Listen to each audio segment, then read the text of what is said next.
see, it's not just me. Jeff, why do you insist on doing this dumb internet shit on TV?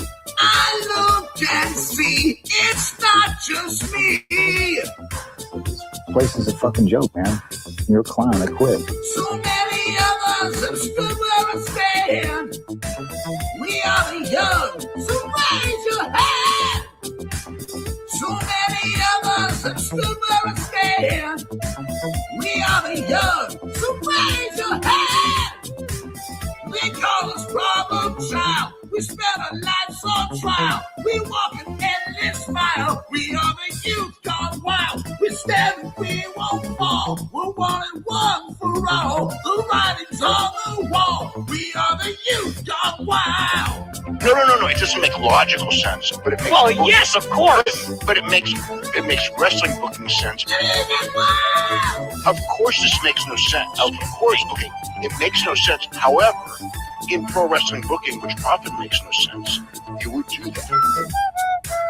It's about making money. It's not about anything else. Wrestling's always been about making money first and foremost. That's it. Yes, I look and see, it's not just me. Last weekend was the greatest weekend in AEW history. This is the greatest week. I look and see, it's not just me. Security, my safety, my life was in danger at a wrestling show. So many of us have stood where I stand.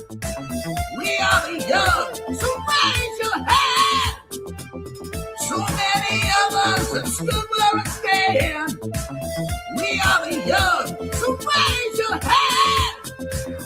They call us problem child. We spend our lives on trial. We walk an endless mile. We are the youth gone wild. We stand, we won't fall. We're one and one for all. The writing's on the wall. We are the youth gone wild. They call us problem child. We spend our lives on trial. We walk an endless mile. We are the youth gone wild. We stand, we won't fall. We're one and one for all. The writing's on the wall. We are the youth gone wild. Living wild.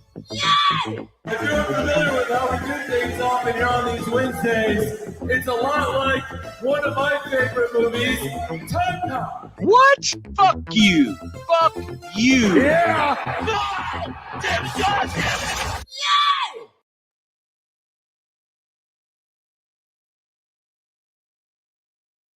B3CCA.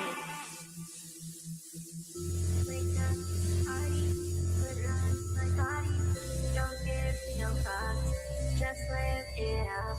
Wake up, still buzz. Makeup, so smudge. Don't give no fucks. Just live it up. Don't give no fucks.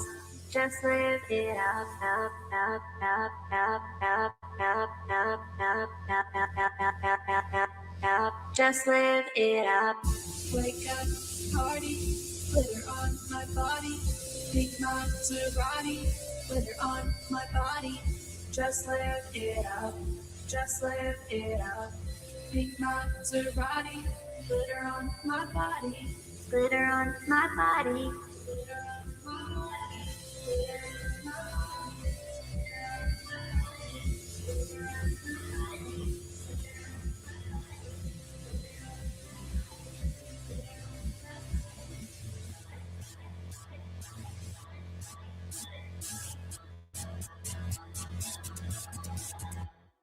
I know how to live miles free. I don't care how I'm perceived. I don't want any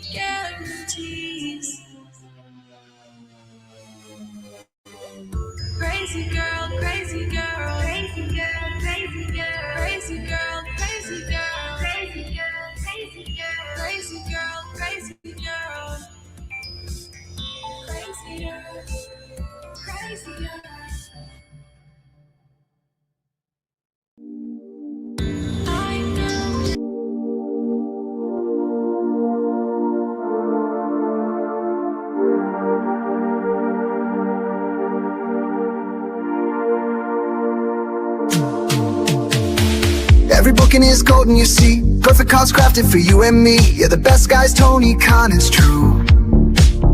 Triple cup, best damn booker in the land. 3 red cups stacked up, always in command. Triple cup, living legend of the fight. Just a call away from making it right.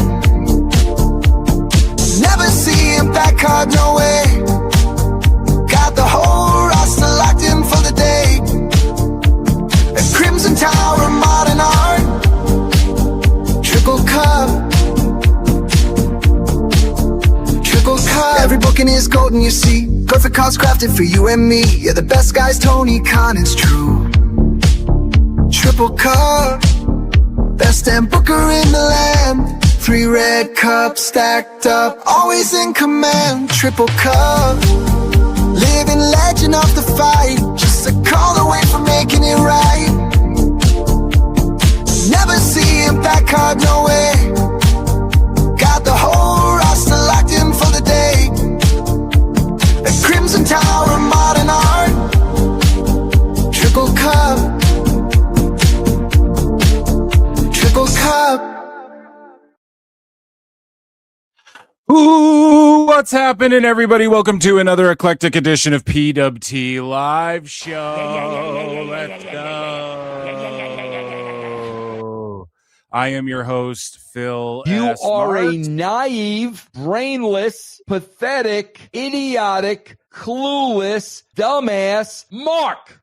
And on tonight's show, it is jam-packed. It's the Dynamite Go Home to Redemption, which is hilarious because Tone just threw some matches at the wall. I called it. Like, he's just going to make random matches. So the Proto-Teshka or whatever, the Proto-Kata or whatever is in a tag match against Bandito and stuff. It's just random matches thrown at the wall before Redemption, which is a nothing pay-per-view, so nobody cares. I know.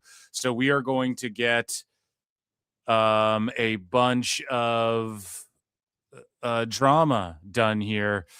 Someone in chat saying I'm clipping. Do I sound okay? It is storming and shit out here. I'm sorry if the internet cuts out. It gets weird. You guys know.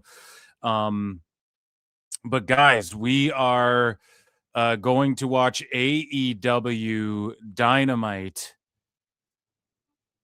here this evening. And also we are going to get into Kenny Omega and Bryan Alvarez versus AEW Sickos. Okay. We are also going to get into Bayley leaving WWE. Also, Sammy Guevara is being held hostage. So is Tay Melo, whatever. Ty Conti, Tay Melo. She is being held hostage under contract as well.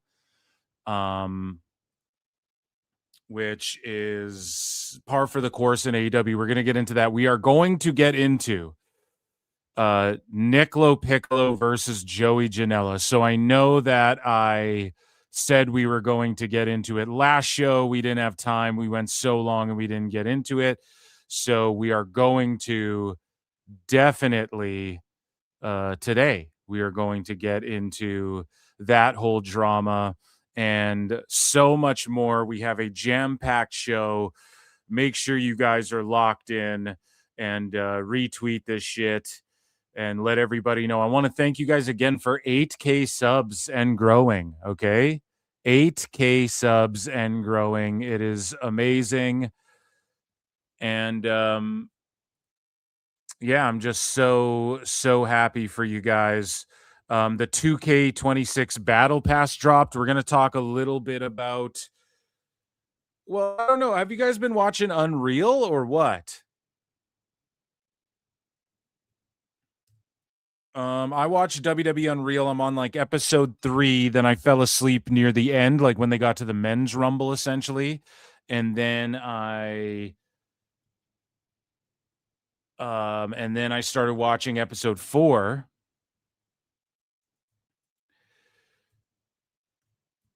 And I like woke up in the middle of episode 4. Sorry. And Necro Butcher versus Samoa Joe were on Dark Side. Obviously, was their episode, and they should just do a whole episode on Necro.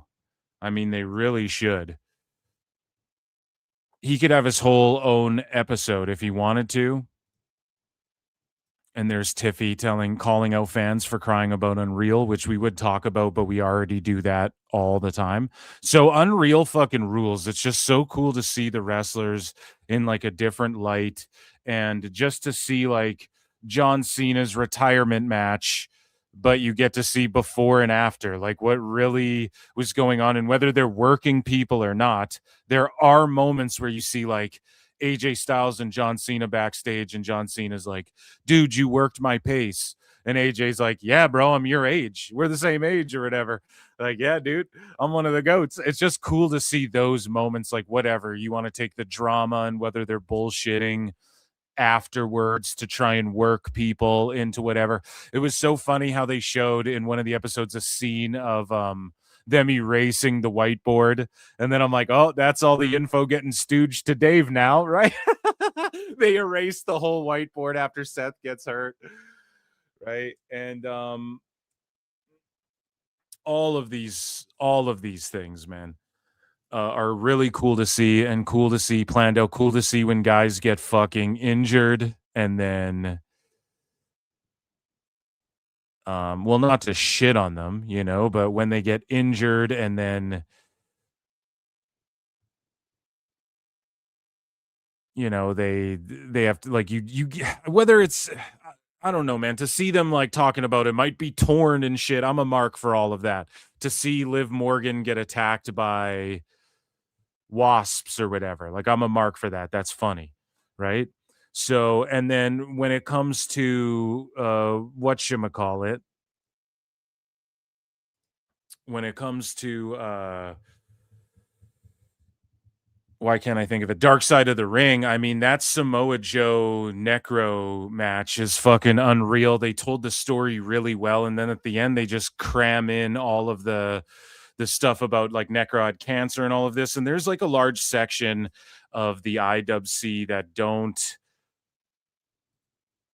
they don't really like Necro because he is very much like he's MAGA, and he's like, you know, all of these sorts of things that people don't like, they come at you for, right? So yeah, I guess he's not beloved by everyone, but they didn't get into all of that. But it would be interesting, like, they also just glossed over his childhood, and he's like, yeah, a lot of dark shit happened to me growing up, and my escape was wrestling. And it's like, well, let's get into that. They should do a whole episode on him. That match was really cool. It was cool how they framed the story of, because I forgot this, but Madman Pondo and Necro Butcher beat the shit out of some ROH like trainees or whatever. And I forgot that was like a whole thing that, you know, because you go back and watch Necro versus Joe over the years, it's always a match you would see like in the message boards or whatever. Even in the IWC to this day, people bring it up as, or like you see clips of it being reposted like once a year. Someone gets a viral tweet out of posting like highlights from the match or whatever. And I forgot that whole aspect of it and how they work this whole, because like I wasn't watching all the indies back then and shit, you know, you didn't really know besides what people were saying on like message boards and stuff. So I don't know, a great episode, another great episode. And Joe's the fucking man, but it's obvious like how Tone books. He thinks he's booking for like internet chatter, clearly, and he thinks he's booking for like, well, he's booking for like that nose in the air internet chatter fan base, when like then he's trying to also at the same time become the establishment and become mainstream. And it's like, you can't do both of those things at the same time. And then also it's obvious why Tone snuck into the episode about TNA. And I have like a whole conspiracy theory about this, right? He snuck into that episode because so far the first 4 episodes of Dark Side of the Ring, Dark Side of the Phil, DSP. Someone's got to make that parody. But the first 4 episodes have all featured people being like, and I went to AEW after, right? Like the first 4 episodes have all featured AEW in some capacity. And so Tone allowed people to come in and film shit for Dark Side of the Ring because in exchange he gets to creep onto the Dark Side of the Ring that had to do with TNA. While, how do I phrase this? While they trash Dixie Carter, he gets to come in as like a promoter of AEW where Jeff Jarrett's making money and is triumphing, and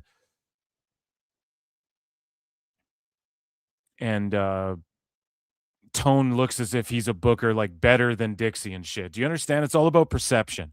So Tone goes on there and it's like, you know, Jeff Jarrett works in AEW and then Dixie wasn't there. She got buried the whole show. And so he's not there in the Necro episode going, yeah, I was on the message boards. I loved it. I thought that match was great. And now I booked Joe. It's an honor. But he was on the one about the lousy booking and the company collapsing and going shitty to frame him as if in just the short 7 years, as if he's somebody that doesn't apply to, or he's like above that. Do you guys understand what I'm saying? I know it's that shit. I'm fucking really good at psychoanalyzing shit, at least in my mind. And I'm also always right and everyone else is always wrong. Everything I say is correct. You're all dumb and fucking wrong. Okay. That's what they did. No. So yeah, I've been really enjoying these shows. I also watched, are you guys ready? Scary Movie 6. You want drama? Want to make a scary movie? Rappers coming in with their teams and barely move me. You guys watch Scary Movie 6. Now, it was somewhat of a fresh approach. I would say it's maybe better than like Scary Movie 3 and 4. I'd have to go back and watch them. I didn't want to do a rewatch of 4 and 5. I didn't want to do a rewatch of all of those because I didn't want it to like me to be brain dead from like usual, like normal, from and like beat to death with that type of humor and those types of jokes. Right? I didn't want to be like, oh, I'm tired of this and I'm over this type of fucking jokey parody humor, right? And so I just went into it like I just rewatched the shit. Do you know what I'm saying? So, or I mean, I didn't rewatch the shit. I just watched the shit with no rewatch. As I pulled Dynamite up here and already cringe Ospreay and Kenny hanging out before their big title match this weekend. Or I mean, at Allin before Kenny's big title match against Kevin Knight this weekend. And like, nobody wants to see all friends. We want to see them beef heated up. We want fucking them trading blows to Limp Bizkit music and shit. You know what I mean? Like, we want to see some veracity, some tenacity. Instead, we got Punk and Rhodes doing this. We're kind of mad at each other in WWE, and then in AEW, these guys are hanging out in the dressing room that they share together, and they look tired and shit, and they're just hanging out like two bruv. Terrible. So what was I saying about Scary Movie? Doesn't matter. Let's get into wrestling. We got so much to cover. Scary Movie, this is what it was. Made me chuckle a few times. The girl who's playing Anna Faris's daughter is like good at playing Anna Faris's daughter. I do like the sort of spin at the end, but it was just largely shit, and it's not a movie to be taken serious, though. Like, it was garbage, but like that's what those movies are. So you know, you can't like hate on it for that, but it just wasn't really like as funny as I'd hoped at one point, you know? Like, I thought they'd really come back and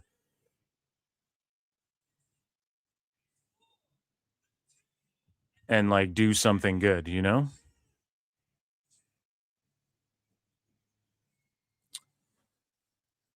So we have the TNT Championship going down. Guys, hit like, hit heart, hit retweet. If you're watching on replay, hype the video. Guys, super chat in and check out patreon.com/Pro Wrestle Times if you want to support what I do. And we are going to get into some news here. And we got Darby Allin coming out here right now.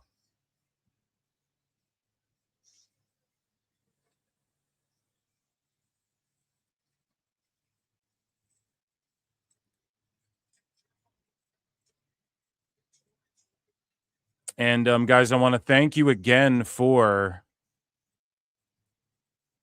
8K subscribers. Okay, and we're on the road to 10K. And I hope we can get there quickly, which we will. We're already breezing through 8K because that's spectacular. And I just want to say that again. I appreciate all of the support and just all of the, you know, all the love and all this shit. And so Kevin Knight's coming out. And yeah, we're going to lock in and do news. We have a jam-packed show.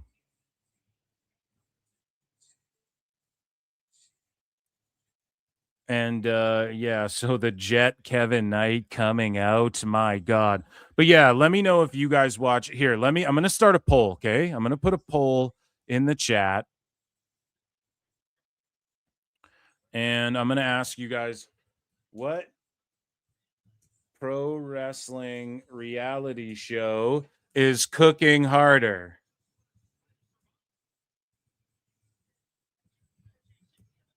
Chef emoji. And I want to leave it to you guys. WWE Unreal. Because we're about 4 episodes into both shows, right? So it makes sense. Even though Unreal, they just drop them in like packages or whatever. Dark Side of Z-Ring.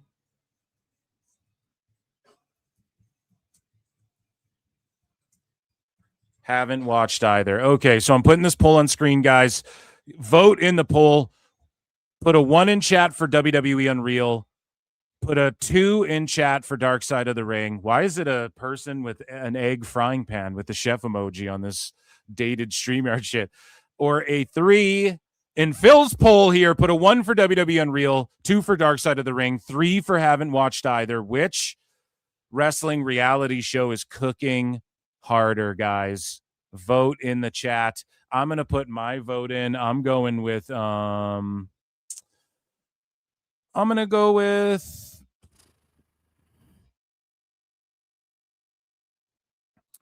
with goddamn. I really like Dark Side. I got to go with Dark Side because I just like it. I like it so much, and I really do like Unreal.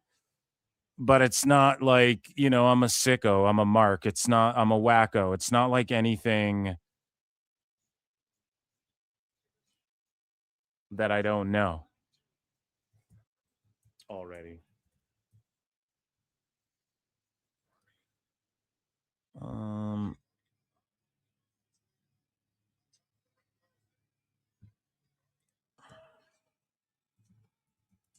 Okay, so guys, let's get into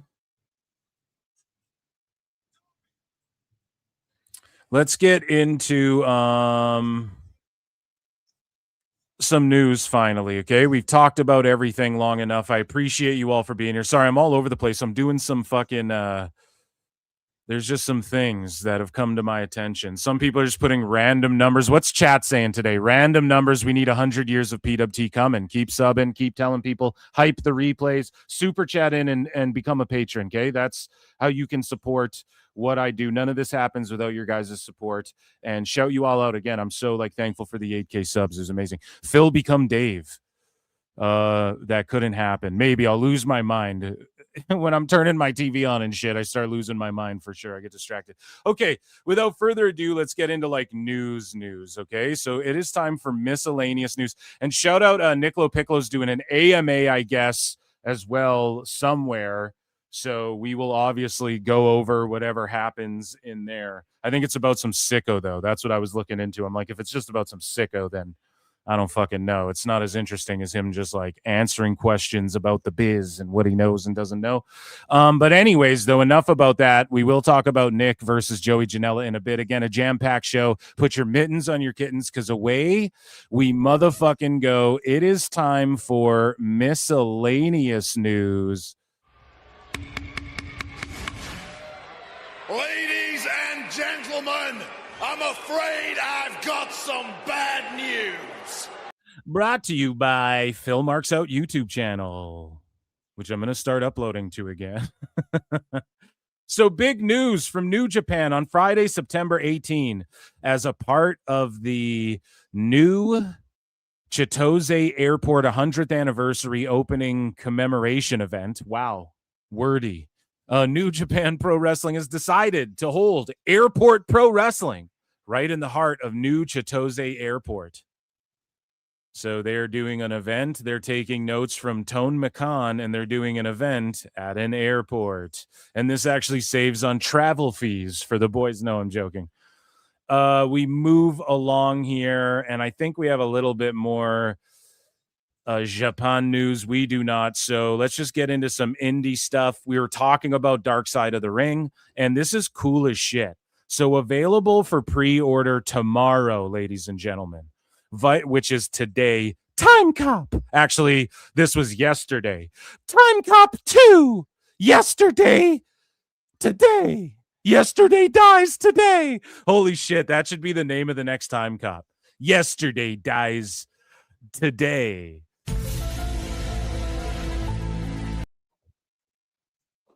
It's a conspiracy. So Dark Side of the Ring dropped this VHS, okay? And it is a limited edition VHS of Season 7's Necro Butcher versus Samoa Joe, so their episode of Dark Side of the Ring, with the full, brutal, unforgettable match from Philadelphia's legendary ECW arena, courtesy of Smart Mark Video. So it includes the episode, and then after that, you stay on the tape. It plays the actual match itself, or maybe the match is first. I'm assuming, I don't know. Either way, it doesn't matter. This is so dope, and it's what pro wrestling fans are and were largely. We're tape collectors and tape traders and all of this stuff. And this is just a really cool thing. I encourage anybody who can to go buy one of these. Not that Vice needs any more money, but yeah, hopefully like Necro and Joe get it. I don't know, probably only IWA get it. Mid-South gets a cut of that. Who knows? But just a spectacular piece of merch in a day and age where like physical media is everything. I'm releasing a vinyl record. Okay. I got Nikita Lyons teaming up with me to do a collaboration. All right, guys. So speaking of collaborations, Nick Hogan, or we'll circle back to that. Let's finish the indie stuff, and then we'll kind of do ex-WWE stuff. So Paige Collette makes a surprise NWA debut with a brutal post-match attack. So she is the, what's her name again? The Hoe? Or the Ring Rat? The Hoe, that's Godfather's gimmick. It's the Ring Rat, okay, from JCW. And she is now in NWA under her real name, I think. And, of course, Alice Crowley also crosses over, so there's a working relationship there. I'm sure Billy Corgan's down with the Juggalos and Juggalettes. So shout her out. And in other indie news, former WWE star Joe Gacy, Joseph Sawyer, appeared at ACW Independence Day to challenge Killer Cross. And Scarlett Bordeaux is here in her smoke show getup, right? Like those cheeks are cheeking. And I believe in this match, she also hit a destroyer on Matt Riddle. And I think Cross defended his title against Matt Riddle right before this. Once again, Killer Cross reigning supreme. What happened? Somebody didn't pay the bill? What the hell's going on here? We on the air still? A lot of blackouts. What?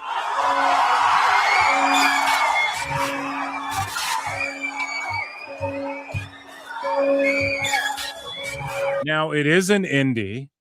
I'm not sure if just like the sound of these tones, doom, doom, doom, they sound a little sped up compared to regular Wyatt Six entrance action. I wonder if he asked WWE's permission or if they are just cool with him doing that. I don't know. It doesn't really matter. It's the indies. You can kind of get away with shit. But in this day and age, it might be tough to get away with shit. For instance, like some of this shit's appearing on my AEW, so who knows if WWE wants all that. But can you copyright just the sounds, the key, just a key repeating on a piano over and over, just one note? Can you really? I don't know if you can trademark that. So.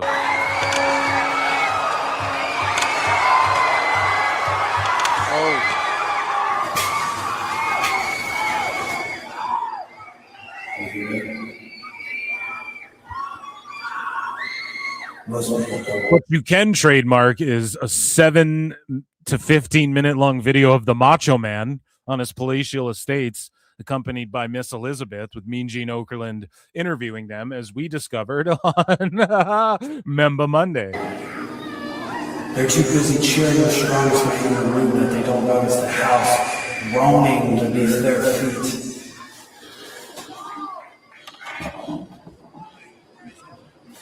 Power has a very funny way of making men feel untouchable. Sure, they carry championships. They carry victories. He looks like Michael J. Fox in Teen Wolf with a septum piercing. They carry fear. But did they ever stop to ask who gave them permission to carry any of it?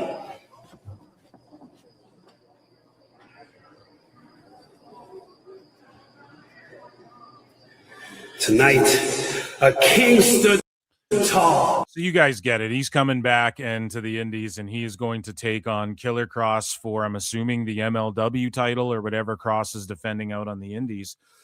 Speaking of ex-Wyatt6 and ex-WWE people, folks, boys, if you will, former WWE superstar and Wyatt family member Dexter Lumis won a bodybuilding contest recently. So he's looking shredded like Freddie and Ed, and Eddie. Looking shreddier than a bowl of Shreddies. You guys remember Shreddies? You still eat those? So speaking of spooky gimmicks who left WWE, ahead of her WWE non-compete clause expiring, Tia Trinidad's new ring name has potentially been revealed as she filed to trademark Zelina with an X on July 20. Now that's a great pivot. It's always good when wrestlers can figure out how to pivot to like a different name that works for them, right? Something similar. I think Andre Chase is Andre Chance or whatever, like that, you know, just something similar that people can remember. You know, Bishop Dyer's not too bad, close to Baron Core, I guess, kind of, not really, but it's a B, so you can kind of remember it. Zelina just with an X works. Now, in Vince's WWE, that would be a no-no. Like, no, your whole name's Zelina just with an X. You can't, your name was Zelina here. So I don't know if more wrestlers are going to start pulling the Indy Hartwell, but Indy Hartwell just asked WWE, hey, can I just keep my name? Like, I'd sold it to you previously, and they're like, yeah, we'll let you buy it back. So I don't know if Zelina Vega can't do that because her name was created by WWE, quote unquote, or whatever the fuck they're doing. I don't know. I would be asking to buy my name back. Now, Indy might have slipped through at the right time. However, WWE's been cracking down on names a little bit. We're going to get into that more with the Mike Santana situation. And we are going to, well, we have discussed already how the ID talent have had to like trademark their names and then use their WWE names on the indies and shit like that when we didn't think that was going to be the case and whatnot. So who knows? But WWE, don't be cunts and just let her use Zelina with an X, because that's close enough. That's like, okay, she's still Zelina. So that's just good for fans. I know WWE don't give a fuck about that, but it is what it is. So shout out Zelina. Hopefully her and Aleister Black show up soon. And I think there's money in a match, maybe HOG Wrestling, maybe MLW, whoever can facilitate this and put it on a big stage. Guys, Black and Zelina versus Scarlett and Cross. Now, a lot of people might scoff at that. Come on now, Phil. That's not very fair. If you told me Zelina versus fucking Scarlett Bordeaux at Starrcade 9-7, Eric. At Starrcade 9-7, chat me up. There's a lot to unpack here about how shitty of a match that would be. Chat me up about how shitty of a match that would be on SmackDown, Phil. So I know a lot of people would be upset at this match, like on a SmackDown, for instance, but why not, if you're an indie promoter, pull it off. Pause. Pull it off and fucking figure it out, right? Like that's a match that could make some money and draw a bunch of people to your show. So hopefully that's what's next in line. Speaking of being next in line, the heir to the Hogan dynasty is Nick Hogan. And he steps in to finish Hulk Hogan's $7 million sports bar across from MSG. And I was wondering what was going to happen with this. So, of course, RAF making all the waves. If you guys aren't watching RAF, you're mental, okay? It's bringing back amateur or just wrestling, I guess, real wrestling. It's bringing it back, bringing prestige to the shit. Their last event, Ben Askren had a beautiful retirement. Ben Askren came back not even a year ago. He had double lung failure. And the guy came back, wrestled a match against a guy named Bilal Muhammad, who's a former UFC welterweight champion. Put on a great showing, had a retirement moment where he laid his fucking shoes down and stuff in the canvas. And then you had fucking Colby Covington beat Armin Sarukian, which if you guys aren't following, Armin Sarukian's like going to be the next UFC lightweight champion. People duck him left, right, and center. Colby Covington, everybody, even if you're a pro wrestling fan or whatever, you've heard of him because he cuts pro wrestling style promos and he just says shit that crosses the line, you know?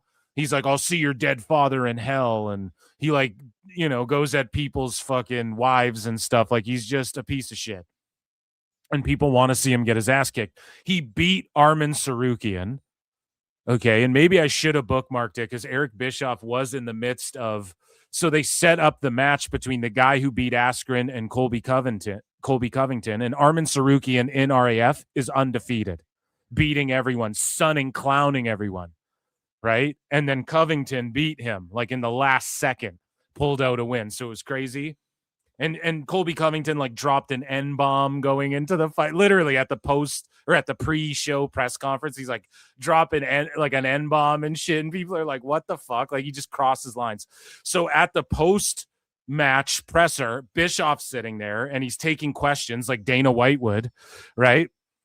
And then Colby and Bilal start like brawling, and there's like a bunch of people jump in from both of their camps, and there's like a brawl going on at the presser, and Eric Bischoff's there going like, what the fuck is going on? So I say all of that to say Real American Freestyle and Real American Beer is in good hands, and it's being taken care of. But Hogan was Hulk Hogan, that is.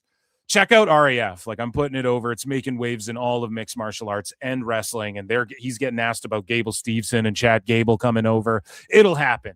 Okay. We'll see some pro wrestling crossover, but Hulk Hogan was a part of that. And Hulk Hogan was also a part of building this fucking sports bar across from MSG.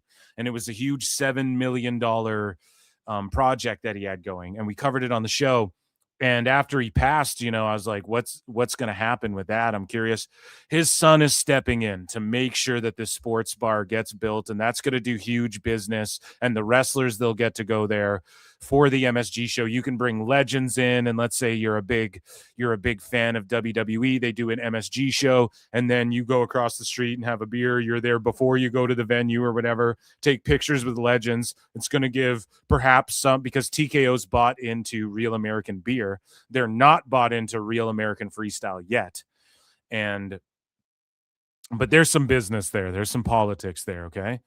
But they're in good hands already. And TKO maybe will buy into, who fucking knows, but it'll be a good opportunity. Maybe some of the wrestlers that don't appear on a house show at MSG or something can do like a signing at the bar first or whatever. All the memorabilia, I'm sure they'll bring in there. Just be an awesome thing. and Fantasy Mark booking how this bar is going to turn out. But good for Nick Hogan. I hope he turned his life around. I know he's had some dark times and shit. He seems as though he's doing way better. And, you know, he's just being an ambassador for his dad and making sure Hulk rules forever. And Hulk does rule forever, because recently the Netflix numbers came out, and Hulk Hogan's documentary did the same fucking viewers as like 2 Raws and stuff like this. So Hulk rules forever. He really does. And he's still a draw. Even in the fucking grave, he's a massive draw, right? So speaking of draws and old guys you thought were dead, but their names will live forever. And even one guy who might come back. Yeah, it was me behind Obafemi the entire time. Yeah, it was me, Austin. The only fucking storyline that works in WWE, pal. Who do you think was behind it? Yeah, it was me the entire time. So Vince McMahon and Janelle Grant have been at odds over what went awry in their adult consensual relationship, by the way. Now, there was accusations of some aspects of this relationship that weren't consensual. However, nobody can prove that. And if you really wanted justice and wanted to cancel Vince and all of these things, the worst thing possible happen if you're on that side of things. And there's a lot of people who defend Vince. A friend of mine was fucking explaining to me how, like, you know, he was in love with her and shit. And I never really even factored that in. It's just easier to make poop jokes because I'm a hack, right? That's the easier thing to do, right? And so I put out a tweet saying, look, man, Vince wanted love. She wanted money. And then shit happened. Ba-doom-ps, right? And so what happened with this, and we saw the writing on the wall for a while, and the federal lawsuit filed by Janelle Grant against Vince McMahon and WWE is coming to a close after all sides reached a formal agreement to move the matter out of the public court system. So all that shit Janelle Grant was doing, and I hate that they still use this picture. I got to be honest, man. This is like young, sweet, innocent. You see her like she looks, well, she's older now. So it's not such a staunch comparison or staunch contrast, if you will. Stark contrast, if you will, between the age gap. But also she looks kind of whacked out in some of these videos. And I was like, I don't want to be insensitive by saying this, but this bitch looks crazy. No, she looks a little whacked out a little bit in some of these kind of manic fucking videos. And we've seen her go on like kind of manic social media posts and stuff like that. And so all of that shit she was talking wasn't true, because at the end of the day, just like this started, if Vince just gave her the $3 million, she wouldn't have done any of this. And just like it's ending, because I gave her the benefit of the doubt. I was like, maybe she did feel victimized in some of this, and that's what compelled her to like take it to such a place where it's like, you know, it's like Pete Davidson, where he's like, dude, I went to Saudi Arabia because they owe me that money, you know? It's maybe she's just like, well, fuck it. If that's all I can take from the guy, if he can't be brought down or whatever. I gave her the benefit of the doubt, but no, it wasn't that. She just agrees to move it to fucking private matters, private affairs, so that she probably is taking a payout to do that, and then she's going to take a payout in the end. Like, that's all, it's going to get settled privately. So she's going to get $5 million instead of the $3 million, and then be all good with it. Right? That's all it is. If it was really about, no, we need to take this fucker down, she would have done whatever it took to keep it in the public court system. Okay? So Grant and McMahon have mutually agreed to handle their legal dispute through private arbitration instead. Under the terms of this deal, Grant will file a formal request within 5 business days to dismiss the lawsuit completely with prejudice. Guys. So get ready because Vince McMahon's coming back. No chance. Suck back what y'all got. Pussy politicians would have hump it. All right, go and find your damn place in the line. You got no chance. No, he's coming back. Yeah, I'm back. In fact, I was booking things the whole time, pal. Right? So she just wanted the money at the end of the day, and she was down with taking the gifts and all of this stuff. But as soon as some shit went down between them, I'm assuming in private, where he felt heartbroken. So he's like, bitch, want to talk about fuck me? Nah, fuck that bitch. Yeah, fuck that bitch. No, but she hit him with the FDB, or he hit her with the FDB rather, and was like, okay, she doesn't like me. I'm not going to give her the $3 million. Like, he's heartbroken. How could you be so heartless? Right? It really seems that way. And now once they had some line of communication to where they have to like sit in a room privately and agree on this, or it gets to the lawyers going, she said this, he said this. We have 5 days. Let's make it happen. Like as soon as, so also with all of this, like happening in private, that means she's going to go sit in a room with Vince and his lawyers and her, like a divorce. That's what's going to happen. And it's going to be egg on her face, because then she's going to like face her oppressor man, or face the person who victimized her and blah, blah, blah, so that she can just accept money anyways. She knew what she was going to do in the end. And I think she thought the public pressure was going to make Vince back down. Right? But he stood on his business. But ultimately, this is him backing down in a way, because this private payout, it'll be more than the $3 million. I'm almost willing, or maybe, I don't fucking know. I'm willing to bet it will, though, because it's getting her to agree to dismiss the lawsuit completely with prejudice. Like, that's a huge thing. I ain't no lawyer, but that's a huge goddamn step to where Vince is almost completely vindicated now. And do I want to see him back in WWE? No. Do I want to see him go in the Hall of Fame one day and shit like that? Pause. I would never be opposed to it. Like when people get triggered by the crowd chanting Vince McMahon, it's like no wrestling would be where it's at if it wasn't for Vince McMahon. If Tone bought WWE in 2023, like he put a bid in to do, and then they chanted Vince McMahon, would these same sicko and IWC tards fucking melt down about it? No, they wouldn't. Right? None of them would give a fuck. Could Vince be a filter for some of these ideas that they call on the phone and go, Vince, it's time to play the game, and I don't have any stories like the bloodline. Nah. Da-na-na. Triple H, my impression of Triple H is just Lemmy, you know?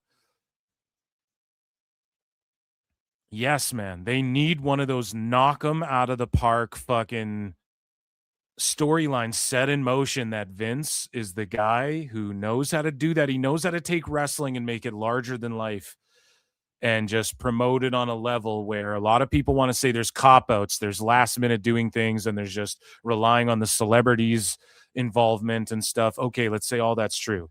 Nobody knows how to balance that more than Vince. So does he need to be there for the day-to-day operations and all this shit? No, fuck no. Does he need to be there giving advice, and could it be on public record? And I'd be totally fine with it, that he's like calling Trips on the phone and saying, you should do this. You should do this, pal. I'm not opposed to that at all. Because if you love wrestling, that's clearly better for the wrestling business when WWE's on fire.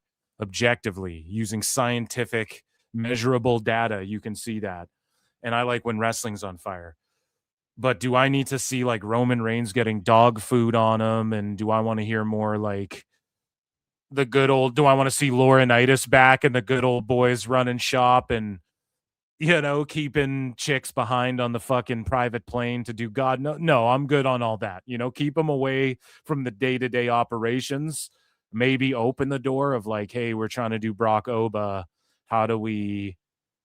Here's our ideas. And then Vince goes, I know, pal, right? Because he was able to take Vince Russo's shit ideas and Jericho's shit ideas and Moxley's shit ideas and filter them into like great ideas and make Dean Ambrose and Jericho. Like, imagine if Jericho was left to his own devices. He's always been a guy. For those of you who don't know, writers who used to write in WWE will tell you this. Jericho's a guy that could pitch to Vince and whatnot. And look at like Danielson even. Like, he's kind of a dumbass. You start to realize like, oh shit, he's kind of just like a mark, And as they said on Dark Side, the boys are the biggest mark. So I'm not being offensive saying that. But it's like even Danielson, they even tried to keep him down. They ended up getting Yeselmania out of it. They took a guy like him, an indie darling in its purest form, and had a whole WrestleMania built around that due to their fuck-ups and sort of resistance to even giving it a shot. So, Vince was reluctantly like, okay, Yeselmania, and it was a huge... 30 was like a huge fucking thing.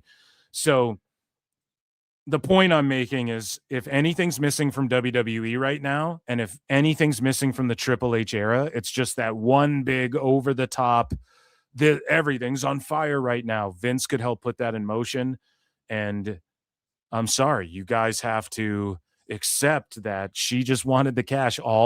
As Guru once said, all for the cash, man.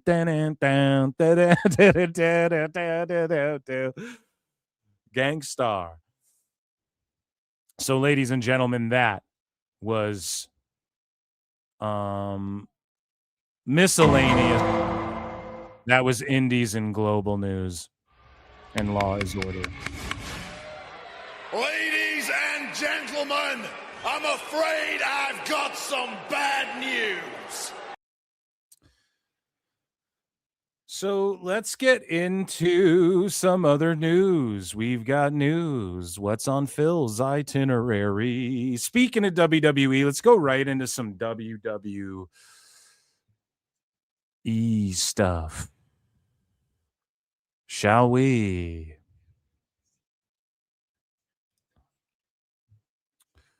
Let's get into some WWE Worldwide Wrestling Federation stuff. What a boring, shitty Dynamite so far, too. I mean, provided I'm talking over everything, but you know what it is. Guys, vote in the poll. What pro wrestling reality show is cooking harder? One for WWE Unreal, wherever you're watching, in the chat, whatever platform you're watching on. Pardon me. WWE Unreal, Dark Side of the Ring, or haven't watched either. 1 for Unreal, 2 for Dark Side, 3 for you haven't watched either of these fucking shows. Make sure you hit like, all that good shit. Check out patreon.com/ProWrestleTimes. The link is in the description or pinned in the chat. And feel free to super chat in or gift a membership. Member Monday was a fun ass show. We EFAP WWE a little too hard. But Patreon, all the member shows are like unedited and shit, okay? So sometimes shit has to get edited out on YouTube. It's just the nature of the beast. That's why you guys come and watch this show live so you don't miss anything. Not much. You don't really miss, if you're watching SmackDown and shit or watched wrestling in the 80s, you understand. But okay, guys, let's get into some stuff, man. We got lots of stuff to get into. Holy shit, so much stuffs. So much stuffs. Let me drink some water.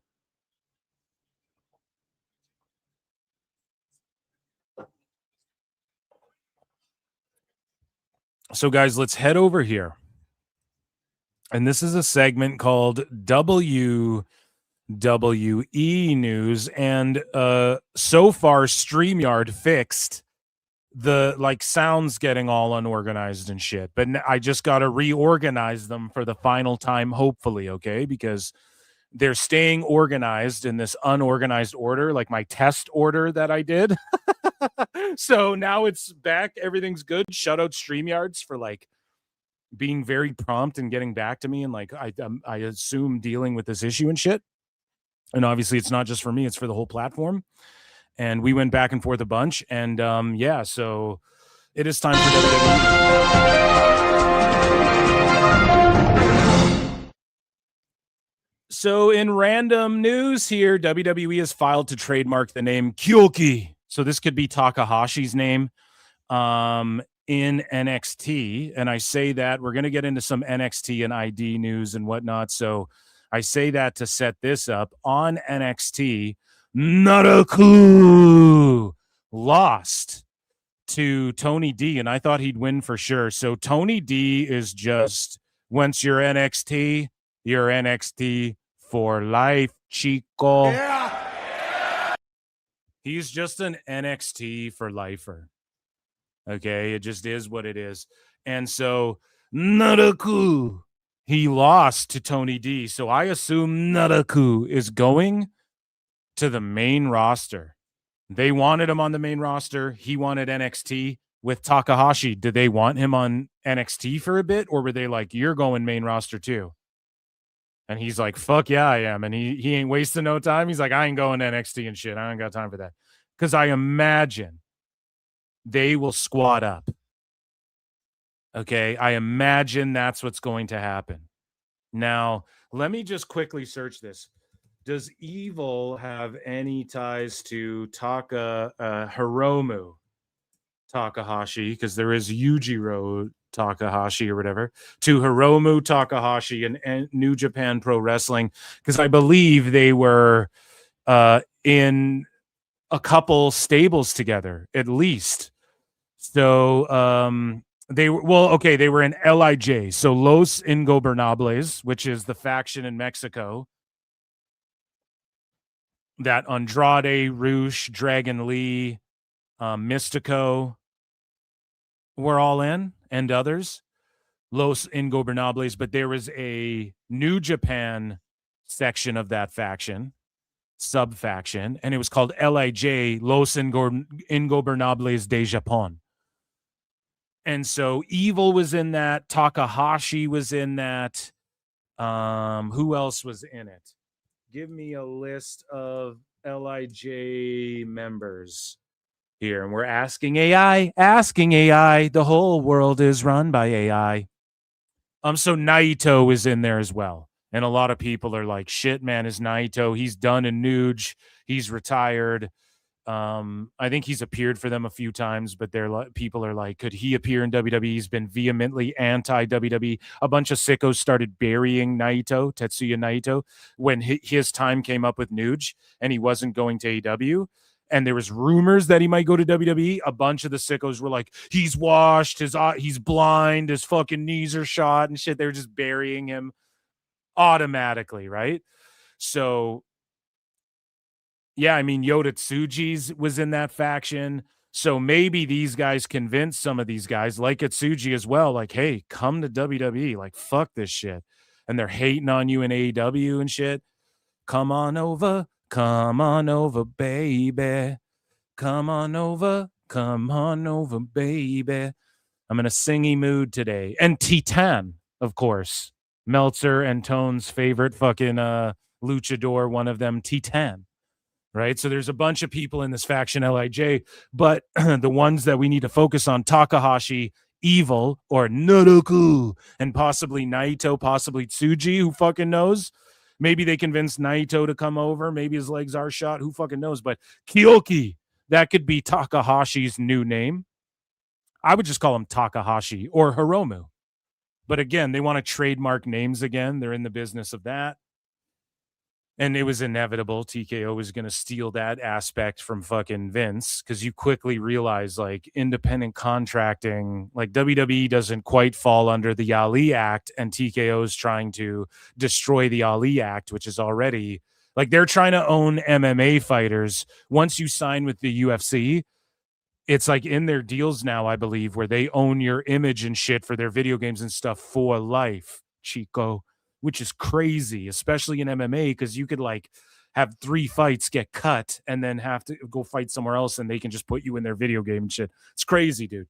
So TKO's moving in that direction and they're trying to buy these wrestlers' like images for life, Chico, just like Brock Lesnar has a image deal with them forever.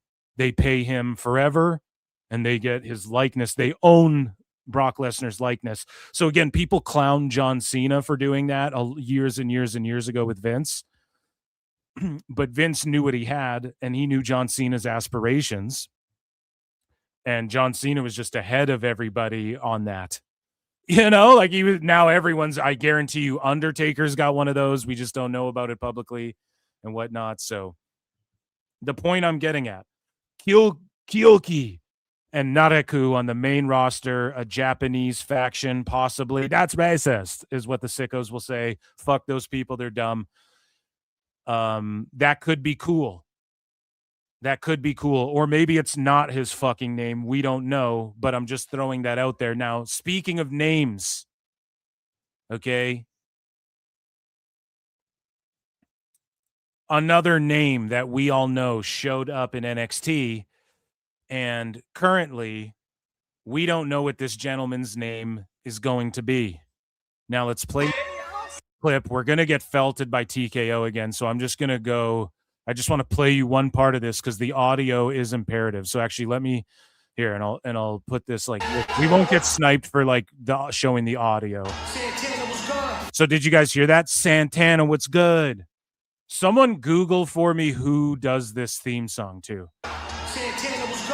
What? This is some straight like fucking Vinny Paz underground fucking music right here. Might have been his theme in TNA as well, but the song starts and goes, Santana was good. What?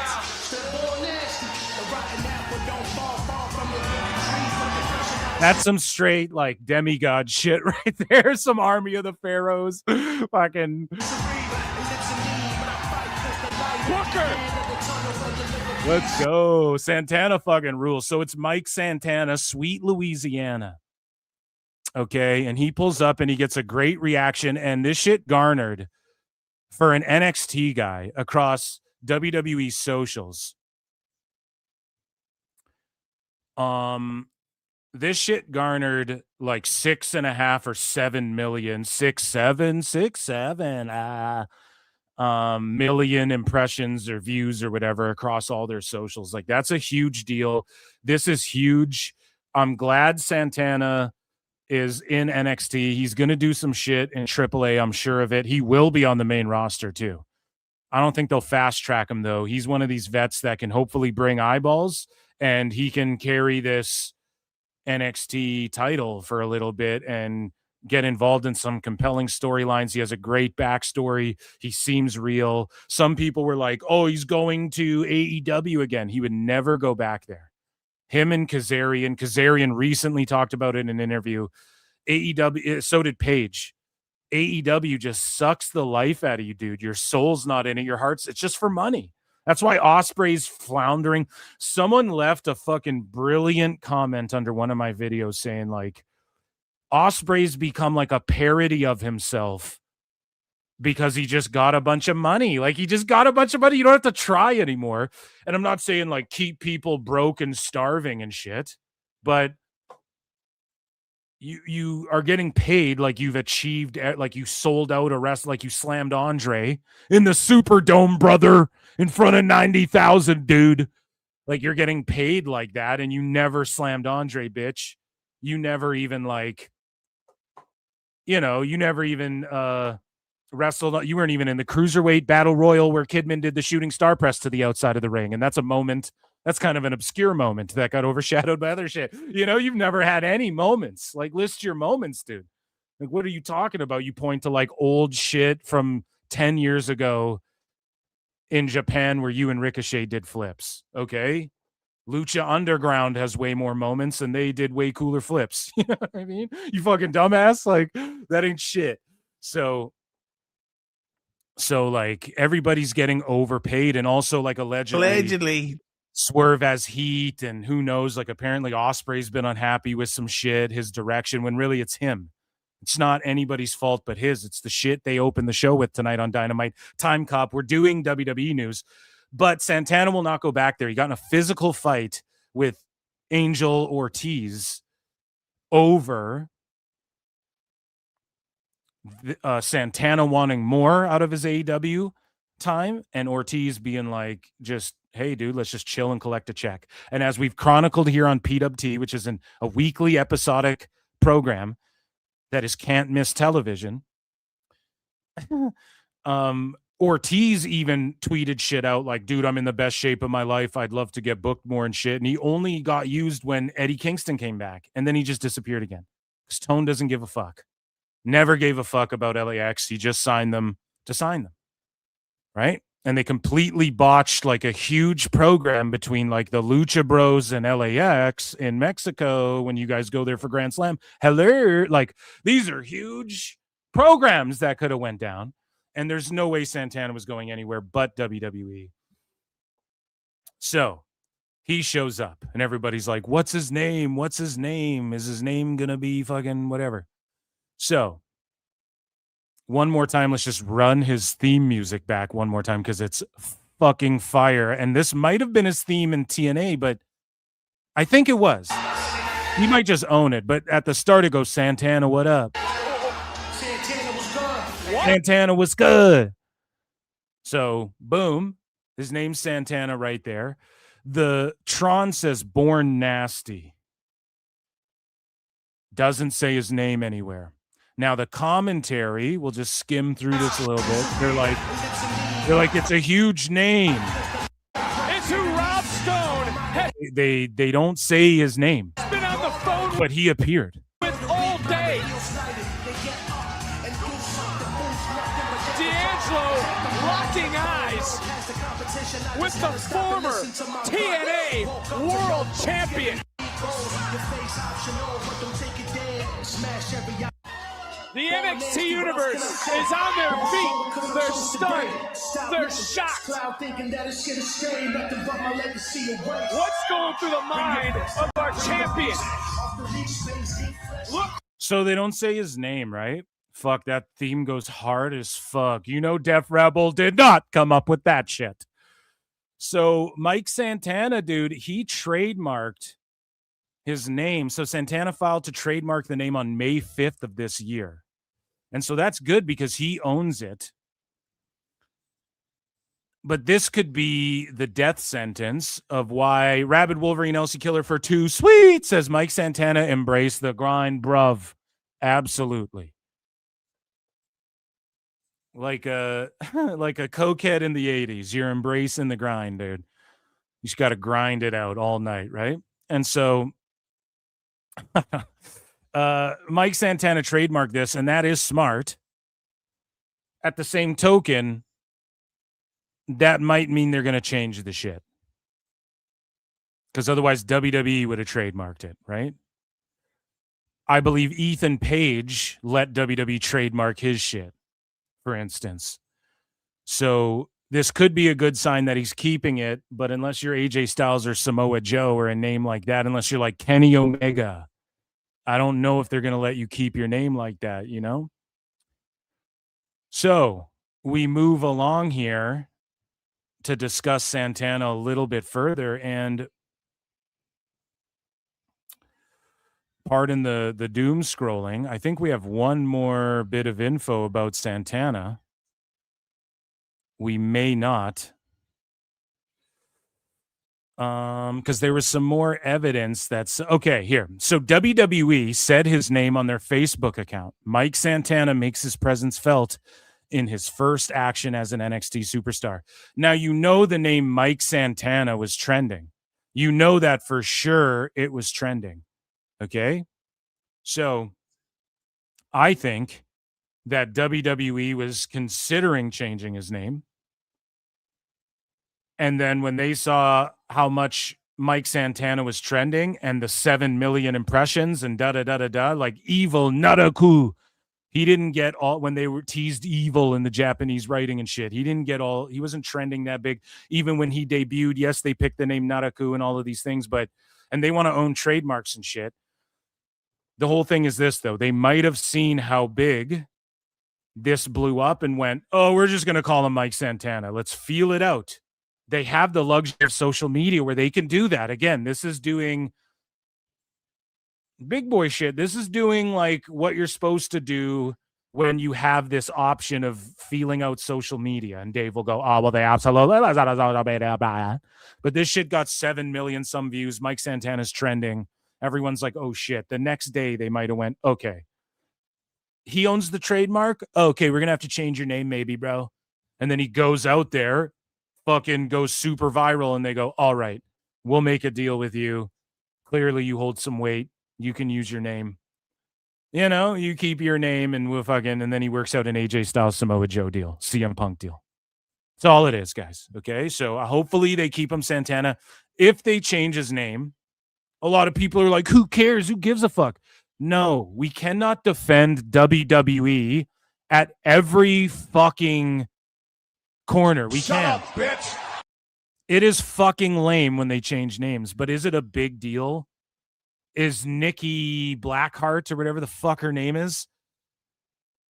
The Volcano. What is her name? Reina Volcana or some shit. Is that name going to get more famous? Yes. Is it the worst name? No. Is it the best? Is it as good as whatever her name was before? Fuck no. And like a lot of people know Mike Santana as Mike Santana. So I don't like the fact that they're just trying to switch everyone's names up. Like you have a guy, what's his name? Chaz Hall or whatever. His name's Starboy Charlie's a way better name. Just keep him Starboy Charlie. Okay. Jake the Snake was Jake the Snake everywhere he went. Rowdy Piper was Rowdy Piper. You got to let people keep their names. Now, not everybody. And for some of the Japanese talent, even though people aren't so fucking stupid, okay? People know names like when people who watch UFC, they know Armin Sarukian or Habib Nurmagomedov. Like people can remember names. They're not dumb fucks, okay? But if you come in and you're like, okay, instead of Hiromu Takahashi, my name's fucking Kyoki or whatever. Okay, that's easy. Like I get that. If your name was Io Shirai, you come to America, whoa, and your name's Io Sky. Okay, that's not like bad. That's not a bad thing. That's like not even a bad change. It actually makes sense. When your name's Sari and they change it to Sarai, it's like, why? Or Saraya or whatever, like, why? Why do that? When you're known as Mike Santana, why do that? Joe Hendry remain Joe Hendry. Mike Santana should just be Mike Santana. Let's talk about it. It's just that simple. And for people being like, oh, it's okay, who gives a fuck? It's like, well, it's lame. It's a lame thing. It's just corpo bullshit that I don't agree with. So don't defend WWE at every turn, okay? Be critical sometimes. I promise you, it makes the criticisms more valid, and it makes when you do step up to defend them, like I do with WrestleMania being in Riyadh, it makes it more credible as well in that aspect and more legit. So speaking of like NXT talent and whatnot, Jada Parker also made Natty tap out to the sharpshooter on NXT. And what's her name, who's in Pero del Mal, Petrovic, she's also in this Natty faction or whatever. So Natty's doing her thing, but she tapped out to the sharpshooter, doing everything she can to help get people like Jada Parker more over and give them the rub. And I love that. You know, a lot of people are clowning Natty now out of nowhere. It just doesn't make any sense. Right. And we have some other youngster news as it pertains to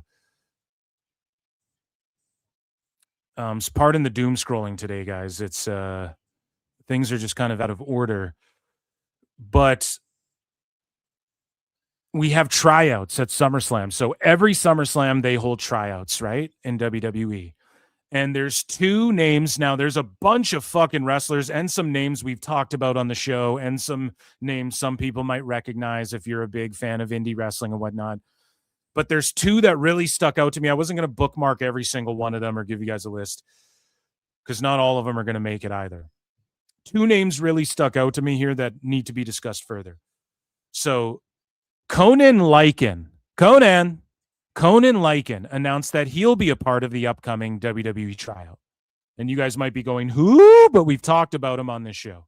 And he says, I was 3 years old when I fell in love with WWE. For the last 8 years, I've been knocking on your door, and now I'm about to kick that door down. This one is for the ones who always believed. And there he is. He's got a look. You guys can tell, right? Now, he's a bigger dude. He's a bigger, like, beefier, heavyweight kind of guy. He flips around like a cruiserweight and shit, and he has that ability. So he's like surprisingly athletic for how he looks, you know? And some people might go, oh, that's Mark shit. Oh, come on now, Phil. That's fucking another fucking Mark. But WWE knows how to hone in. Like, I'm sure Obafemi, if you tasked him with it, he could do a backflip off the top rope or whatever, you know? This guy's like springboarding around and he can do all kinds of shit like that. So they can hone in on that athleticism and make him a good talent. Now, he's clearly got a look. Like, he looks like he goes, I'm a pro wrestler. You're like, okay, makes fucking sense. Now, the reason I bring him up is because he was on Mr. Beast Games. Now, you guys know I've watched the first 2 seasons of that, right? I like that show, Beast Games. It's a fucking good show. And it's sort of like Squid Game, but he just gives away ungodly amounts of money, like just insane amounts of money.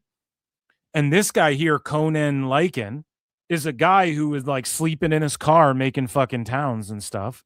And he went on that show and he made it super far, right? And he almost snaked his whole team out. So they do this challenge each season where your teams pick one person to go up in front of a button. And so there's like 4 buttons. There's like 4 teams, and your teams pick people to go up there.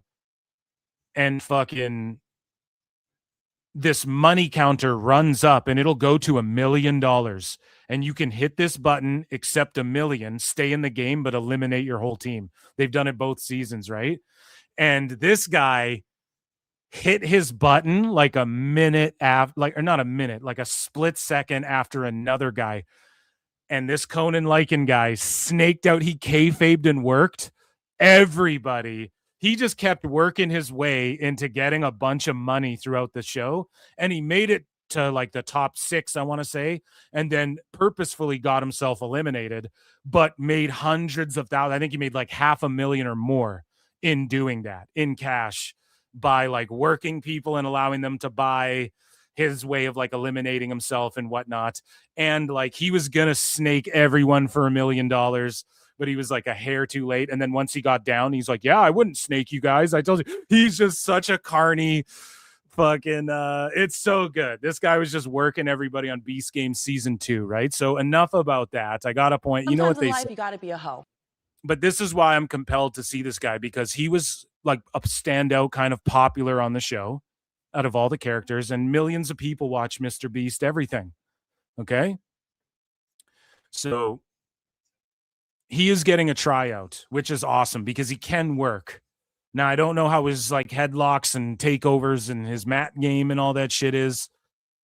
But I mean, he has athleticism. He has a look. He was on fucking hell. Brie Bella made it further than Nikki Bella in a Mr. Beast celebrity video. And then all of a sudden she's back in WWE a couple weeks later. It's all I'm saying. She almost won the goddamn, I think Steve-O beat her. But another person who has a tryout, oddly enough, is none other than Josh Bishop. And he announced that he's been invited to the tryouts. Now, again, he has a look. Some people say he gives off like old school Sid vibes. He's not that big of a dude to where he should be in the skyscrapers, but he, in what is become known as the new skyscrapers or whatever you want to call them. Okay. The skyscrapers in MLW consist of Dijak and Baron Corbin, Bishop Dyer.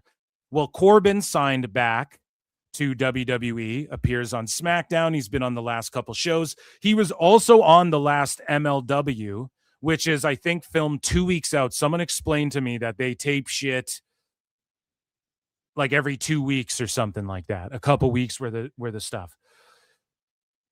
So they were smart, and they fucking filmed Bishop Dyer's final match, and he came out while being signed to WWE, comes out as Bishop Dyer, and he was in a 6-man against Cruel and the Good Brothers.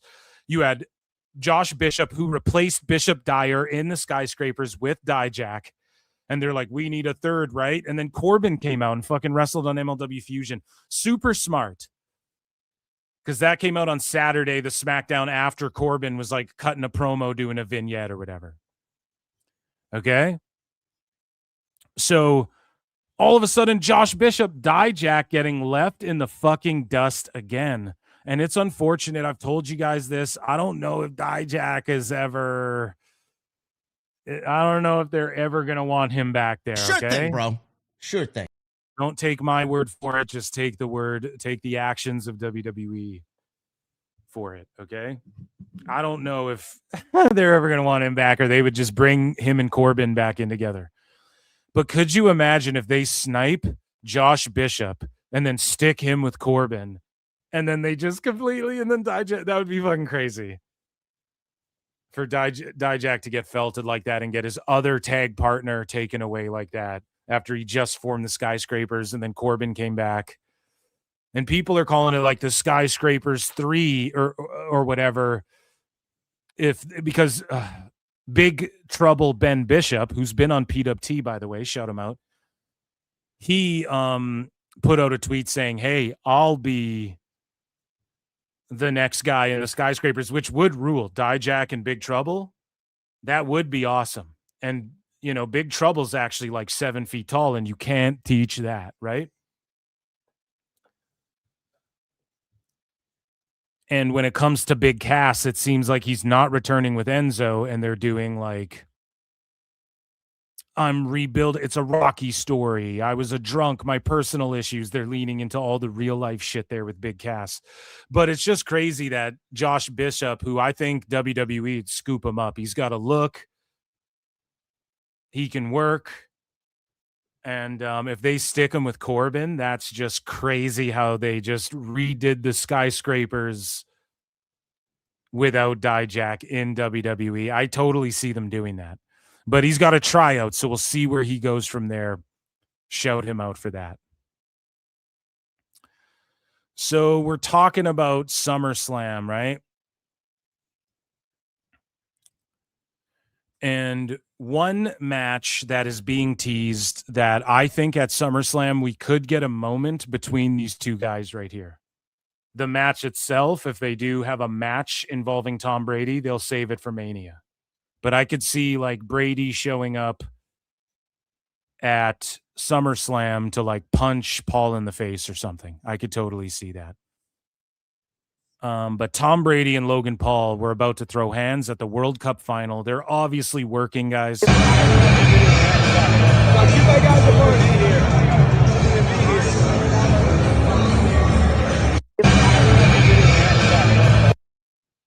So if Tom Brady's in the crowd or the Tron hits and it's music you don't recognize, it'll be fucking Tom Brady. He's going to kick Paul in the nuts, going to set up a tag match or something. Okay? So speaking of SummerSlam, we move along here in other SummerSlam news. Seth Rollins had this to say, and a lot of people think The Rock is returning because Moana fucking bombed, and The Rock went from one of the highest paid guys in Hollywood. Or no, pardon me. He went from the highest paid guy in Hollywood, and now he's one of the highest paid people in Hollywood.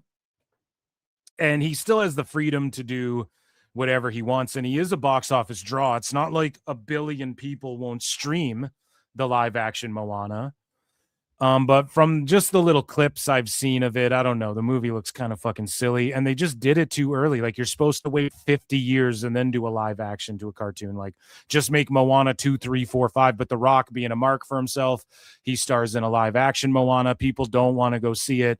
They're like, nah, I'm going to go see whatever other movies, Obsession or whatever other movies crushing it, right?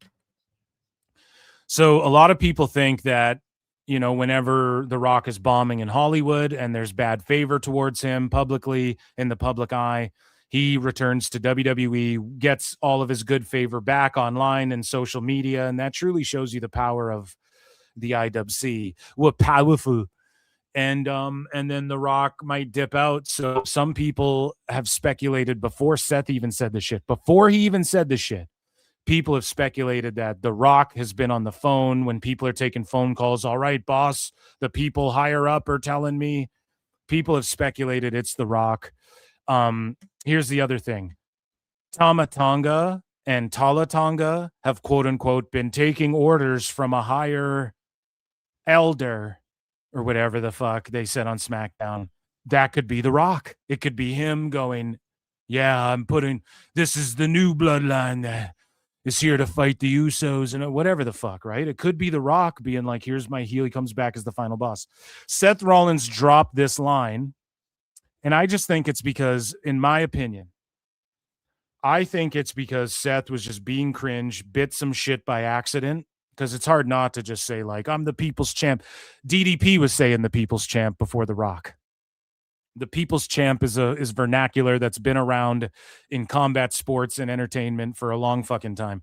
So he just dropped this line. Then I think he leaned into it, realizing, oh, that sounds like some Rock shit. And I know, some of the sheets would be like, oh, well, Bryan, they don't like teasing unless it's not, he got heat for teasing something that's not going to happen. Even though you watch Unreal and everyone's like hugging and kissing backstage. It's like super positive. All the drama you hear about backstage.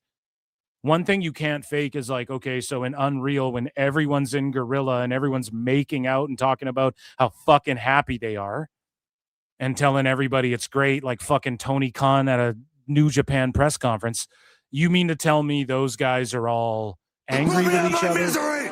Like it's flat out lies when they say he had shit. Cuervo with him the whole time too. Every fucking time. With WWE, such a well-oiled machine where, yes, there's egos and shit, but all of that shit gets ironed out and worked out. They're all on the same boat, headed in the same direction. Even when people get injured, you guys see how borderline gay Braun Breaker is when he's like fucking about to cry when Seth's like, dude, lay into me with the spear, man. Just lay into me. And then Braun's like, literally looks like he's going to get emotional. And for people who are like, Braun's not going to make it, you see how hard they're pushing him and how much he fucking cares about the pro wrestling business. Holy fuck, man. Braun cooks, dude. Unreal made me appreciate Braun Breaker more. Because he's in this tag position and people are like, oh, he's mad. He's upset about I've heard allegedly he's, oh, well, Braun Breaker's upset about his position and he wants to be pushed more. It's like, I don't know if I buy into that shit. And he's not by seeing how he interacts on Unreal. He's just so happy to be. He literally told Triple H in Unreal, I'd break my fucking neck and get in a wheelchair for you. That's Tone's wet dream, bro. Tone wishes. These guys don't even like Tone that much and they fucking do it anyway. Right? They don't even like Tone that much, and they fucking break their necks for him. Breaker's like, I'll break my neck for you to Triple H, dude, and end up in a wheelchair for you, dog. He loves this shit so much. I got such a newfound respect because they don't ask him to. Triple H is like, well, don't do that, but blah, blah, blah, blah, blah, So the point I'm making here is they're a well-oiled machine. And so if there's little subtleties towards The Rock, I wouldn't be shocked, but I'm also not going to get my hopes up for two reasons. One, it fucked a lot of shit up because he's just going to fuck off again. A lot of shit up that Triple H had to clean up. Fucked a lot of stuff up.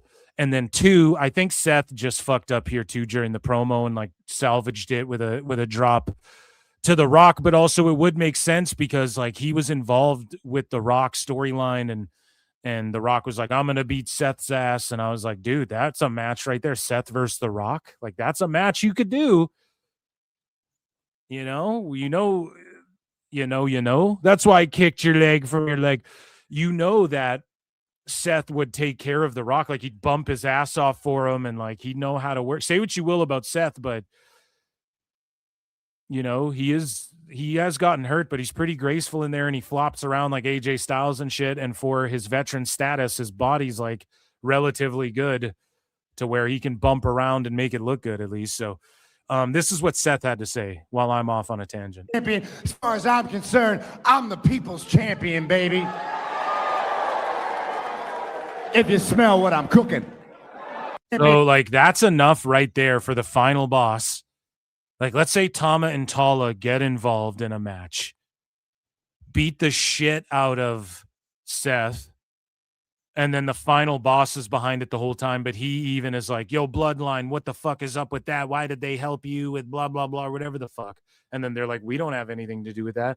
And then The Rock can come back. You get The Rock, Tama, and Tala versus the Usos and Roman. Maybe down the line or something. Like, maybe I'm overly fantasy mark booking a dream scenario, but if anyone could get it done, it's me, Austin. Yeah, Vince is coming back, so anything's possible. No, I'm joking. I'm joking. CWJ for 5 says with Dave Meltzer and Bryan Alvarez, BA Baracus, crapping on a potential Brady Paul match in 85, they would have complained about Mr. T, and instead people should watch a Wahoo match. The problem with people saying dumb shit, like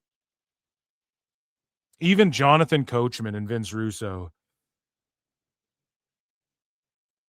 are like, we know everything about this business and shit. And it's like, no, you don't. Neither of you know everything about this business. Okay? And otherwise you'd be booking the shit. You wouldn't have a fucking pod about it. You know, you pod like I do. You'd be booking it. Start a Fed then. Well, Vince is booking it, okay? But a lot of people have fallen off of JCW and hate on JCW since Vince has been booking it. So WWE's always incorporated celebrities and athletes and shit.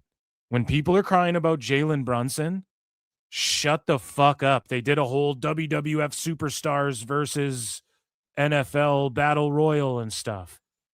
Didn't they main event a WrestleMania with an NFL guy back in the day? Like, come on, man. You have to understand the crossover appeal and the sports-based, like, we're the best of entertainment on MTV, dude, and we have Muhammad Ali here and athletes and shit, and Mr. T, I guess, who's an actor, but with athletic prowess. So I just can't stand people crying about that shit. It's like, you're mental. Like, what do you think you're watching, dude? No, nobody cared about Entente Combo in AEW, and it's those same people. Okay, it's just AI. Most of these people are fucking AI. Okay, I saw Nick LoPiccolo saying, I'm doing an Ask Me Anything about a sicko. One of the sickoest sickos who's like banned from the Observer message boards even. And it's like an AMA about a sicko. Like, bro, you're just going to get bots and tards. That's all that's going to go. Why even waste your time doing that? I don't even understand why you'd waste your... Come on my show and I'll fucking ask you real questions. We can have a real discussion about fucking, you know, about this stuff. And I would ask Nick, why are you even wasting your time doing that? You know, it's just AI people getting mad about Jalen Brunson. Like, are you fucking kidding me? Shut the fuck up. Anyways, Lawrence Taylor versus Bam Bam. Thank you. It's happened for so long. Now, if it's bad, you call out what's bad. Okay, that whole ending segment was good. Then Seth came out and it was cringe and shitty. They just fucked it up. Right? That's what you call out, because that was pretty bad. The whole segment fucking ruled for the most part. So what are we really talking about here? We move along. Let's get back. Thank you for the super chat, guys. Super chat in, hit like, heart, retweet, hype the video if you're on replay. Patreon.com/Pro Wrestle Times. Gift memberships. Support the goddamn show. Without your support, these fucking shows don't go down. Come say hi in chat. Love you. Okay, let's get into this. Over 200 watching. Shout you all out. Let's get more into news and SummerSlam stuff before your boy Phil has a fucking hernia. So we have some more SummerSlam news here. Darius Rucker sings the national anthem at SummerSlam. Now, typically they don't announce it beforehand unless it's a big name. Darius Rucker, a big name. And maybe they announce it beforehand, but sometimes they get some people that are kind of randos. I don't know. It's like 2 WrestleManias we get every year, with SummerSlam being as big as it is. So Darius Rucker will be there. That should be good stuff. And in other big PLE news, and speaking of WrestleMania, there's been reports on where WrestleMania 43 was discussed to happen. And you got motherfuckers like Raj Giri even saying, like, Tone needs to run a show in the U.S. this week. It's so fucking... It's the worst take when you just think about it for 2 seconds. Okay? It's one of the worst fucking You takes. are a naive, brainless, pathetic, idiotic, clueless, dumbass Mark. Because Tone can't draw 100,000 excess wrestling fans. I've beat that to death. But other U.S. cities plan for WWE WrestleMania 43 watch parties. So what WWE's doing are they're doing these big watch parties, and motherfuckers are like, oh, they're doing this to counteract if AEW does anything. And it's like, guys, shut the fuck up. Like, Dave Meltzer is on the Observer Live. This is him talking. Maybe it was Bry. We'll be able to tell by how shitty the sentences are structured. But not everything WWE does has to do with AEW, and not everything AEW does has to do with WWE, except for a lot of it does, because we know Tone loves WWE. With these watch parties, and people have pointed to this, it's going like back in the day. And even Dave points this out. It's like 1985 again, Brian. 1985. 1985. We're going to party like it's, 1985, Brian. Get the cocaine and DeLoreans. We're going back to the future. So that's exactly what they're doing. And what's old is new. And it's the same way. This is what it's more akin to, or this is what it's a product of. WWE doing this. Maybe it has something to do with AEW, whatever. That's maybe one thing on the checklist of 15 fucking things that it has to do with. It's more in line with this. Streamers are basically, it's cyclical, and they're just turning into cable packages. That's what's going to happen. You're just going to pay $100. You're going to have all your favorites. It's going to be like cable again. And you're going to flip between, oh, this is on Netflix and this is whatever. Well, not really channel surfing. You'll pick what you want to have, but everyone's smart TVs will have, like the way Roku has their own fast channel set up. There'll be like a fast channel set up between streamers you're subscribed to or whatever. And sports are going to go this direction and make deals with streamers. They're already doing it. It's cyclical. It's going that direction. So that's the same thing with the way the pay-per-view shit works. Hey, we're not in Yo City down since day one-ish, but they'll do watch parties in Yo City down since day one-ish. So they'll do this for SummerSlam, what? Mania, what? Survivor Series, what? And especially when you're in Riyadh for WrestleMania, why wouldn't you do that? And there can even be WWE superstars can pull up to some of these spots and do the watch parties with you. You know who else does this? UFC. Do you know who still does this even though they're on streaming? UFC. Do you know who's literally owned by the same company and is the same company as WWE? The UFC. So it's not about, oh, well, you know, Brian, AEW. You fucked up! You fucked up! It's about TKO and UFC. That's what it's about. So Dave says, I've been told their idea is to do watch parties around the United States and major markets, Brian. So they're trying to get a jump on this whole AEW, and everybody else is going to want to do Mania weekend. The cities this could be Bri. The cities I was told were New York, LA, Dallas, and Orlando. So all those different places, it's like 1985 again. I was 24 in 1980. We're going to do closed circuit. You're going to be able to buy a ticket to a building to watch Mania. So you mean like the NHL does and the NBA does and everybody does? But it's about AEW. What a bunch of fucking idiots, man. Uh-oh, retard alert. Retard alert, class. Oh, my God. And with a huge, huge support, ladies and gentlemen, with a massive support, Lincoln Hawk gifts 5 Pro Wrestle Clips memberships, and it's like a maroony, purpley, blood red color. You know what that triggers.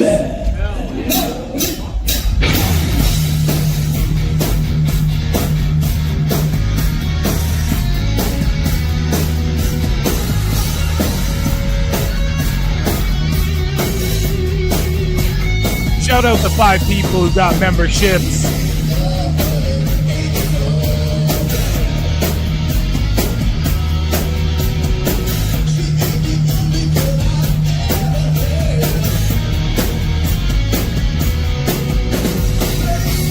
Oh, yes. Welcome to the madness, 5 people. Whoever got those.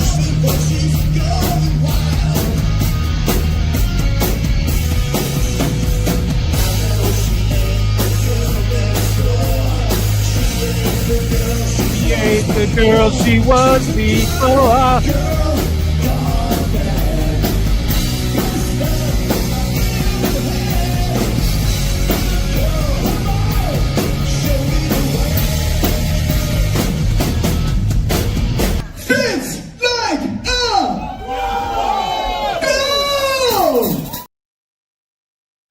Shout out Lincoln Hawk.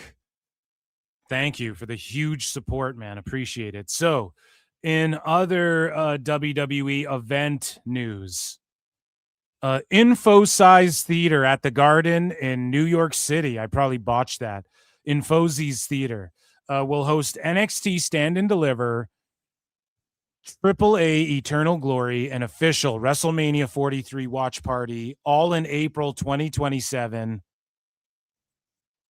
And so they are doing shows that weekend, obviously some of them in America, and that's awesome. And to make this about AEW, what are you going to make this about AEW as well?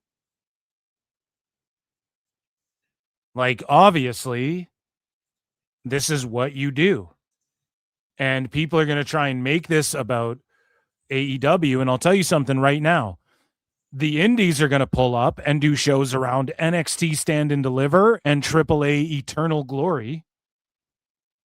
They're going to do shows around that weekend before they do in the MSG watch party, before they rally behind some random AEW event, or they would have already started doing that, guys.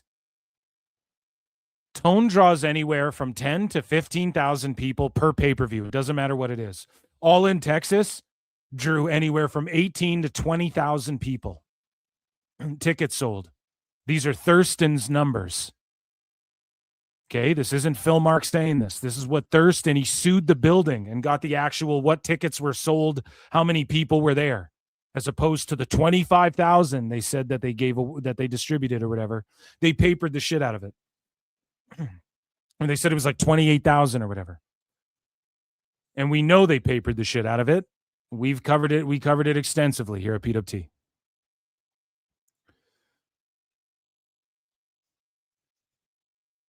If Tone did a pay-per-view anywhere, even in New York again, the last one they did had 14,000 people there. MSG house shows do 19,000 people for WWE. So what the fuck are we talking about here? It's the same amount of people. If they do All In, it'll be the same amount of people as a house show at MSG. Like, what do you guys expect? All the indies are going to spend a shitload of money to do shows around? The midget wrestling's going to do 45 shows like they did WrestleMania week around a fucking AEW show? No, they would just do it already for any of the shows. They don't. It's fucking pointless. And Raj Giri was saying the same shit as like Paul Walter Hauser, essentially. He's like, it's lame that it should be a celebration of wrestling and it should happen in America. And it's like, bro, is the WrestleMania 18 crowd in Toronto, is that not one of the best crowds? Was that not a celebration of wrestling? Rock Hogan with one of the best crowds of all time. What about if they went to the UK? Everybody wants them to do a Mania at Wembley and talk about, oh, it would do You know, Raj would love, and shout out Raj, I'm not even hating on him, but you know he would love getting massive clicks and views on his socials for talking about how many fucking tickets they sell for a Wembley WrestleMania. You guys know he would love that. So it's just a problem with Saudi Arabia, I swear to God, because people still in this fucking mindset of like, now, is it weird they're in fucking Saudi Arabia and doing shows in New York, considering if you want to go the whole 9/11 fucking rabbit hole and the whole Pete Davidson rabbit hole? Yes, it is kind of fucked up. But the world's healing, okay, guys? No. That aside, listen, Roger's just off base and everyone's off base with that take. Saudi Arabia has some of the most rabid crowds. The last show they did there was nutty. And you got to hear it again in Unreal and see how they were reacting in 4K on Netflix, you know? They were going crazy for shit. They always go crazy for shit. They invent their own chants. Wrestling super over there. So it's just a weird thing to cry about. Like, you should want WrestleMania. That's the whole point of a global company and product, if you want to call it that, which I try to refrain from calling it that. But that's the whole point, and that's what the dream was. Like, even as a kid, I was like, dude, I can't wait till WrestleMania comes back to Canada. And a little baby Phil Marks was like, dude, they need to come back to Canada. They need to go to Saudi. Imagine a WrestleMania in Mexico and shit. That would all be, I've always thought of that. That would be crazy if they did all around the world. It just means it's bigger and bigger. A WrestleMania in Japan? Holy shit, dude. That could go nuts. So, and in Mexico, I never would have believed it until you see how popular WWE is there and how popular AAA is there. Do a WrestleMania in Mexico, buddy. 2 nights, get fucking Iguana on there. You'll sell some ticks, right?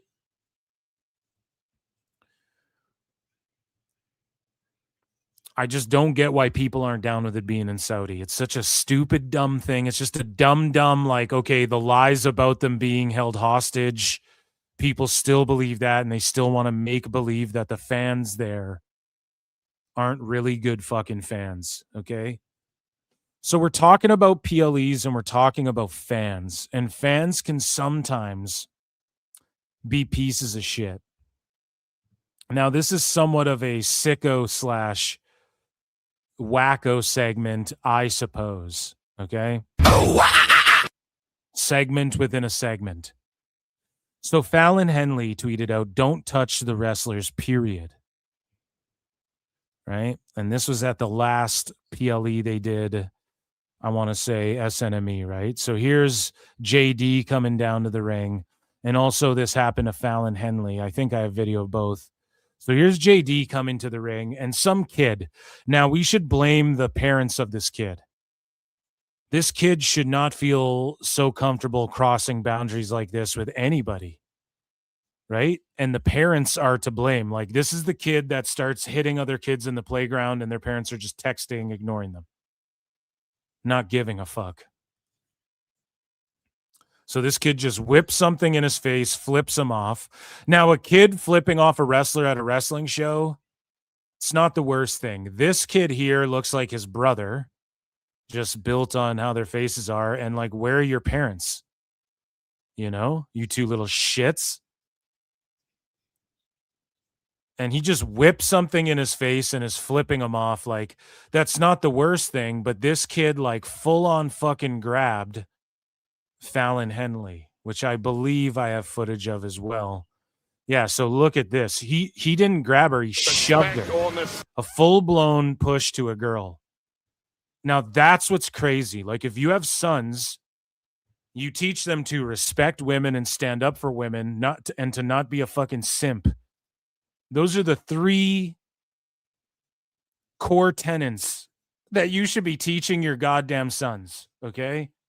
You don't be a fucking simp, but you take care of goddamn women, and you treat them with goddamn respect, and you especially don't put your hands on them, is the number one thing you should be teaching little boys, okay? How the fuck does this guy, imagine when he's 16 and he gets in a fight with his mother and he's arguing with his mom. That's what's crazy. right? And there are kids who, they get emotional, and it's not like the end of the world for a kid. Like, you nip it in the ass. If a little kid thinks it's okay to shove or hit or whatever, that's something you nip in the ass. This kid is old enough. The point I'm making is he's old enough to know not to do that. Okay. Now, I don't mean to roast this kid, right? It sucks that we got to bring a kid into this, but really I'm criticizing the parents. Like, where the fuck are your parents just teaching you this shit is okay? And I'm telling you right now, this is the kid on the playground who's like hitting other kids and stealing their shit. And their parent is just texting, and you have to be like, hey, asshole. But then you tell their kid, fuck off, you little shit. And then their parent wants to get all in your face, melting down. How dare you? That's my kid. And it's like, well, your kid's being a shit. That's 100% what this is. So look, this kid full blown shoves Fallon Henley. Respect or nostalgia, they're simply interested. Respect or nostalgia, they're simply interested. Like, that's kind of fucked to do. And some people are like, it was way harsher back in the day, man. And it's like, okay, or, boomer. The young superstar, babyface, that former heel thing. So, like, what do you think, man? What do you think? They should start blading and fucking, I don't know. What do you want to have happen? You want to bring it all the way old school? No mat, no pads around the ring, and everyone blades and fucking gets hepatitis. No, I'm joking. We're going to start shooting steroids into each other's asses again. So it's kind of crazy that that kid just feels comfortable doing that. And speaking of fans of wrestling and feeling too comfortable, I don't believe Neon, this goofball Neon, speaking of dumbass little shit kids, Neon, who's this fucking famous streamer, and he's just a cringe lord. His whole gimmick is, I'm just going to act like a cringe lord redact and get views for it, right? Like, he's the epitome of brain rot, bullshit, nothing content. He's like right above girls who just act like thoughts on streams and wear slutty outfits while they play video games that they're not good at to fucking get attention, right? And get clicks and views, which I ain't even mad at all that, whatever. Like, everybody's out there grinding or out there grifting. But Neon's grift is like, I'm just going to be a tard and fucking, that kid who shoved Fallon Henley watches Neon, for instance. Right? I'm just going so hard on this kid. Man, fuck them kids. So Neon caught some flack for catching Penta on camera. We talked about this while we watched SNME, and he was there at Fanatics Fest, which Fanatics and them, they got to move away from the shit. And this is so TKO Dana White coded. Dana White will do, he's done it to promote Power Slap. He's like, he links up, I forget her fucking name, this famous OnlyFans thought, who's like known for being really short. He like pulled her around in a suitcase. Some fucking gooner in the chat will know who I'm talking about. And then she jumped out of the suitcase and jumped up on a supercar and was like, we're going to give away this supercar if you watch Power Slap or UFC or whatever the fuck. And it's like the Nelk boys, and shout them out. I mean, I'm not hating on it entirely. At least the Nelk boys like try and do podcasts and do like interesting shit, but whatever, man. It's just catering to, it's just to get like the kids roped in. I understand. But to me, when I don't know much about iShow Speed or whatever, but when I watch his content, when I see clips of it, he's like doing shit like going to Africa and fucking having dance-offs with people or whatever. Like, it's actually, there's something, he's like pro wrestling and training to be, he does a show where he's like, I try different shit. And, when you see Kai Cenat, like a lot of his shit is kind of brain rot, as they make fun of in Scary Movie 6.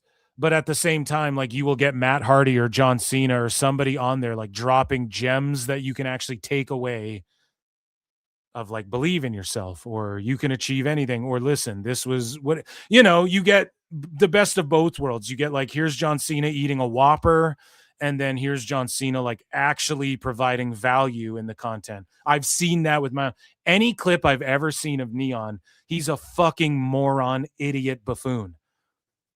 And the Nelk boys, pretty much, like, let's face it, they're known for like gambling, shilling gambling shit, and alcohol, and like Steve will do it or whatever, chugging fucking booze and getting banned off every platform and shit. That's what they cater to, and shout them out. I'm actually a fan of the Nelk. I actually like Mike Will Made It. What's his name? No, Steve Will Do It.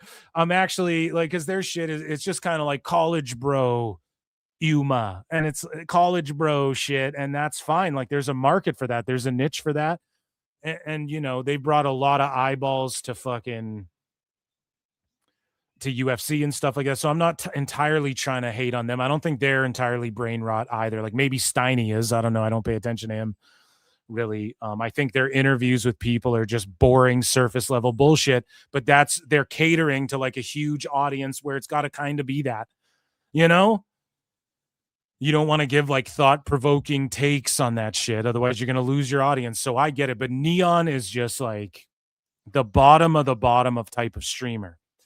Now, I think I say all of that and bury him first before I defend Neon a little bit. He doesn't know WWE invited him here, and Jim Ross, I think, or somebody, one of the old timers, King, blamed WWE for this mistake happening. And it is their fault because they invited this guy here. He's an IRL streamer. The problem with these streamers is they have to then become kayfabe. They have to keep kayfabe. Now, that's good for WWE. It's bad for these streamers as brands who go, nope, we just show you the raw, unfiltered. They're all fake, phony fucks too. They are.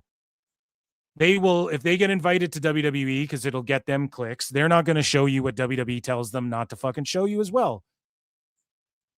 And they're going to apologize. Like John Cena in China talking about Taiwan, you will be forced to apologize. Okay? And they do it. So that's how you know this guy's a fake, phony fuck. And he just does tard content. So why the fuck would you engage? I don't get it. Neon is like, I don't get it at all, right? But I'm defending him here. It is WWE's fault. Okay? They should not have let this little fuck back there. Don't invite him to your shit. Hey, fanatics, don't invite this guy to your shit. It's stupid. It's pointless. Now, I have the censored version. Let's watch this clip. Nice to meet you. Nice to meet you. Now, Penta had like face paint on. Even if you even if you saw him, and it's all over the internet now, his eyes were painted and half of his face was painted already. And so you want to know what's under that mask? A bunch of black paint that goes all the way up to his fucking hairline. What you're not even seeing, and he had his contacts in and everything. You're not seeing anything you didn't already know. Okay? No camera? But he checks them. Use mask. Yeah. Can you delete this, please? Oh, yes. I will. You take something? Now, nobody told Neon, and maybe they did, but nobody told him not to film luchas and shit. How does he know? He's not a fan of wrestling. He doesn't know all the wrestlers. Fanatics and WWE got to do a better job. Nice to meet you. Nice to meet you. Right? So we move along, and then the next day, this is what happened. He wasn't allowed in. He actually got denied entry. So then WWE goes, he's not allowed in Fanatics Fest, and Fanatics goes, fuck. Yesterday, you guys took a video of the guy with the wrestler with his face painted. Okay. And you posted it. So today, I didn't post it. I was live. I saw it.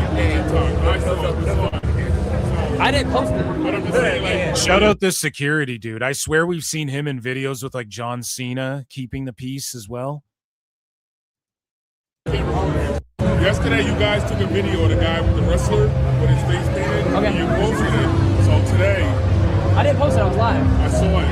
I didn't post it. This is how dumb these fucking people. I didn't post it. I was live. Yeah, you posted a live video, you asshole. I didn't. It's not a post when I go live, and then it's a fucking post literally on my feed so people can watch the replay and shit. What are you, dumb? Holy shit. And so Neon, again, made an apology video, and I just wanted to update you all with this stuff. First, he says it wasn't his fault, though.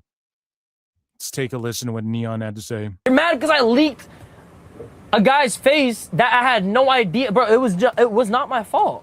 It was not my fault. They told him he could take his thing off. They told me I could stream in there. We both collided, and it didn't work. And shit happens, bro. No lies detected. Yo, wait, watch him out. Penta wants to fight you? Brother, I'm a... Yeah, of course. See, and then it's just rage bait. I'm gonna beat his ass or whatever he was gonna say there. So here's the apology video because he does not want that smoke from Penta. I just wanted to apologize. It was a clear misunderstanding. And this is why, too, because this guy goes to the UFCs and all this. So now, because Dana's on the board and it's the boys on the board at TKO, right? Now he's like, oh, fuck, I'm going to get banned from all UFCs, too. I just wanted to apologize. It was a clear misunderstanding. They told him that he could take the mask off in that area, and they told me I could stream in that area, and it just flashed. Still, this is the fucking God. There's so many people like this, too. Just don't take accountability. I don't expect this asshole to, but it's this thing of like, well, I'm sorry, but here's the reasons why I'm still not in the wrong and shit. Happened. It was never my intention. I will do that on purpose. I'm sorry. So he just doesn't want to get banned from like TKO boxing events and Power Slap and Zuffa boxing, pardon me, and fucking all the places that he goes to make content where he gets to go to these events and be like, yeah, we're backstage at the UFC. He doesn't want to get banned from all that, which that's unfortunately what comes with the WWE side of things too, right? So he's a fake fan. So just in other WWE news, okay?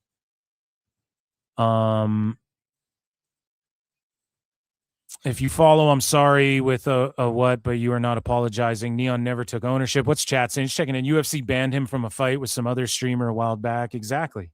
So that's like 2 strikes, dude. CM, Punk, Oba, Rhodes, Danhausen, Hendry, Mysterio, Vaquer. Okay, I don't know what you're listing. Shout out everyone in chat, guys. Make sure you hit like, retweet, heart, all that good shit. Hype the video if you're on replay. Join Patreon, super chat in. Shout out Lincoln for gifting memberships. Gifting memberships is a great, wonderful, nice thing to do. And AEW, they're doing their main event here.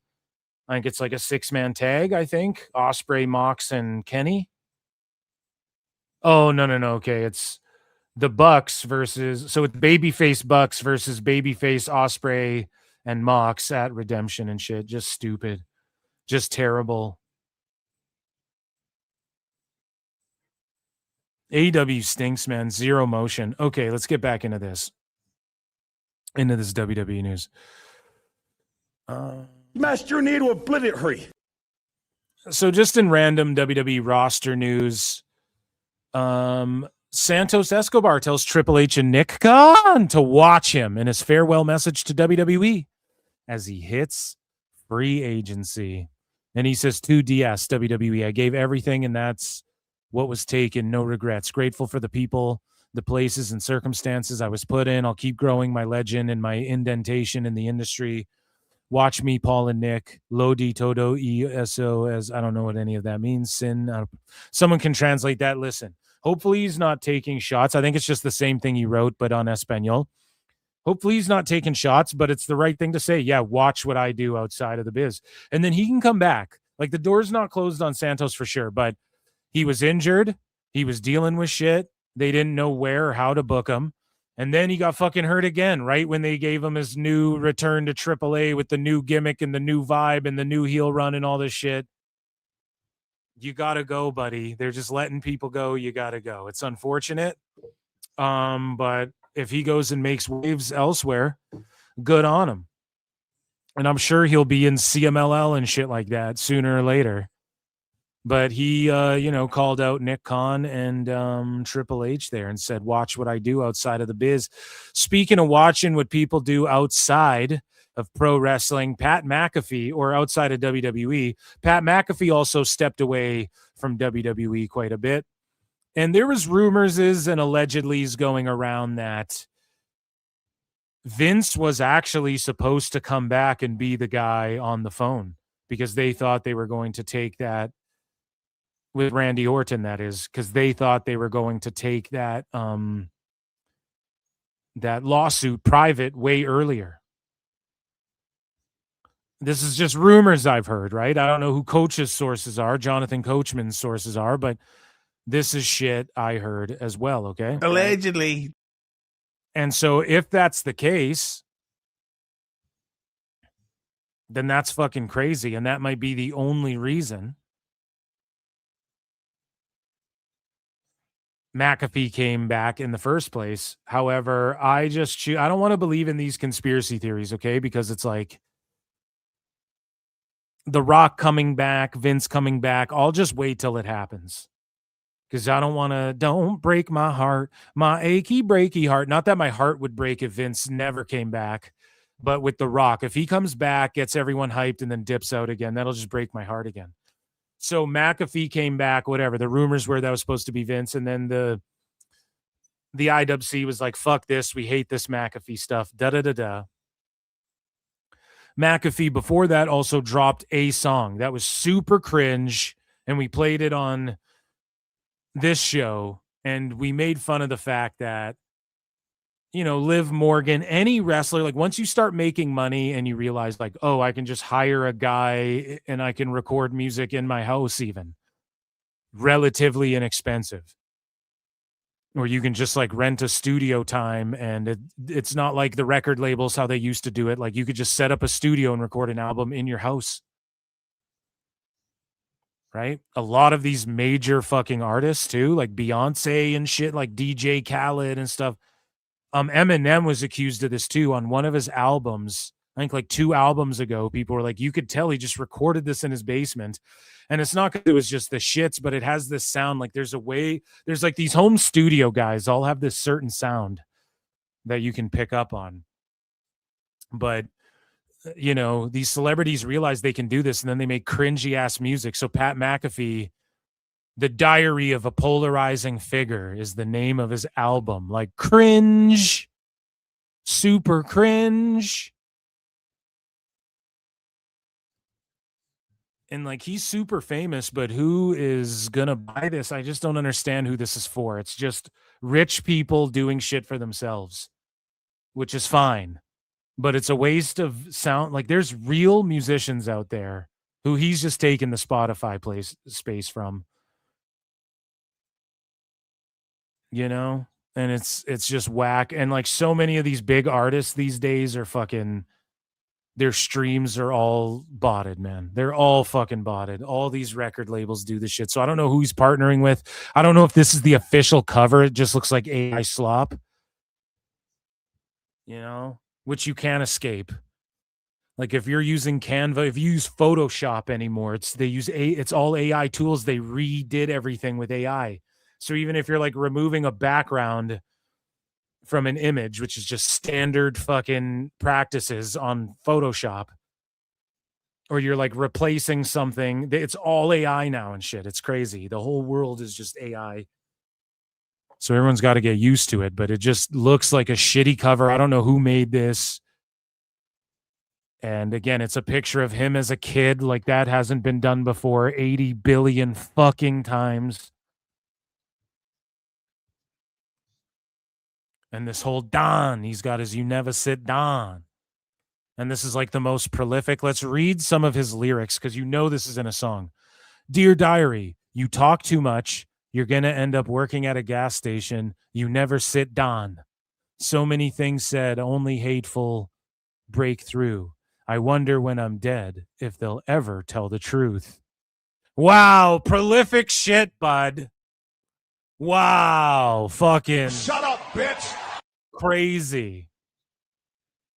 You're the next fucking Simon and Garfunkel. You're fucking Hall & Oates here. Just a regular old Lennon off the block. That was a great record. That was a great record. In Liverpool. Where'd you record this? In Liverpool. A fucking Paul McCartney here. Kelly Clarkson. Just a prolific fucking, listen to these bars. So many things said, only hateful break through. I wonder when I'm dead if they'll ever tell the truth. It's whack. I wish I had 2 more hands so I could give those titties 4 thumbs down. You motherfucker, dude. Holy shit. Crazy cringe, man. Shout out Pat, though. I am a fan. I'm definitely a fan. But that is just awful. Speaking of just terribleness, look at Bianca Belair's knuckle and her finger, how it's sliced open, a giant scar. She's had surgery, of course, and that knuckle is not healing. And what's happening is it probably keeps filling up with fluid and weird shit. And it's probably like squishy and doesn't hurt too much, but it feels weird. And that's all because she had some weird finger injury, and fingers don't heal that. You know, Lana had some shit and it would not heal. She like scraped her finger at a AEW show and it got infected and shit. And, you know, Bianca Belair's dealing with this, and she gave an update. This is her finger from last year, a year later, still looking like that. So hopefully she gets it fingered out. Ba-doom-ps. But she's busy being a mom anyway, so that's not really going to matter. Speaking of nothing really mattering, I don't know. Sheamus rejected a restructure. This is according to Fightful. Sheamus rejected a restructured deal and opted to leave the company, as it wasn't presented as an ultimatum like some of the other deals. Like you guys know shit. None of you dirt sheets know a goddamn thing. Shut up. Sheamus remains under contract and is set to become a free agent on October 1st. So come October, he will be a free agent. Let's see where he goes. If I'm TNA, and dude, I seen some comments because I go, dude, they got 30 million. How about we bring in some people and keep Tessa Blanchard around and shit? I saw a couple comments where people are like, only 30 million, Phil. How far do you think 30 million goes? A long fucking way. It's not like TNA changed everything. It's the same show. If you watched it before, it's not like their fucking Trons are big and they're just breaking out the pyro every show. They didn't really change anything. It's just $30 million more. So what did they do with that deal? So far, it looks like, yes, they've re-signed some talent and stuff like that. Okay, there's a budget for that regardless. They could keep Trey Miguel regardless.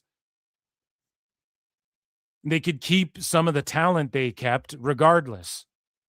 And now they're letting go of people like Sinner and Saint, and you got folks crying about it. A lot of these talents would stay there anyways. Daria Ray would get re-signed. So with or without the 30 million deal. So the 30 million went towards a bunch of fat cats lining their pockets. Maybe their budget for talent got increased a little bit. But they just lined their pockets and then it went towards their debt and shit like that. Okay? And they're trying to get rid of the fucking, then the rumors of the sale and all of this. And people are like, there's no merit to it. It's not true. But here's the thing with TNA. Right now, if someone offered like 50 million and to take all the debt and shit that's left, they would fucking do it. Whoever owns that shit would take that deal. Guaranteed. And just like I guaranteed their goal was to be on fucking Thursdays when they got their TV deal done, I'm guaranteeing you that they would take the money. So what I'm saying is break off some of the 30 mil, hire Sheamus. Sheamus and Nick Nemeth do a long program between them, stretch it out. And that'll hopefully draw you some more ratings. They're doing great ratings as of late, though. And they did their highest ratings on AMC last show. So shout out TNA. And they're down to Mike Santana or whatever his name is. So Bayley could force WWE to change its contract rules. So I found this very interesting. This is courtesy of Ringside News. And so let's take a look at this article here. And so Bayley could force WWE to change its contract rules. So Fightful Select says Bayley's potential free agency has become a major topic inside both WWE and AEW, believing she could at least reach the negotiation window after agreeing to anything. I hate how these sheets don't report on shit. Like, obviously, dude, it's like in the NHL, the journalists know that this player is going to wait until look at what LeBron's in the headlines for right now. They're trying to push along a deal and he wants to wait it out. So Fightful and these guys are like, oh, you know, it's believed that it could at least reach the contract window before she agrees to any. No shit. That's how you negotiate free agency. Now, the problem in pro wrestling is that what's going on is Bayley's on the phone with Monet, and Monet's acting as the little birdie for Tone to let it be known what they're going to offer her and what and will Tone match it or raise. So when people cry about contract tampering, nobody actually gives a fuck about contract tampering. Okay? Because they're doing it right now. She's negotiating it with fuck right now. So if anybody's going to get sued, it should be Tone. No, I'm joking. But there's negotiate behind the scenes. If this is real, if she really is leaving, she is going to negotiate her money up, and WWE is going to try and close a deal with her. I don't know, though. I don't think so. I think her deal could go, and then she'll just, guys, guess what?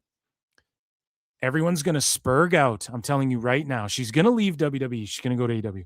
Everyone's going to spurg out. How dare they let Bayley go? Blah, blah, blah, blah. Dummy, dumb, dumb, dumb.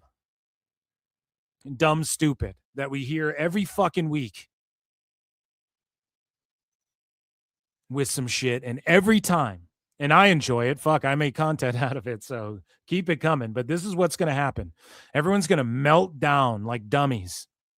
Meanwhile, she's going to go get a huge bag, wrestle Monet at fucking wherever the fuck, wrestle some people in Japan, help get some girls over, whatever.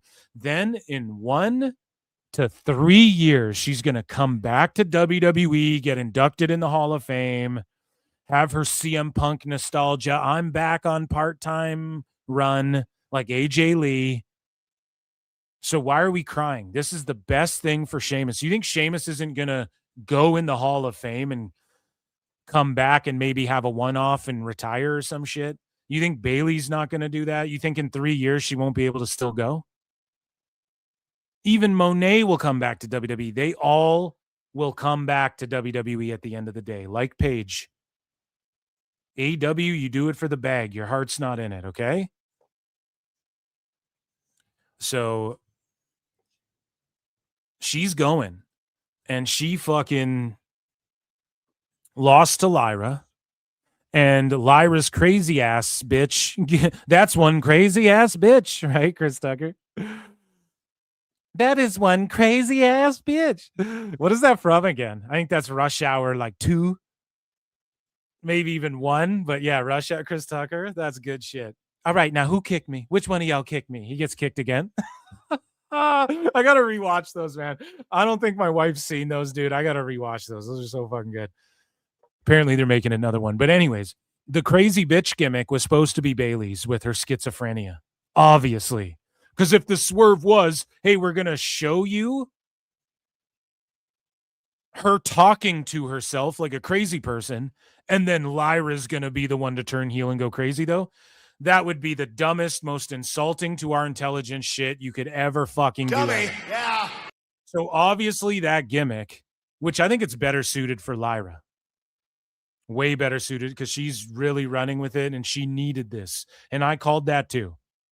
Phil, don't miss. I said, listen, when she turns heel, that's where she's really going to get to shine with what she's capable of because she's great in backstage segments and all the little things with Lyra. She's a great like actress. You could fucking cast her in a movie, I'm telling you. And it's not because of the crossover, the mass appeal, You know, it's not like the Sydney Sweeney factor where it's like, okay, decent actress, but you know, people like to look at her. She's a Hollywood starlet, see? You're going to be in the pictures. You're going to be a star. Now, come, how old are you? 13? Okay, Drew Barrymore, start smoking cigarettes. They're good for you, see? Old Hollywood, the creepiest shit of all time. But Lyra would be a good actress. Not that she's not a looker, but could be an actress like legit. I believe that she could like act in fucking shows and movies and do her own stunts, obviously, right? So this is a better character for her, but it appears that's what was going on, guys. The writing's on the wall. Like Bayley might even have a moment where she returns to WWE. Let's say they get a deal done. Awesome.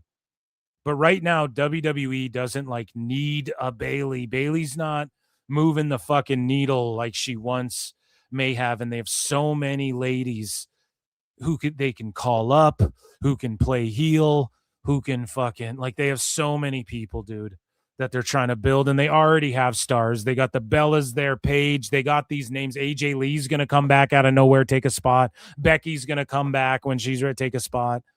So Bayley's going to go. She's going to get that money from Monet. She's going to come back in 3 years, get inducted in the Hall of Fame, have her fucking Hall of Fame run, whatever. That's how you do.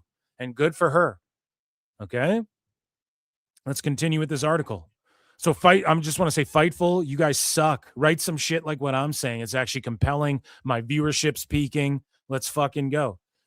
So this is where things could get expensive. Bayley is expected to receive interest from both companies. So they're writing an article going, Bayley's deal could change the game because she's expected to get interest from both. That's like saying, it's the equivalent of saying like, hey guys, Sami Zayn's leaving WWE.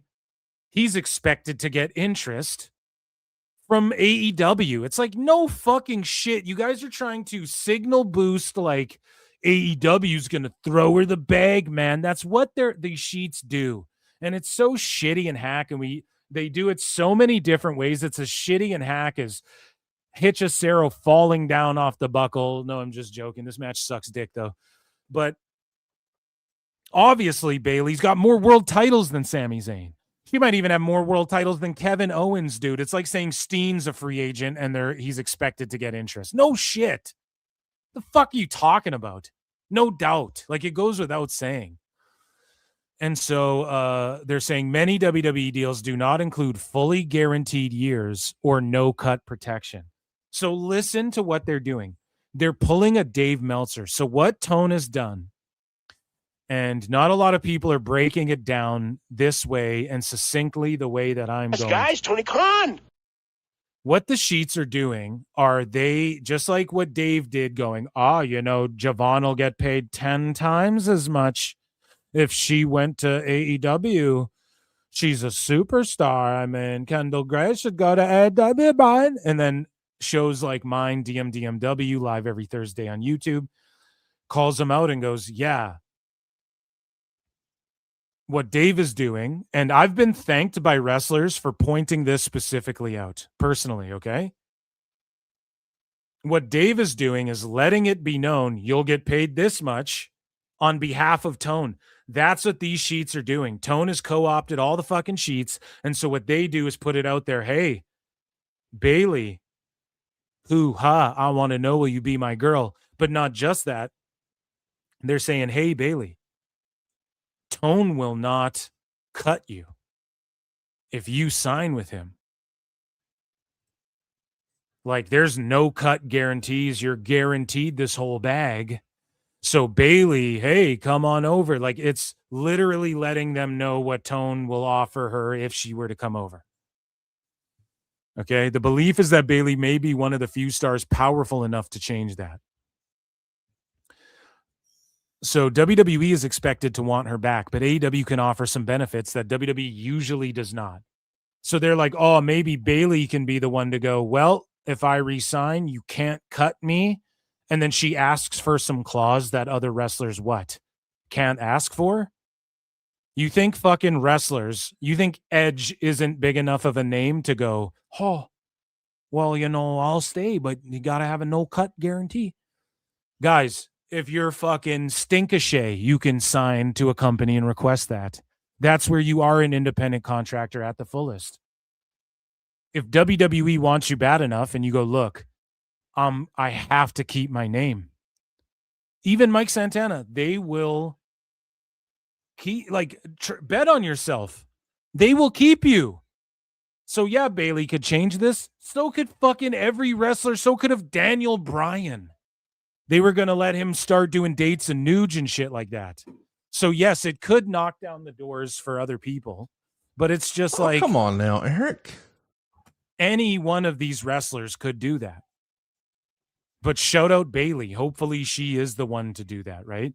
But that matters for Bayley because she could be one of the biggest names on the signing and meet and greet circuit. So it's like, buddy, you're like, why couldn't Monet do that? I thought Monet is the highest paid women's wrestler and she don't draw either. And she couldn't have been the one to do it. This is like this new weirdo thing where all the dirt sheets are fucking co-opted. And they're just like dog whistling. And I've called this out. I've been thanked by wrestlers. I've been thanked by the boys for he fucks with people's jobs, Dave does. And these other sheets do it too. By insinuating things. Fuck, Killer Kelly, I interviewed her on PWT and she was like, dude, I had to ask the dirt sheets, like, or I had to ask TNA, sorry, because of the dirt sheets, like, am I fired? Do I have a fucking job? You know, like what? Because the sheets are reporting shit saying that she's not, like, you know, it's just stupid. It's just stupid how they do this shit. And, yeah, that, ladies and gentlemen, was WWE news, and it's obvious what they're doing. That is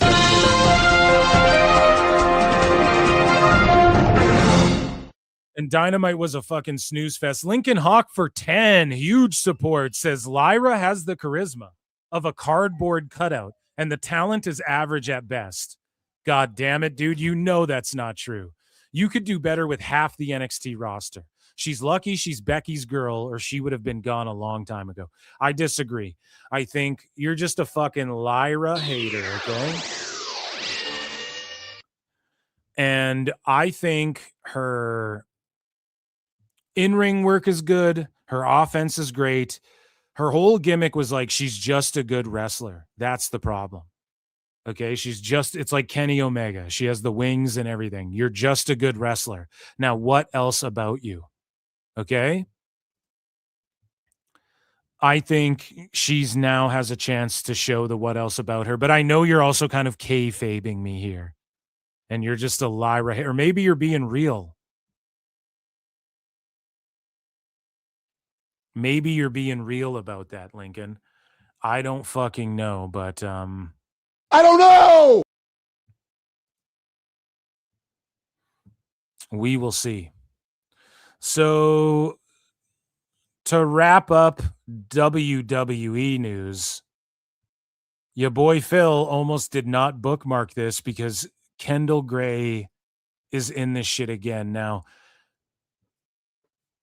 I don't mean to be a mark for myself. You are a naive, brainless, pathetic, idiotic, clueless, dumbass mark. But I swear to God that Ren Sinclair knew that I brought back Wrensday on the 1-year anniversary. And I swear that she knew that I was like, I stopped watching because of Thursday, which I did. And then I'm like, dude, these are great. Okay, I'll give Thursday, Kendall Gray, she's in this one. I'll give it a chance. Now she's bringing her back 2 weeks in a row? Bruv, she's for surely watching PWT Confirmed and going, well, Phil, I'm going to win you over with Thursday. Hey guys, happy Wrensday. So today we're going to talk about all the people that Kendall thinks are hot. Ooh. Okay. You think I can tell them? No. You're okay with that though? No. Dave Meltzer's fingers are crossed. Please be me. Please be me, Brian.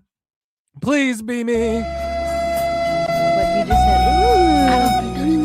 That's not true because actually what she talks about on like what? Maybe like every other day. Come on with it, man. Oh no, he's going crazy. He's going rogue. Oh my God. That's Dave Meltzer busting in. You have to vote me. How dare you not mention me? You guys. Hello? Of course, you're in love with Cuervo, Kendall. He had Cuervo with him the whole time too. Oh, of course, you're in love with a rapper, Kendall. You should can you put that in the microwave? No, it'll melt. That. I ain't worried about that, man. I'm worried about Darby. This might help. We're so sorry that we couldn't help you last week with, Dark stank. Yeah, it was good. Finally, you got something nice to say. Yeah, okay. But we thought about it, and like, even though Norm and Jaime didn't work out, we actually found the perfect person to help you with dark stank. Let me go get him. Cover your eyes like this. I got to cover what, man? I'm not trying to. It's gonna be a surprise. Surprise. She better not. I heard you talking about who the hottest people is. She better not be bringing them out. How dare you break my heart? Better talk about me. Well, she had Cuervo with her too the whole time too. Hold on.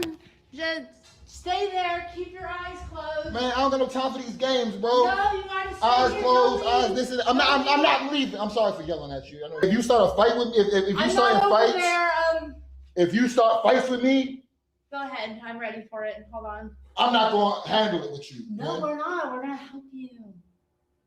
I asked you yesterday to help me, Ren. Okay, well, he's a Ren, little keep going. He's a little camera shy. Sorry, I'm panicking. Hold on.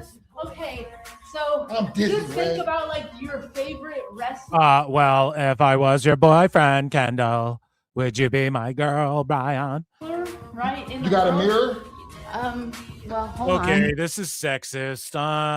We cancel her. That was pretty good. Yeah, almost. It's Hey, like voices. looking in a mirror. What's up, man? Oh, Put your hand down. How dare you do man face? Hello. Open your eyes, man. I'll help you. This is Ken. Ken. Yeah, Charles loved him, but he was just too much for Charles to handle. Dave's like, well, now I'm into guys. I'm gay now, Bryan. What do they say? Dark stank? Dark stank. Dark stank or what is it? Part of your mustache is melting off, Ken. Hello. He panicked. Okay. Ken is so Well, I'm actually into dudes. It explains my shirts.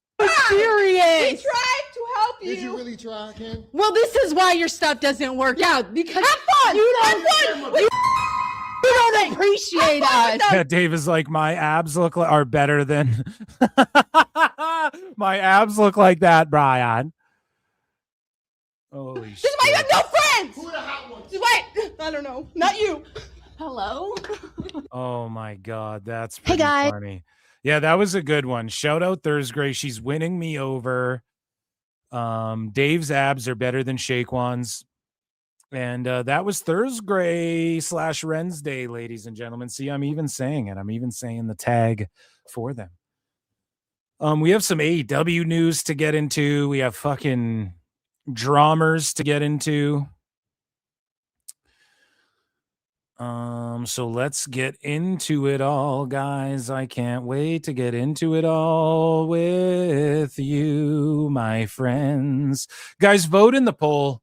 What pro wrestling reality show is cooking harder right now? Wherever you're watching this show, just in the chat for your boy Phil. 1 for WWE Unreal, 2 for Dark Side of the Ring, 3 for haven't watched either. Most of you haven't watched either. And I don't know how you guys aren't watching these. Go out of your way to watch these, okay? I voted Dark Side of the Ring. I'm telling you, the TNA stuff was great. The Joe Necro Butcher shit is like must watch. It's on YouTube and shit. Just look up the episodes, okay?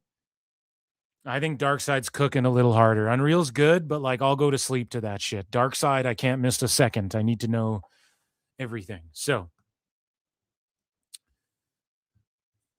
we are going to get into patreon.com/pro wrestle times, guys. Thank you for all the support. Thank you for over 8K subs. We're on the road to 10K. Thank you for the live viewership and all the people who check out the replays. If you're watching this on replay, hit the hype button. There's like a button that says hype with stars on it. Sometimes you hit the 3 dots on the video and then it'll be a thing that says hype. That's all the rage. It's the new meta. So make sure you hype the video for me if you're watching on replay, because we get tons of replay views and it just warms my heart. Emotional damage. So, ladies and gentlemen, Ichi Nissan for AEW news. So, guys, this happened like a week ago or so. I'm not even sure, but Ospreay was the target of some sickodom. And Bryan Alvarez also targeted the sickos because he was the target of a bunch of hate because he actually criticized AEW. And then he's melting down about the sickos and whatnot because they start coming for him, right? And so what happened here is a sicko made a fucking joke. And this is someone who has me blocked already, I'm pretty sure. And yeah, dude, 509K impressions, 3.8K likes. Now, why? Because there's a bunch of edgelords who hear this fucking selling the neck and hot load in the throat Charlie Kirk jokes, which I'm sorry. Like 800 people have made the same fucking joke, probably more, like 8,000 have made these same his neck's fucked and hot load and in the throat. I think Pete Davidson said that at the roast. I pop for it. I laugh at fucking all the jokes. I didn't pop for it, but it was like, ooh, fuck. Which I guess is a pop. That's a pop. If you boo, cheer, go, oh shit. If it makes you feel something, you're like, oh shit, that's a pop, right? With comedy. And Pete Davidson, whatever, he's the most famous definitive guy who did that joke. Other comedians were already making that same, oh, he's gay, he takes a shot in the throat like Charlie Kirk. 100 comedians already made that joke. I saw it on Twitter, right? I'm a big fan of comedy. You guys know that already was a joke that people made way before Skeet Davidson, but he gets a pass as far as like he was the most famous guy, I guess, who did it. Carlos Mencia did. And I'm willing to give him the benefit of the doubt. I doubt he saw some local comedian. It's just an easy joke to make. That's why so many people make the goddamn joke. Okay? So this person, Jen goes, Will Ospreay is as bad on the mic as Charlie Kirk, but can't sell the neck as well as he did. So then Kenny Omega jumps in. And then a bunch of the sickos jump at him too, because they're like, dude.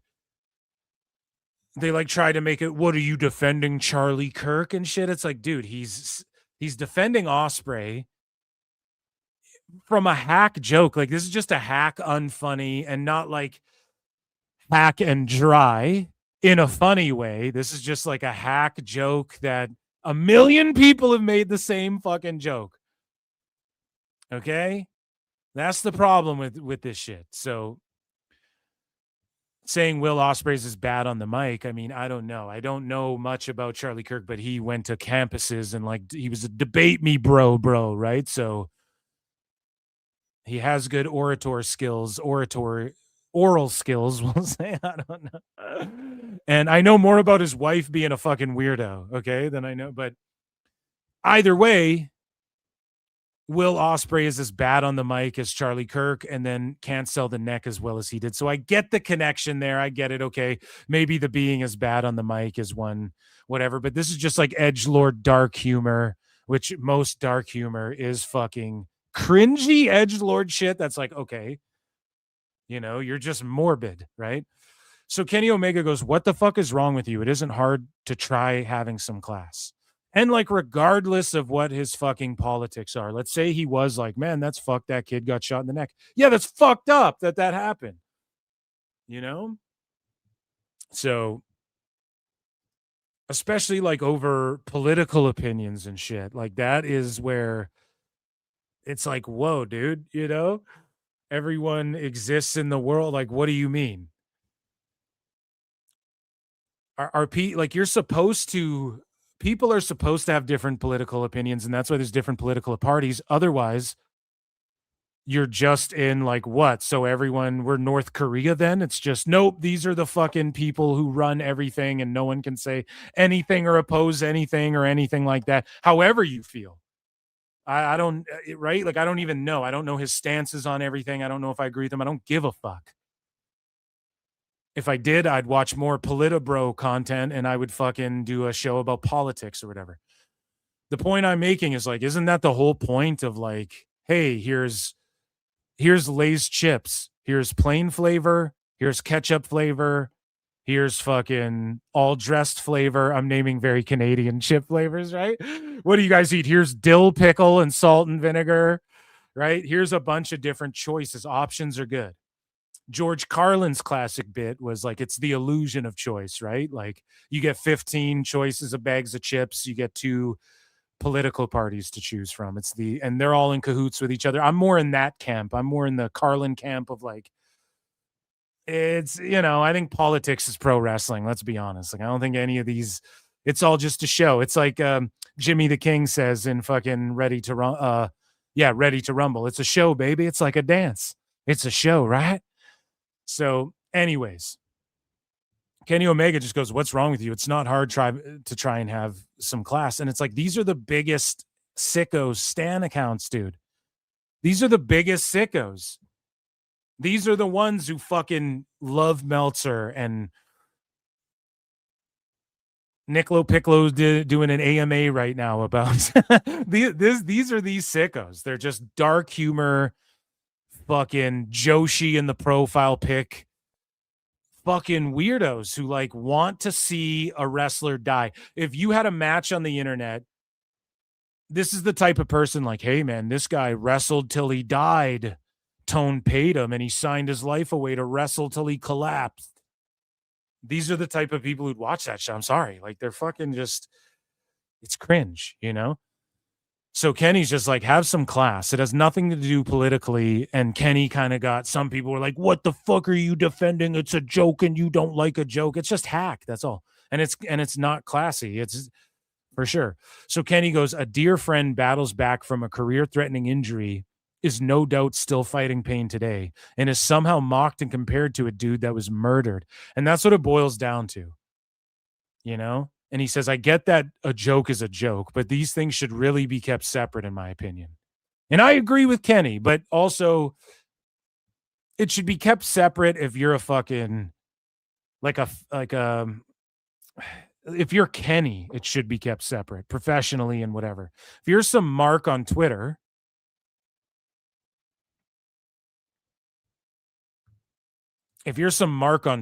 then like, no, you don't have, you can do it. You can do and say what you want, right? If people don't like it, they can report your shit and the platforms can, right? I thought this was America, but like, if they're in America, bro, that's, you get to fucking say what you want. So, I guess that's my take on it. I don't really have a take, but it's like, this is par for the course. This is your typical AEW sicko. And I guess we had a wacko segment, so this is a semi-sicko segment. In here, somebody made a joke. And like, I'm not, guys, you got to be willing to make jokes and take risks with jokes and shit. But when it's hack, like, people can call it out for being fucking hack and unfunny. It just is what it is, So go ahead. This is par for the course for sickos, though. They're unfunny. They don't have like real social lives to where they understand what's funny and what isn't. It's just gross edgelord shit. They spurg out and get defensive. They're in a cult, a lot of them, right? Nick LoPiccolo's doing an AMA about that Sodu 2 guy or whatever the fuck is it, Sodu 2. And we've made fun of him on the show, but he was kicked off the Observer message boards for like, I guess, legitimately being a fan of the Boston bombings or some shit, allegedly, or like making cringe dark jokes about that too. Whatever, man. It's cringe shit. People go, you weird me out. I don't want anything to do with that. It's just weird. You're getting weird now. And people start getting weird. People go, I don't want to fuck with you when you do weird shit. Right? And one of these sickos made a fucking joke too. Everyone was melting down about He just said something weird about Santana or something. I can't remember. I don't know. I'm looking for it right now. I can't find it. It doesn't really matter. But this is just par for the course. And I made a tweet saying, like, your typical AEW Sicko Meltzer fans, to quote the Kino Casino, and your AEW fans, Saya, right? Let me see if I can't find it, because I know I made a tweet about this shit. Let me see here, guys. I know this is compelling radio where I'm just fucking... And Kendall Gray said she's playing the flute for her Insta subs. Kendall plays flutes. Let me find this. Yeah, it's deleted, I think. Oh, yeah. This is what he said. Oh, it's the Sodu 2 guy. He goes, completely here for Santana, but 1-3 Amigo spot and that fake chair spot. I hope his cousin finds him dead in a Minnesota hotel with a toothbrush in his mouth, like Eddie Guerrero died. So get it? Eddie Guerrero was found dead, and I hope this guy literally dies. That's not funny at all. Right? It's not funny at all. We've talked about this on the show, okay? When Dave goes, oh, it's like, and those people, Bryan, and it's like, whoa, are you being racist? So then I might make towing the line of racial jokes, but we're making fun of a thing. It's funny. Just being blatantly racist is not funny. Just being blatantly wishing death, or not wishing death, but like saying some shit like that is not funny. Like, it's just like, there's a way to make a joke about how someone died. Like if somebody made a Chris Farley died joke, or an let's say you're at a roast and Earl Skakel goes up there and he makes a joke about being blonde and having to fuck Vince McMahon. Like that's dark and kind of fucked up because we know about what happened to Ashley Massaro allegedly and all of this shit. But like, there's a way to make a joke and make it fucking funny. This is, I hope they find him dead with a toothbrush in their mouth. This is who these people, like, they think they're funny. They're not. Otherwise, they wouldn't just be hacks on Twitter. There's way too many hacks on Twitter. And they would have an entertaining podcast like mine where you make jokes and make funny wrestling jokes and people can see the context and stuff like that. You guys don't have that because you're fucking weirdos who melt down in Spurg and do cult-like shit. And then you wish people die. And it's interpreted that way because you're unserious.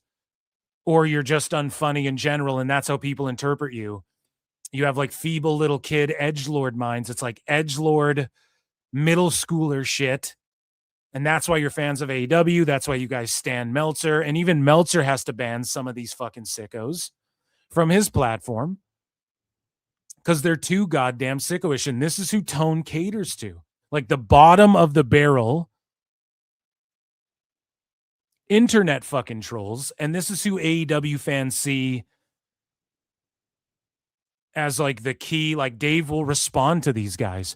Tone, this guy saying this shit right now, Tone tweeted to Bix and Span publicly to unblock this guy we're talking about as well, this So2 guy who made that Mike Santana comment.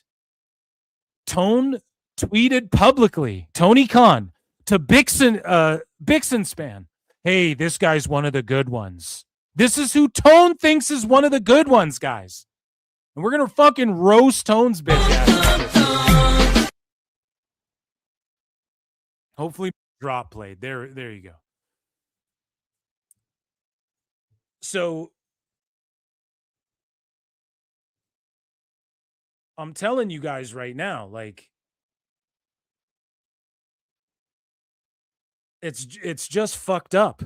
And these are the type of people Tone's been catering to. And a lot of people try, and that's what fishbowl drownings and spike bats to the back and everything, and hypodermic needles. That's what this caters to. Hateful fucking weirdos. And like genuinely hateful. Which is fine. But they're not funny. They're fucking cringe. It's cringy. AEW's mostly cringy. I just watched Dynamite. The whole main event scene's cringy.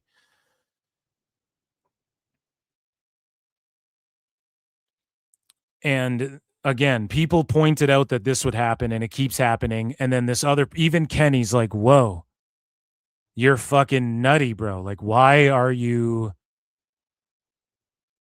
saying fucked up shit like this? Now, Kenny Omega, he also said something else. And Kenny said something cringe and like almost apologized for like, I'm sorry I got so worked up. And it's like, no, you fucking pussy. Like, make sure you stand on business. He goes, oh, no, we read that one. A dear friend battles back. Yeah, so Kenny goes, a dear friend battles back from a career-ending injury. No, this isn't yes, this is it. He goes, please extend my apologies, genuinely. Perhaps I've become too sensitive after my own brush with death. I also know of Will's efforts behind the scenes more than most, so it was sad to see such a harsh comparison. No, dude, don't be a bitch. Like tell these guys to go fuck themselves. This is the problem. Tone and all of these guys bend the fucking knee. They bend the knee and they respond to these sickos and go, oh, I'm so sorry. And look, profile picture, a fucking Joshi with 900 followers. A fucking Joshi with 900 followers. Oh, I'm so sorry. I know that you glaze me constantly and tongue my bum online, and so I'm going to apologize to you. No, fuck these guys, man. No, this is the fucked up shit that people have been talking about forever. Tone's live right now talking to 600 of these fucking sickos right now who think this way, who walk this way, talk this way. Okay? Kenny, stand on your business. None of these AEW wrestlers call out fucking sickos for being mental redacts. And you know why. You know why. You look at Necro Butcher, Samoa Joe, Dark Side of the Ring, and Tone is literally booking for like the message board chatter. And then look, this guy here. Pixel or Pixie, again, a female wrestler profile pic goes, Charlie Kirk and Will Ospreay would have bonded over their love of pedophiles. Like, Wrestling for dirtbags and lily pickers. You know, what do you mean, bro? Like, what does that even mean? Crazy, dude. And it's just not funny. All of this fucking their love of pedophiles. Does Will Ospreay for surely love pedophiles? I don't know if he does. Did Charlie Kirk? I have no clue. Like, who are their friends? You don't know their love of pedos. I said pedophiles too many times on YouTube. Get your super chats in and your memberships in. This show's going down. It's getting flagged. It's going down. Listen, it's just they say this shit, and then this guy literally, I guarantee you a Kenny Omega fan goes, these, or maybe not. Maybe he's not. I can't guarantee that. But he just has to pile on with another unfunny joke. It's just, this is what you get when you're responding to these people. Like, why is this your fan base, AEW? Why is this your fucking fan base? And they don't get how all the other wrestling fans that are fans of other shit go, this is actually mentally ill. And this is why I just don't engage with sickos. And this is why I don't fucking... You got to stay off wrestling Twitter. This is why celebrities refuse to get involved. Okay? This is why, and I'm telling you guys this right now. This is why celebrities refuse to get involved with AEW. Idiot. This is where AEW, their wrestlers and their fans don't realize they fucked up celebrity involvement in the past and will in the future because of this. Maybe not this exactly, but because of the sicko sphere, dude. Okay? It's fucking mentally ill, dude. And here's Kenny apologizing to them. No, call them out. It's not going to get fixed until you call them out. So speaking of calling the goddamn sickos out, Bryan T. Alvarez. Or actually before that, Some Mr. Eddie Gillette on Twitter pointed this out, goes, Kevin Nash still battles pain today too, but Ospreay mocked his serious injury and points out how Ospreay, and you guys know how I feel, Ospreay is a cringe lord middle schooler, fucking, he's cringe and is like a middle schooler who got $1 million and grew up. It's like if that kid from Blank Check, you ever see that movie? He grew up and became a pro wrestler who could do backflips. He's just cringy, dude. Like, you guys know. So this fits the mold of what I'm saying. Here's Ospreay. And again, when he says dumbass cringe shit like this back in 2022, the people who follow him are retards. I don't know what to tell you. They should be locked up in rubber fucking rooms. And so Will Ospreay goes to Kevin Nash in 22 when Kevin Nash goes, how is merchandise sales? And then, of course, Ospreay gets offended by that because he can't draw. He's not a fucking draw. He's never drawn, really, actually, truly drawn. And his era of New Japan, it was a struggle, bruv. Yeah, because you weren't drawing. You didn't draw. You weren't a draw, and everybody thought you would be, and everybody thought they made you into a star. Then you leave, take millions of dollars, don't draw for AEW, and take a shit on New Japan. What a great guy. Just a fucking cringy shithead. And so Ospreay goes, did you tear your quads writing this tweet? Now, I will give points, though. That is funny. That's actually a funny joke to go, did you tear your quads? Like anything, right? A gust of wind, fucking Kevin Nash will tear a quad going up, mowing the lawn, whatever. That actually is funny. Unlike those like edgelord cringe shit. And maybe your humor's different. Maybe you're like, no, Phil. Oh, come on now, Phil. I like dark humor. And I think the Charlie Kirk joke was funny. Okay. Humor is subjective. It really is. But like there is, if you laugh at like seeing people get hurt, for instance, like you got some weird fucking, and I'm not talking like, oh, a guy fell off a stool or got punched in the nuts. Like,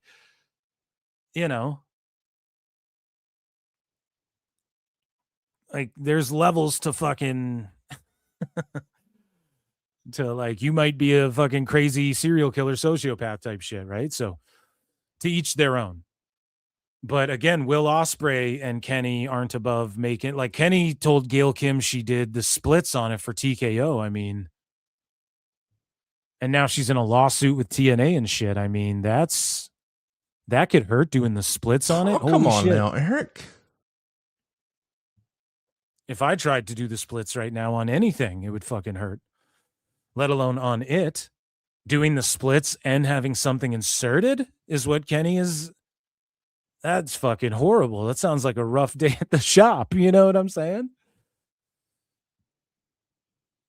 And so the cringe edgelord shit continues, with Ospreay and Omega. Then we're going to get into calling out the sickos more, which is what Bryan Alvarez did. But Ospreay said in a promo, this is the real life Goku and Vegeta fighting it out, bruv. And as I said, I think on a member show, or maybe it was a live show, your boy Phil, to pull the curtain back a bit, I did some promo shit for Dyma, which I've never watched, but I'm a hardcore DBZ mark. I really fucking am. And I know people who voiced people on those shows from Dragon Ball through Super. I'm assuming Dyma too. I haven't like looked at the credits, like the American version and shit. I did something for their website a few years ago as well. Nothing major, but just part of some promotional thing they were doing after Akira Toriyama's death, RIP. But I'm a huge Dragon Ball mark myself, but this is cringy. It's like, no, you guys aren't. No, you guys aren't that. Okay? That's way more epic. And DBZ, they spend 5 episodes, as I pointed out. They'll spend 17 episodes building up a spirit bomb.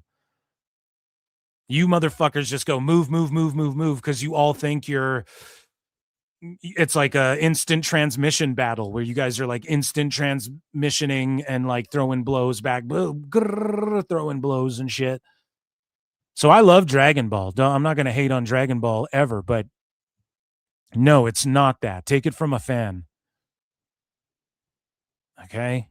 It is not that at all. And it's cringe when you say shit like that. It is middle schooler shit. Dragon Ball Kai even did a good job of chopping out all the filler and telling the story and fleshing the stories out. However,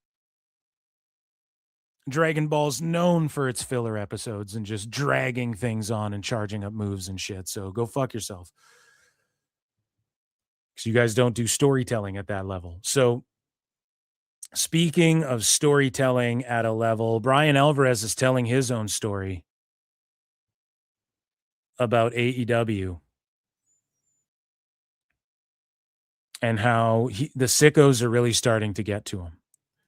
Now, this is another one of Tryin' Bryan's late to the party epiphanies, as we call them here at PWT. Like, he's always late to the party on all of these thoughts. And he always comes to these funny ass epiphanies where he like discovers shit that we all already know and we all already knew, but he's just realizing it for the first time or whatever. And Bry had this to say. Let's tap in. I don't know if Dave's here, but it's a Tryin' Bryan segment. The show was not good. This was a badly booked show. Okay. Yes. And there this was is some why good he's a wrestling cuck on. too, because he can't just say it like this to Dave. He always tries to laugh it off or goes, Dave, come on. And then Dave spurgs out. Then he goes, okay. But he would just do this rant in front of Dave if he wasn't a cuck. There was so much nonsense on this show. And it was like, this post I read before this show, this hero worship of Tony was like so incredible. Guys, this is the equivalent of... So even he's seeing the sickos worship Tone, and he's like, guys, I don't even believe it. They're worshiping Tone. The best guy is Tony Khan. This guy is a millionaire that should be a billionaire. That famous line from CM Punk. I realize this guy actually is a billionaire, but my point is this. You guys don't get my criticisms. This place has so much more potential than they've achieved. They underperform. Yes, I realize they are the number 2 promotion. I realize that they've come to a point where they're the second biggest promotion there's ever been. I realize that. There's ever been, not even of all time. Cuck. Okay.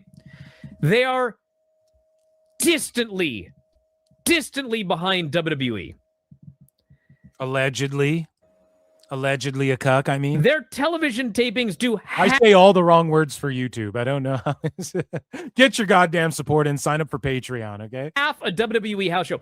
Guys, my point is this shouldn't happen. There is no reason that they shouldn't be significantly bigger than they are right now. Look at the fucking talent this place has. Look at their roster. They've got... And I pointed this out too. This is the AEW fans. They're the TikTok-brained motherfuckers who just eat up the slop. Now, I know they say that about WWE because they think like celebrities means TikTok. No, what the TikTok brain thing is, if you're going to make the analogy correctly, it's what do you do when you're scrolling reels and TikToks and shit? Scroll, 30-second video, scroll, 30-second video, scroll, 30-second video.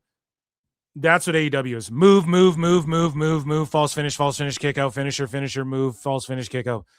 That's what it is. It's just make the babies, you don't need a story. Let the babies clap for the keys. Let the seals clap for the ball. And just eat up the slop, piggies. We're going to put it in a big building. The towns are down. We're going to lie and gaslight you and tell you that fucking the ratings are... Like, they don't get it, too. The sickos don't understand. Like, you all look fucking dumb, and it's not because of even the stats. It's because just ask anybody. Show them the viewership numbers, the attendance numbers, the social media numbers. Show them the product, if you'll want to call it that, them itself. AEW versus WWE. Take 100 normies. Somebody needs to make this a YouTube video. Alfred Kunawa, make this a YouTube video. Someone needs to steal this idea because I don't have time for this shit. You got to fucking get 100 normies and show them AEW, WWE 1-to-1. Show them just the attendance, the social media impressions. Show them the show. And see how many go, yeah, this one's way better and more entertaining. I fucking promise you it'll be WWE. And it's not because of a 50-year head start. It's because it has what's called mass appeal. Okay? Mass appeal is why you guys go, well, Taylor Swift's not the best singer, but the bitch in the church choir might be the technically she can hit all the fucking octaves and shit, but it's not. The music biz ain't about that. Who has mass appeal? It's art, bro. It's supposed to be shared with as many people as possible. Right? When Da Vinci made his paintings, obviously he wanted as many people to see this. You share it. It's a piece of yourself. It's what art is. You motherfuckers are soulless, shark-brained, dead behind the eye motherfuckers, dead behind the Joshi profile pic motherfuckers. And that's why you don't understand this shit. Okay? So National television. They've got. Oh yeah, and it's so funny too because everyone copes about AEW not being the establishment, but they want so badly to be the establishment, which is lame, while being anti-establishment. You can't do that. You can't do that. It's the equivalent of like complaining about the mainstream. Man, mainstream comics and movies are dead. And then you make your own like comic book or movie. And then you're like, why aren't they letting me in? Because you fucking hate on them. You know what I'm saying? Like, what are you talking about? You can't have it. It's called having your cake and eating it too. You want to be like, fuck them, but let us in the club. It's so cringe. And the fans like, so what? You guys want it to be WWE and be what? Corpo slop establishment? Like what everyone's complaining about? I thought you're anti-establishment. Lean into that more. Well, they want to with the wrestling, but they don't want to in the other aspects of it. And then they have to tell people lies about what's better and what's objectively better. When it's like, no, we can quantify objectivity. Subjectively, you might like it better, but you're a sicko and you make cringe jokes and you're a dumb fuck and you listen to Dave Meltzer lies. Like, how does this not connect? And Brian's just realizing he has to do the explanation I gave 3 years ago on the show, 4 years ago on this fucking show already. They keep stepping on their own dick. They have all the talent, all the money, all the means, all the resources, and Tone can't make one fucking star. Well, MJF, bro. MJF would be a star in any company. MJF was already, before AEW, he was already a guy where people went, that Maxwell, that's going to be a star. So, like, what are we talking about? Who else is a star there? Who's a star they've made where it's like, that's a star? And MJF had to leave AEW. It's not because of AEW that he's in Adam Sandler movies. I almost called him Happy Sandler. It's not because of AEW that he executive produced The Iron Claw and appeared in it for a second. And it's not because of AEW that he's in Happy Gilmore 2. It's not because of those. It's because of him doing his own work outside of the wrestling biz. Do y'all not understand that? It's not because of AEW that Samoa Joe's in fucking Twisted Metal. It's because Joe's a gangster and he fucking, it's because of WWE. You could argue that Rhodes or even Roman got into some of the movies they're in. Absolutely. Abso-fucking-lutely. See, there's me criticizing WWE. It's probably because of WWE that Rhodes even got looked at to play Guile. But it's not because of AEW that these people are in movies and shit like this either. So I'm getting off on a tangent. But it's like, name one star they've made. Where's the fucking star that you make that gets so famous? Everyone's like, Hollywood's knocking. Not one. There isn't one of them. Max. They've got. Don't you guys want that? Don't you guys want stars, or you just want ex-WWE? So you love WWE. You just want Kendall Gray because WWE made her a star. Don't you guys want them to become the establishment? I thought that's what we're all crying about. Fuck. Everything they need to be so much bigger than they are. And one of the problems is, and actually this main event can tell you everything. Why? Let me ask you a serious question. Why was Willow and Hyan and Maya World versus Divine Dominion and Mercedes with nothing on the line? Why did this main event this show? I don't know, Bri, but it drew. It did their best ratings in like 2 years, and I'm sure the least amount of people were watching the main event, which is par for the course. Like, we've seen the quarter hours. Tone sees them, and if he doesn't, he's just a redact, and they're just running fucking a train on this guy. Pause.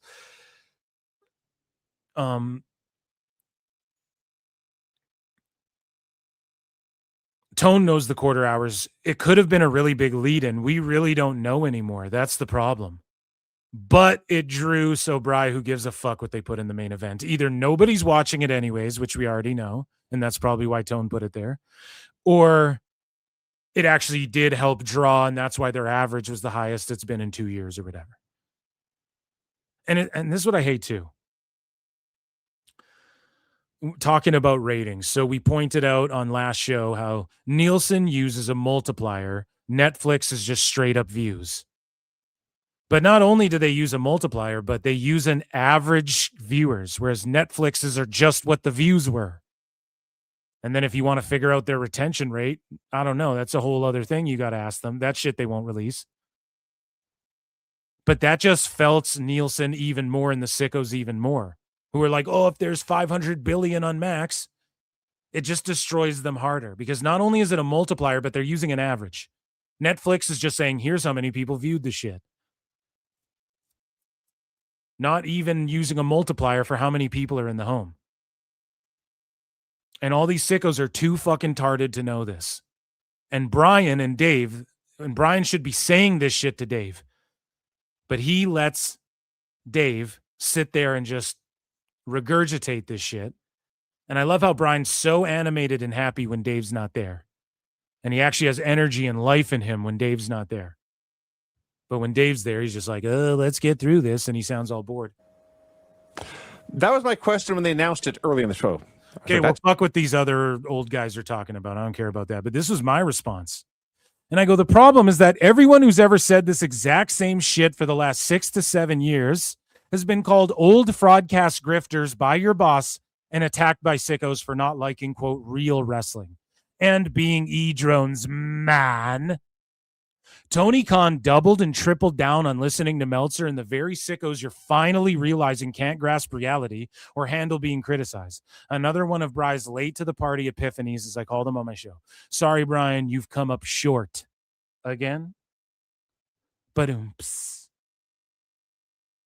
So there you go. Like, I don't know what you're crying about, Bryan. You're partly responsible. Like, rant this to Dave and tell Dave to quit responding to and melting down and parroting sicko talking points, and that's all the sickos do. The same people he's mad about, they're parroting Dave. That's why they say what the fuck you're saying.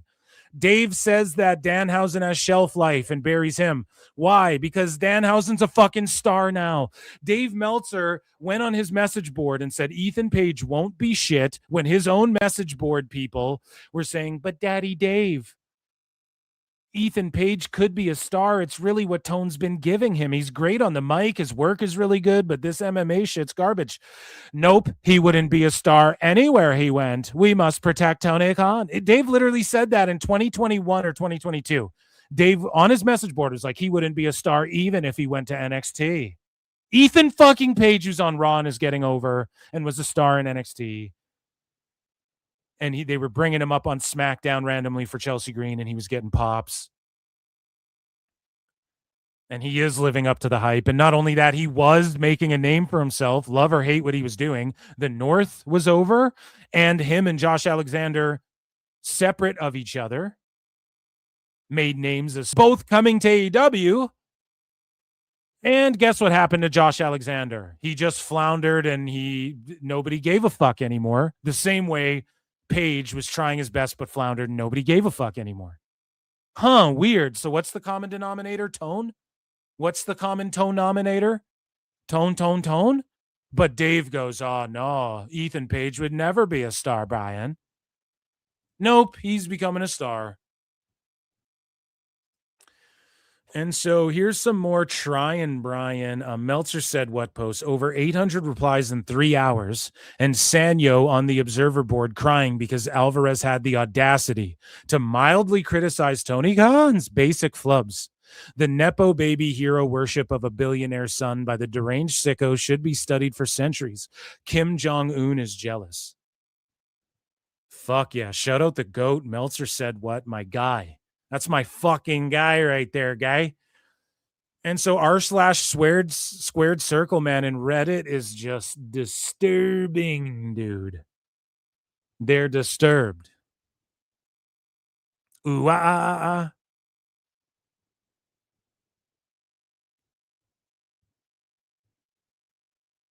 They go nuts on Reddit, man.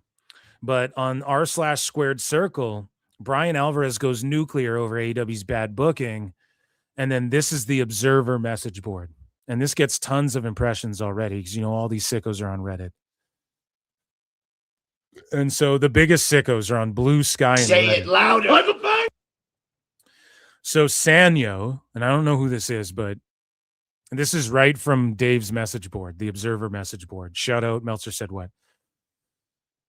Dog, we do not care about the business side. Tell us if this is in response to Bryan Alvarez. We do not care about the business side. Now, again, caring about the business side shouldn't be like, I like this because they're making money. That should never be what it is. But when making money, and typically, historically, just looking at history, the best shit creatively makes the most money, and shit that's overworks and you make the most money doing what people like in every field of sports and entertainment. You get 13 touchdowns. People like to see it. And you get a big fucking raise because you win in the goddamn championship, whatever. You understand what I'm saying? You average a touchdown a game, let's say. There's money in that. Just like in wrestling, when it's fucking over, it's entertainment. What Pete, look at Obsession.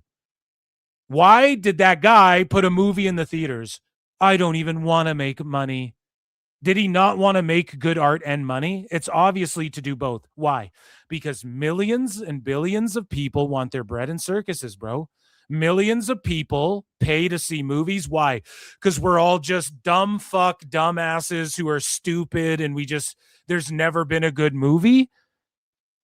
You know what I'm saying? Like, why do people want entertainment? Because they want to be entertained. They want to be a part of something. Hello? Like, what the fuck? It gives people a sense of community as well. Hey, there's a community online where it's this thing that I like. And hey, I go to the movie theaters to see this movie. I pay my money. It's a vibe. It's a lot of money now, especially if you have a family. But again, this guy just flat out says it. Like, we do not care about the business side. And it's like, dude, the whole wrestling is predicated. The whole point of wrestling is working marks, generating heat, working a shoot, working an angle, and then working marks out of money. If you're not doing that, it's pointless.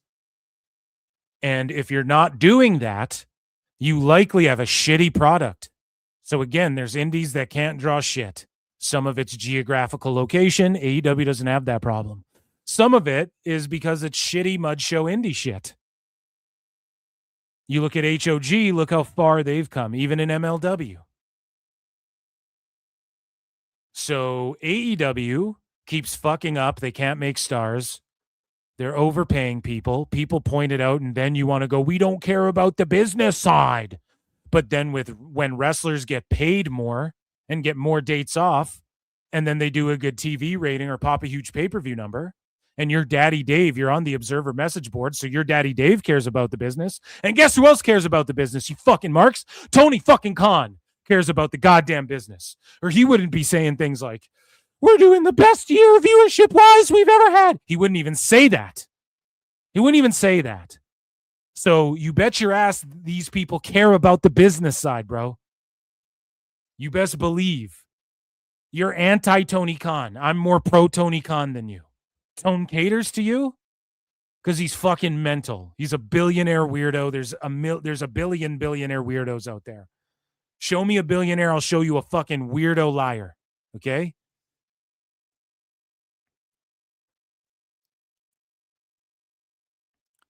These people don't give a fuck. If AEW went away tomorrow, they just go, well, let's watch Ring of Honor again. That's all they care about. McGraps. But McGraps. Wrestling's for dirtbags and lily pickers. Whereas me, I actually want to see AEW thrive. I wanted to see Tone book and make stars and go head to head, man. I truly do still. I truly do. It's impossible. I truly do, Scooby-Doo. It's impossible the way he's doing it. So Bry has an epiphany. The sickos can't. Because Bry's saying the opposite of Dave. It's cult shit. Dave cares about the business. But now you don't care about the business, but Mox is getting paid more. So isn't that better for his business? Like, I thought you guys cared about the business. I thought that was the whole point of AEW. It's going to change the business. Why do you care about Wembley then? You guys should be boycotting Wembley. How dare they do a big show it's not about the business. Then you should be like, why are they doing these fucking shows that are completely empty? Do a better arena. I don't care about your business tone. But instead, you just don't have that energy. Anyways, this guy goes, as I said, only Tony Khan has to worry about the business side, and this is no disrespect whatsoever to Bryan. Yeah, Tone is worried. Literally, he's worried about the business. Tony Khan will wipe the floor with Bryan when it comes to business. Now, here's where I'll argue that. Bryan actually worked his way up in a fucking business and earned what he has, love him or hate him. Tone's never done that. He was born with a silver spoon in his mouth and a golden one up his ass. So what the fuck does Tone know about business? Shit his dad keeps afloat? Fuck you talking about? Bryan cannot teach Tony anything about it. TK has grown a business from scratch. Oh my God. One that is making $100 million a year in rights fees. So no, they're not making $180 million a year. So Dave lied about that. And then when Bryan sits there and goes, I saw this comment. This is the comment he's talking about. And I'm like, guys, what? Because Bryan knows the objective truth, but yet his fucking daddy Dave, like the cuck he is, he sits there while his daddy Dave is the one named Sailor Moon. Dummy. Yeah. He's the reason that these are the things. Like, Tone doesn't go out. He just goes, our viewership's the highest. He doesn't go out there and go, it's 500,000 on Max. He doesn't say that because he knows that's not the truth. Tone doesn't go, we're making 185 million. Tone's never said that. He said, we hope to be profitable. But the sickos are tards and they don't actually quote Tone. They go, he verified it. No, he told a carny lie. He said, I heard it was something like 500,000. He didn't even say 500,000. The person asked him, here's what the report is. And Tone said, I heard it's something like that. That's just his job. Tone's job is to say shit like that. I don't even blame Tone for saying shit like that. He's overselling his shit. That's what he's supposed to do as the promoter. Good for Tone. But it's Dave who says that, then they regurgitate it, and they're actually anti-Tone because they're hurting his fucking The best guys, business. Tony Khan. And Dave's the one who made the this young shit up. superstar, babyface, that former heel thing. So this guy goes, they make 180 million a year in rights fees, okay? I just want Bryan Alvarez's analysis about what he sees with the product. That's all. And at least by what I saw with his posts, it seems to be more product and not business. And I haven't heard the Observer Radio, so I won't say anything more. It's funny when I see posts like this as whatever. Tony is a dummy who hasn't grown up in the sports business world. As if Tony is a dummy who hasn't grown up in the sports business world. Oh, man. In fact, name one other sports venture since AEW started that is more successful than Tony Khan's AEW. So Dana White would say Power Slap is. I'm waiting right now. Live Golf was the closest. So you just named one. How about Power Slap? According to Dana White, that's what Dana says. I don't believe that for shit either. I don't know. I don't believe Dana for 1 second when he says that, but I also don't believe Tone. You going to cry about that? Because according to Dana White, he's literally said that Power Slap gets more impressions than every major sport combined or all of FIFA or whatever. He said things like that. Power Slap's doing shows in Saudi Arabia. No joke. So Power Slap. There you go.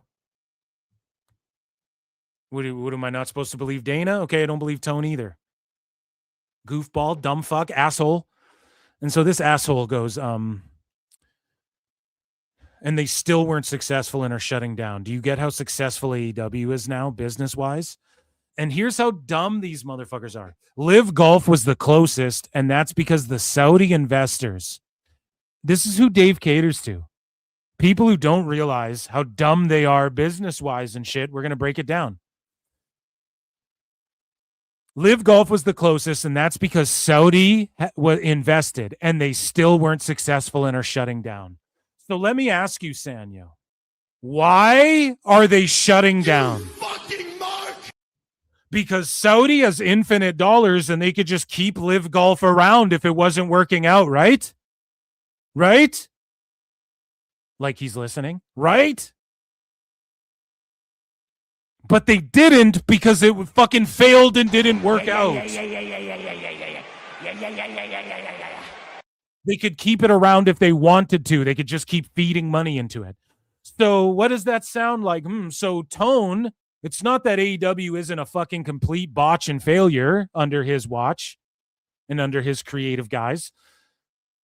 But he's a billionaire who could keep it going if he just wants to, right? And that's what he's fucking doing. That's how good of a businessman Tone is. No, if the Saudis kept Live Golf around, and you just said it failed, that's the reason they didn't keep it around is because it's a failing fucking venture and they're not just going to keep losing their ass on it. It had a bunch of money involved. Yeah, the Saudis put a bunch of money. It failed, so they don't want to do that again. Whereas WWE, it's not failing. UFC, it's not failing, so they want to be in business with them all the time. You dumb fucking idiot. So you just explained it right there, but these sickos are too stupid. And Brian's baffled. What? I can't believe. You didn't know they're this dumb, Brian? We've been saying it for 6-7 years, dude. This guy just explained it. Live Golf, why Tone's a bad businessman. Live Golf had Saudi investors and they still weren't successful and are shutting down. Exactly. So that's why Tone's an extra bad businessman. But this person is a sycophant and is convinced by Dave Meltzer that they're so fucking successful that Tone's a billionaire. You can just keep this thing afloat. It's what we've been saying. I heard for years now, allegedly, WB own shares of AEW, and he foots the bill for shit. Like he's not making money, he's spending money to keep that WB relationship intact and shit. This has been out there forever, man. You know? And I wrote this here. We don't care about the business side. Well, Tony Khan and most of the wrestlers who work there do. Like if AEW shut down, then what? All the wrestlers are out of jobs. I've never said, by the way, AEW is going to shut down. I see so many marks. Oh, you just think AEW is going to shut down. It's like, no, nobody thinks that. You know, it's just going to exist because Tone will foot the bill. You guys are going to see. And I wrote, well, Tony Khan and most of the wrestlers who work there do. If TK didn't, then he and people like Dave Meltzer wouldn't be so focused on numbers as a form of validation. In 94, when WWF was the shits, so were the attendances, etc. It's not that those things should determine your subjective fandom, but it's indicative of mass appeal. If AEW all of a sudden was drawing 12K for every Dynamite, you'd all be tap dancing in the streets. What's wrong with wanting that for them? What's wrong with wanting AEW to actually compete with WWE? People like me wanted that. These sickos do not want that. They don't care. If AEW went out of business tomorrow, none of them would give a fuck. They aren't really even AEW fans. And that's what I wrote. And no one can refute that. Notice there's no sickos, no replies to a fucking ballin' tweet like that. A ballin', that was a terrible. A fucking nuclear, just a hot take. Fucking dropping bombs on X. A hot take like that and no replies, because you can't argue with my logic in this. You can't. And I've been saying this for years. Bry's just having that epiphany. They're melting down on him. It's okay, though. He'll get through the storm and they'll forget about all this shit because that's what they do. Right? So we move along here in AEW news, and let's just go through it. So we're talking contracts, and we're talking trying Bryan and Dave Meltzer and whatnot. So here's Bryan Alvarez talking about what's going on with Sammy Guevara. Okay, what's the deal? And what's the deal with peanuts on airplanes? What's the deal with airline food? So Sammy Guevara, we saw a tweet from him too, and he was like, man, I don't know when I'm coming back. They booked me last time and blah, blah, blah, blah, blah, blah. I was in town, so they used me, and then I haven't been back. He also put out a tweet saying new bio. New bio. And in his bios and all of social media, he removed AEW from all of his shit. Right? Then it leaks out that Tay Conti, asked for her fucking release and Tone is holding her hostage again. A bad business move. Why? Because he doesn't want Twitter people to get mad at him. Because that's all he cares about. And he just freezes people, and he knows that WWE would take Sammy and Tay together, make them stars in NXT or in AAA. And instead of figuring out how to make stars, Tone just keeps holding people hostage. Like, I don't understand. Why not figure out how to make stars? Stupid idiot. So here's Bryan breaking this down. Sammy Guevara is he's still with AEW. He has not been released. His contract is not expired. I'm not sure exactly what he's doing on social media, but he is still with the company. He's getting people talking, brother. Now, there was an incident, and I had multiple people tell me about this over the last couple of days. There was something that happened about a year ago, and Tay Melo did ask for her release, and she was not granted her release, but she did ask for it. And I think that I don't know when her deal is up. Maybe her deal is up soon, and so he also wants out. I don't know if he actually wants. He 100% wants out.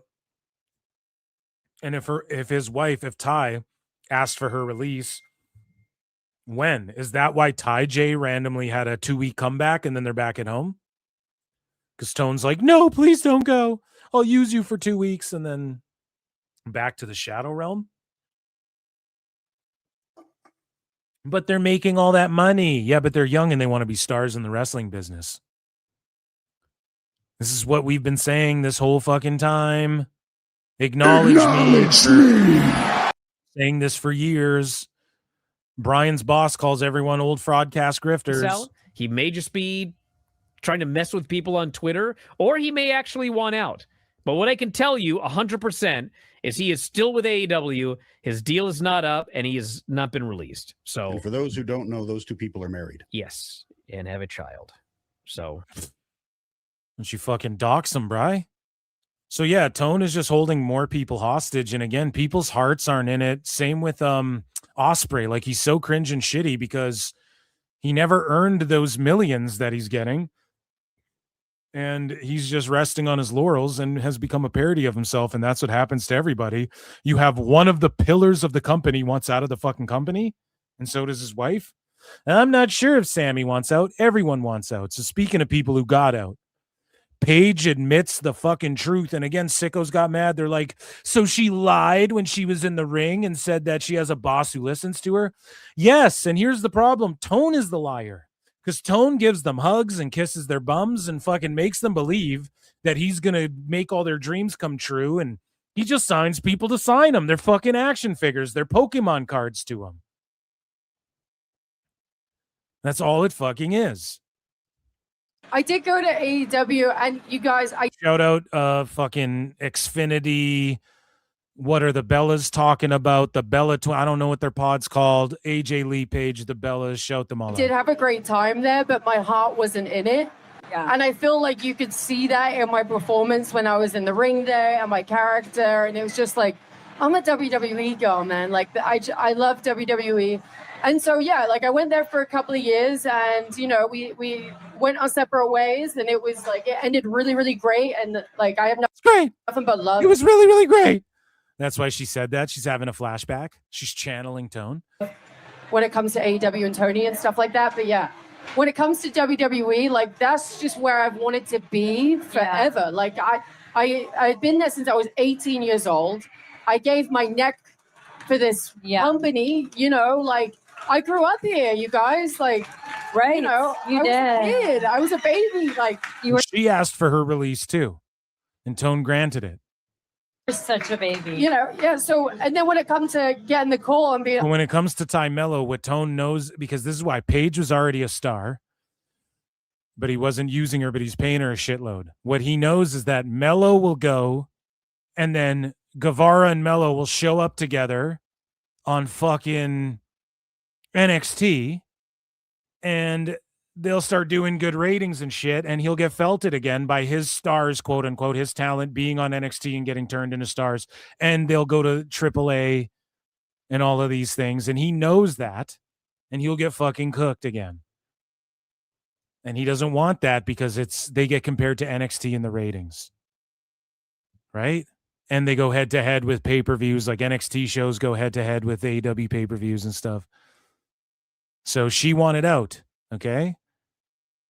On the flip side of things, though, there are people who recently left WWE that may be going to AEW, and I encourage them to just get a bunch of money, sign a 1 to 3 year deal, that third year being an option where the wrestler could opt out. Tony could pick up the option or choose not to, or the wrestler can choose not to do the option and opt out too. You have it both ways because Tone will let you do that because he's a simp for wrestlers. And I encourage the New Day and Bayley to go there and do a deal like that. So Kenny Omega and Austin Creed had a discussion when going over their favorite video games of 2025. So Kenny is talking to him. Let's see.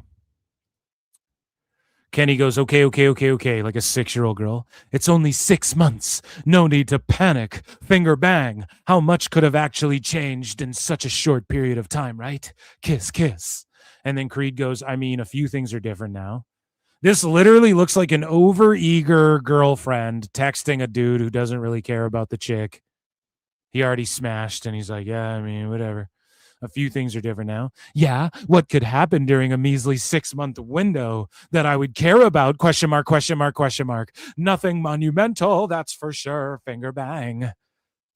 Creed's like, well, so I've had some free time recently. Kenny's like, so you finally grew a spine and asked for that vacation you've been talking about for years. Finger wave, finger bang. Well, dang nabbit. Oh my God, dang nabbit. Creed, congrats. Creed goes, yeah, about that. You could say I pushed for a pretty permanent vacation. Kenny goes, wait, poignantly? You mean you? In all caps, dude, he writes like a fucking Redditor, dude. What a cringe lord. Oh my God. So Creed goes, yup. Oh, you scurvy dog. How scandalous. So what have you been doing? What are you going to do? I have so many questions. Will you bang my fingers? Creed goes, and I shall answer. Taking a full-ass break for the first time in 22 years. It's been great getting to relax. It's summer. Kids are out of school.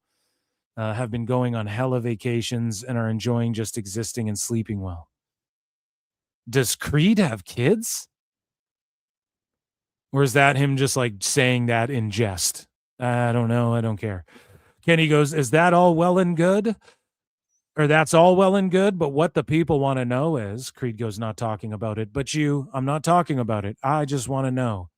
Kenneth Jerome Omega, I am relaxing and maybe cooking a few things that I will not be speaking about. So quit asking before I punch you through this monitor. Maybe this is they were playing games and that's a transcript.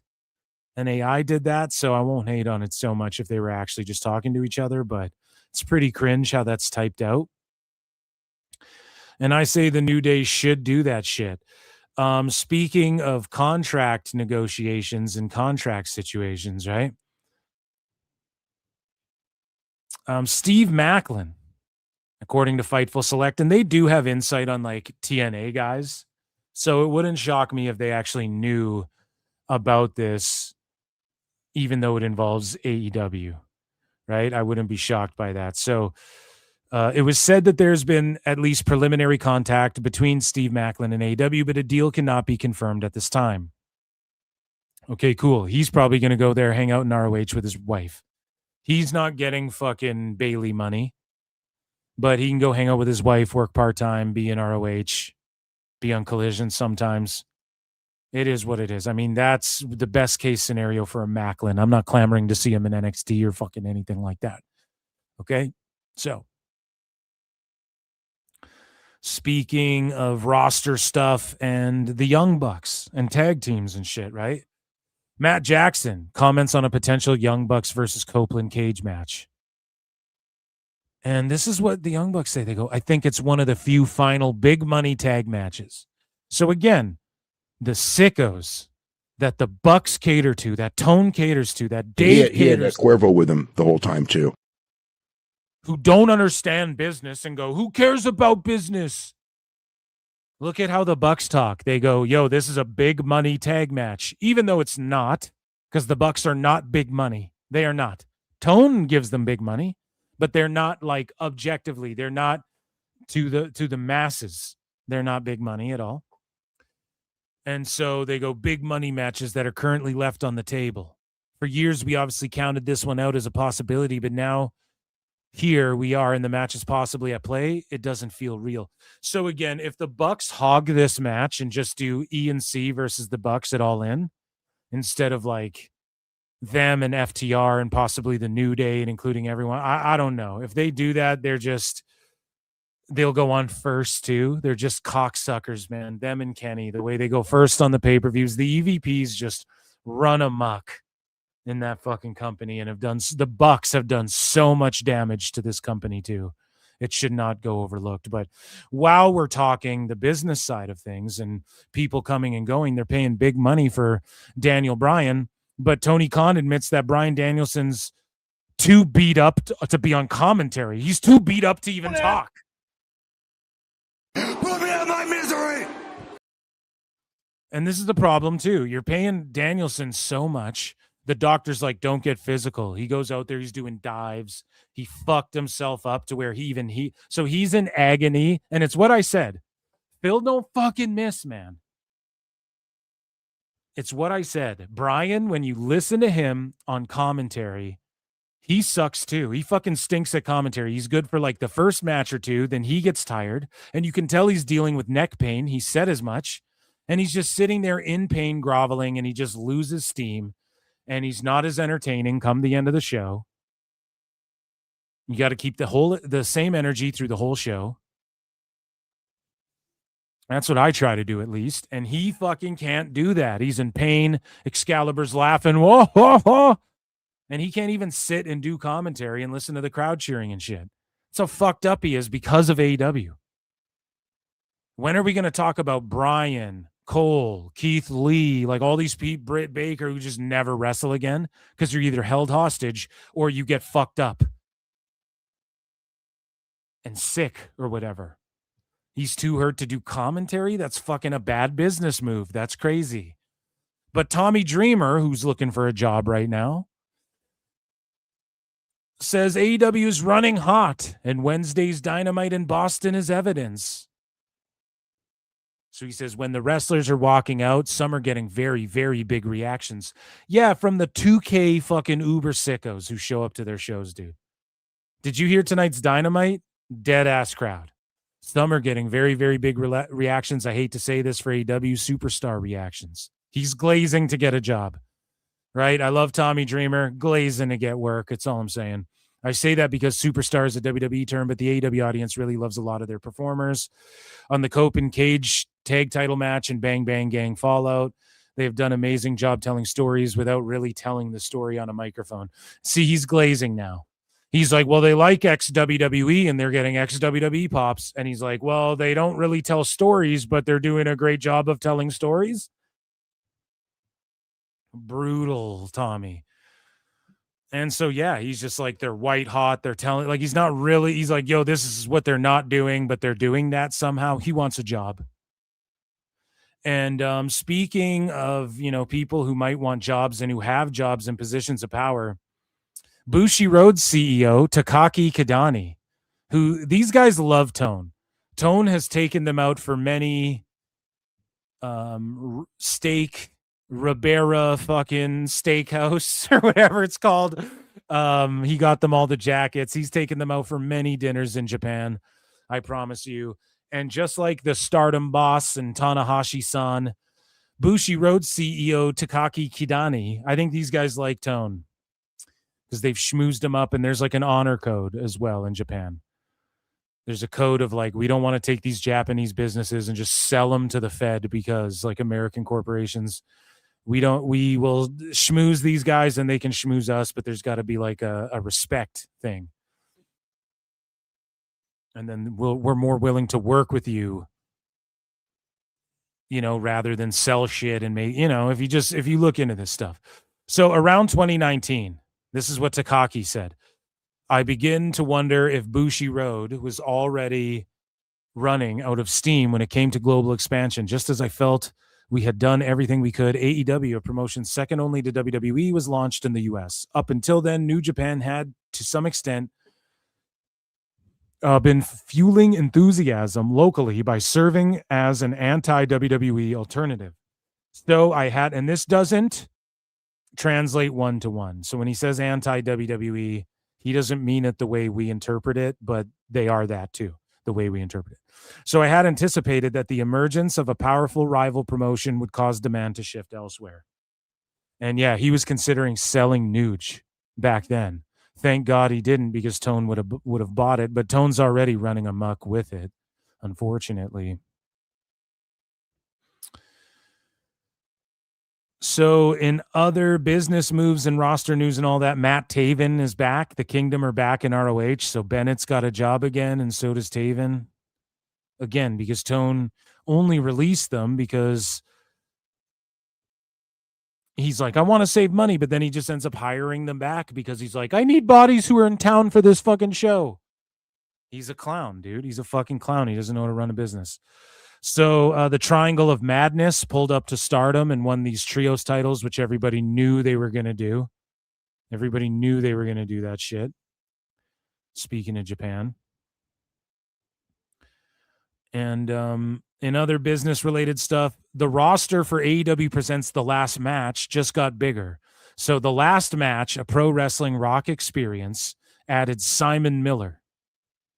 And he plays Alexander Swagger, brother of Jack Swagger.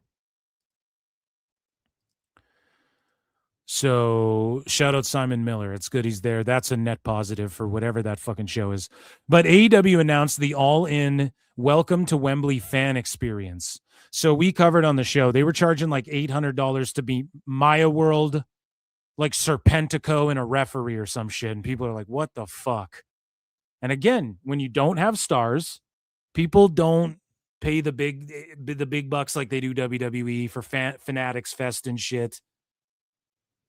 So AEW announced the All-In Welcome to Wembley fan experience taking place Friday, August 28 and Saturday, August 29 from the Great Hall at Wembley Stadium as part of All-In Weekend. 5 time slots to choose from. And again, if it's such a successful business and Tone has business smarts, why aren't they a part of Fanatics then and every other sport is? And all these cringe influencers are. Why isn't Big Boom AJ and those guys? Who would be, they would be a part of Fanatics and shit, but they fumbled it because they fucking guy's a mark for himself, wanted to be a real wrestler. And that's why he makes his children partake in those fucking cringe ass Costco guy videos. Because AJ Big Boom fucking is a mark for himself. And he wanted to be a real wrestler. So now he's booked as a serious wrestler. He could have been part of Fanatics and all this shit. Why isn't Tone a part of Fanatics and Saudi Arabia shows when Saudi's involved in all these sports and shit? So he's a fucking hack. I'm going hard on Tone today, but he just fucking kind of deserves it a little bit. And we're going to make fun of him more than we are right now. But Dumbass Darby, which is his new nickname, Dumbass Darby Allin, revealed that 2 fire trucks showed up when he was filming his AEW Collision promo because they thought his house blew up. Now, Darby's such a dumb fuck. His house could blow up doing one of these stunts. And again, this kid's a bad investment. I don't know if there's been a return on investment. You could maybe argue he drew the one house with MJF.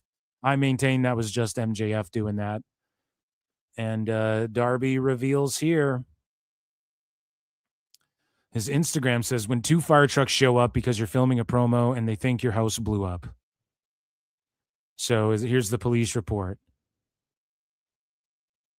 I am not under arrest for, nor am I being detained for any blah, blah, blah. Is this public record or could he be arrested for, no, I'm not trying to like snitch him, but it's like, aren't you like not allowed to share a police report like that? Maybe you are. I don't know. Filming a TV project for my job, AEW, a wrestling show on TNT. Or is this a note from Tone? I'll write you a note, my son. And my flamethrower and whatever gas inside the car, and it lit on fire. I'm so cool, man. I burnt everything down, man. Kevin needs to be humbled.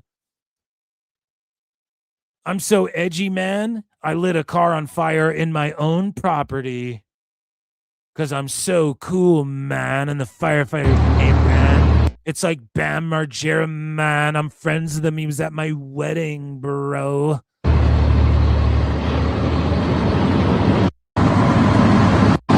You're just wasting taxpayer money and shit because they got to pull up and put this shit out because he's such a fucking mark. And I'm going to tell you something. Darby's lying. What happened was he set the car to ablaze and then he couldn't put himself.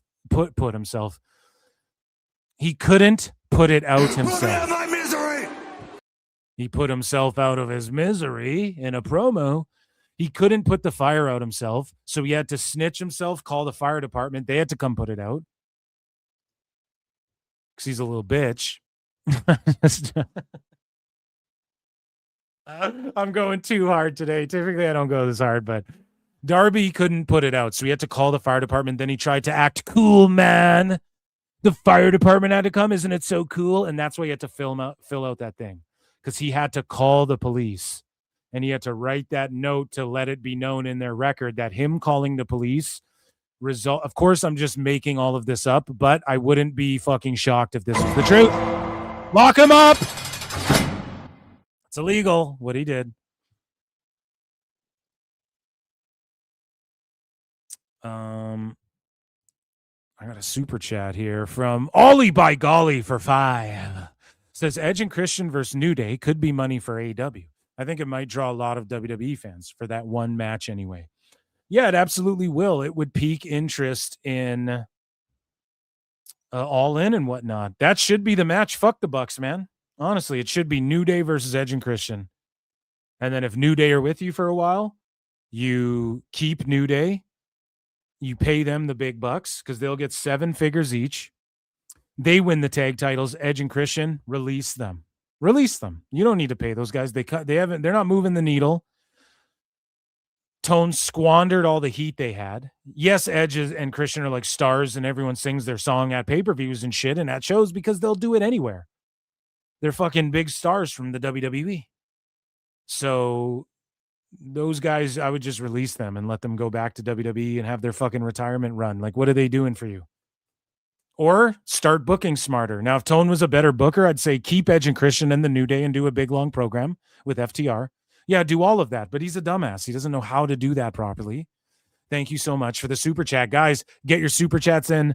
Check out patreon.com/ProWrestleTimes. And thank you for all of the goddamn support. That's how you support the show. And just hit like and come say what up and all of that shit. So speaking of Darby Allin, he surprised a young fan who didn't know who the fuck he was. So they went to Atlanta and they did this news spot.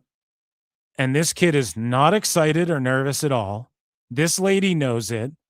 And this is a boy with possibly Down syndrome or something. I think he has Down syndrome or whatever. I'm not trying to be insensitive. I'm just fucking whatever. That's why I kicked your leg from your leg, Brent. Listen. The little motherfucker loves wrestling.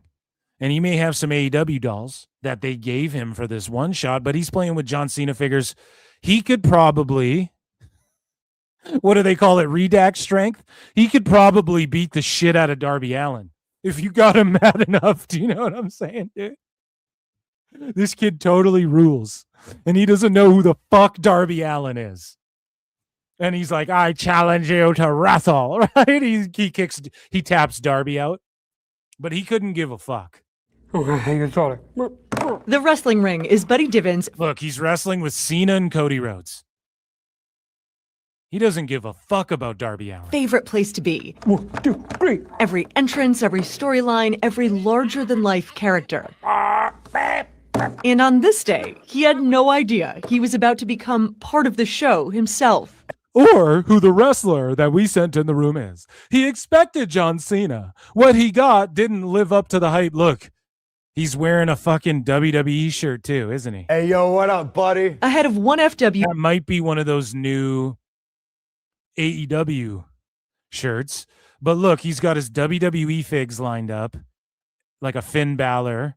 And then he's got a Darby here that he doesn't really care about. That's off to the side. Big show, Friday, July 17th at Center Stage. It's this guy right here. Wrestling star Darby Allin. See, he didn't know, and Darby had to go, I'm this guy right here. I'm this guy you don't know and have never heard Stop of. by with a But I made sure they gift you my action figure before. surprise invitation. Gonna get a little crazy, though. Because for him, wrestling has always been about more than what happens inside the ring. I just want everybody to feel Okay, maybe he does know Darby, and I'm just being a hater. like, yo, this is a place. No. That's I think Darby with a different special needs kid. And they're trying to put him over. I care so much about what happens in the ring. I just don't really care what happens to my girlfriends, man. Fuck bitches, man.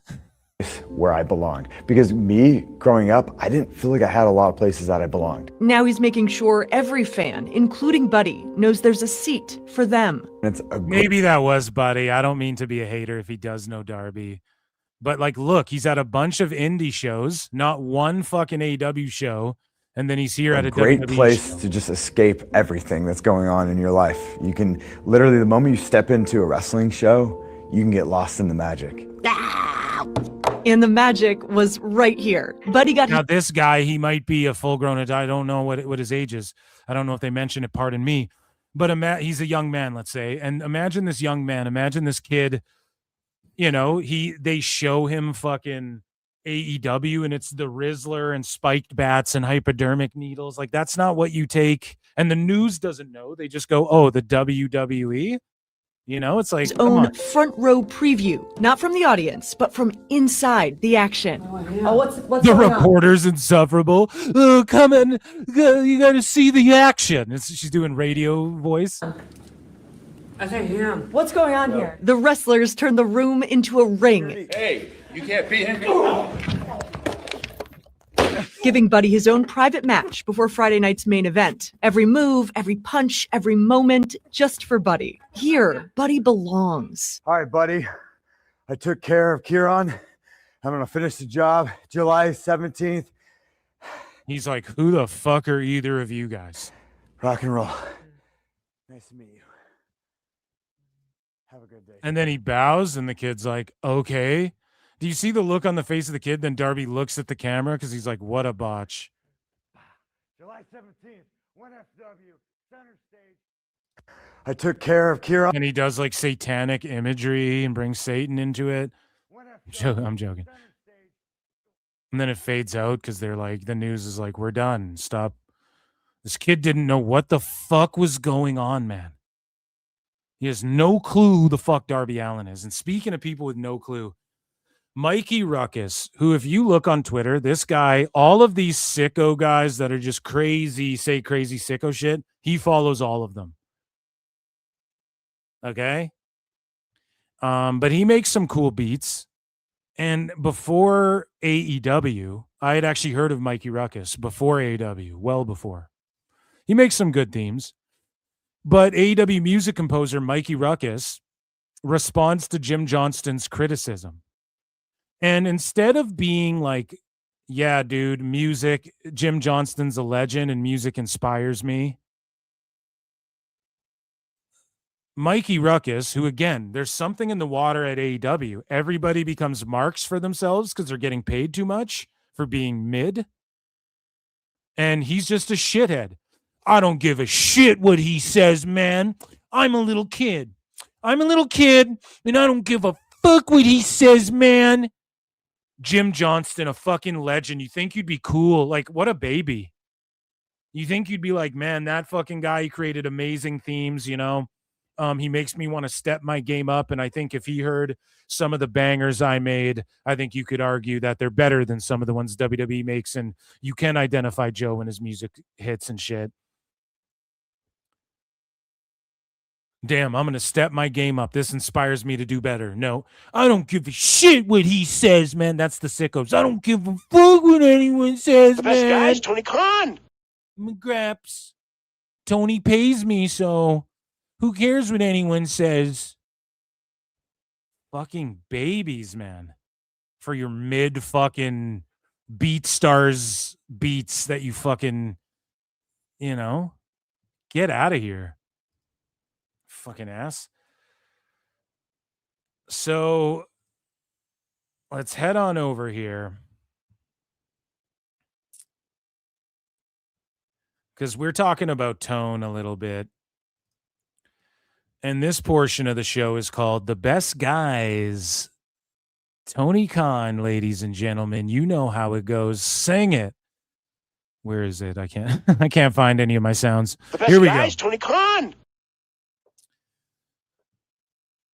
So Tony Khan was accused by Nick LoPiccolo of thinking WWE client announcements were meant to sabotage AEW.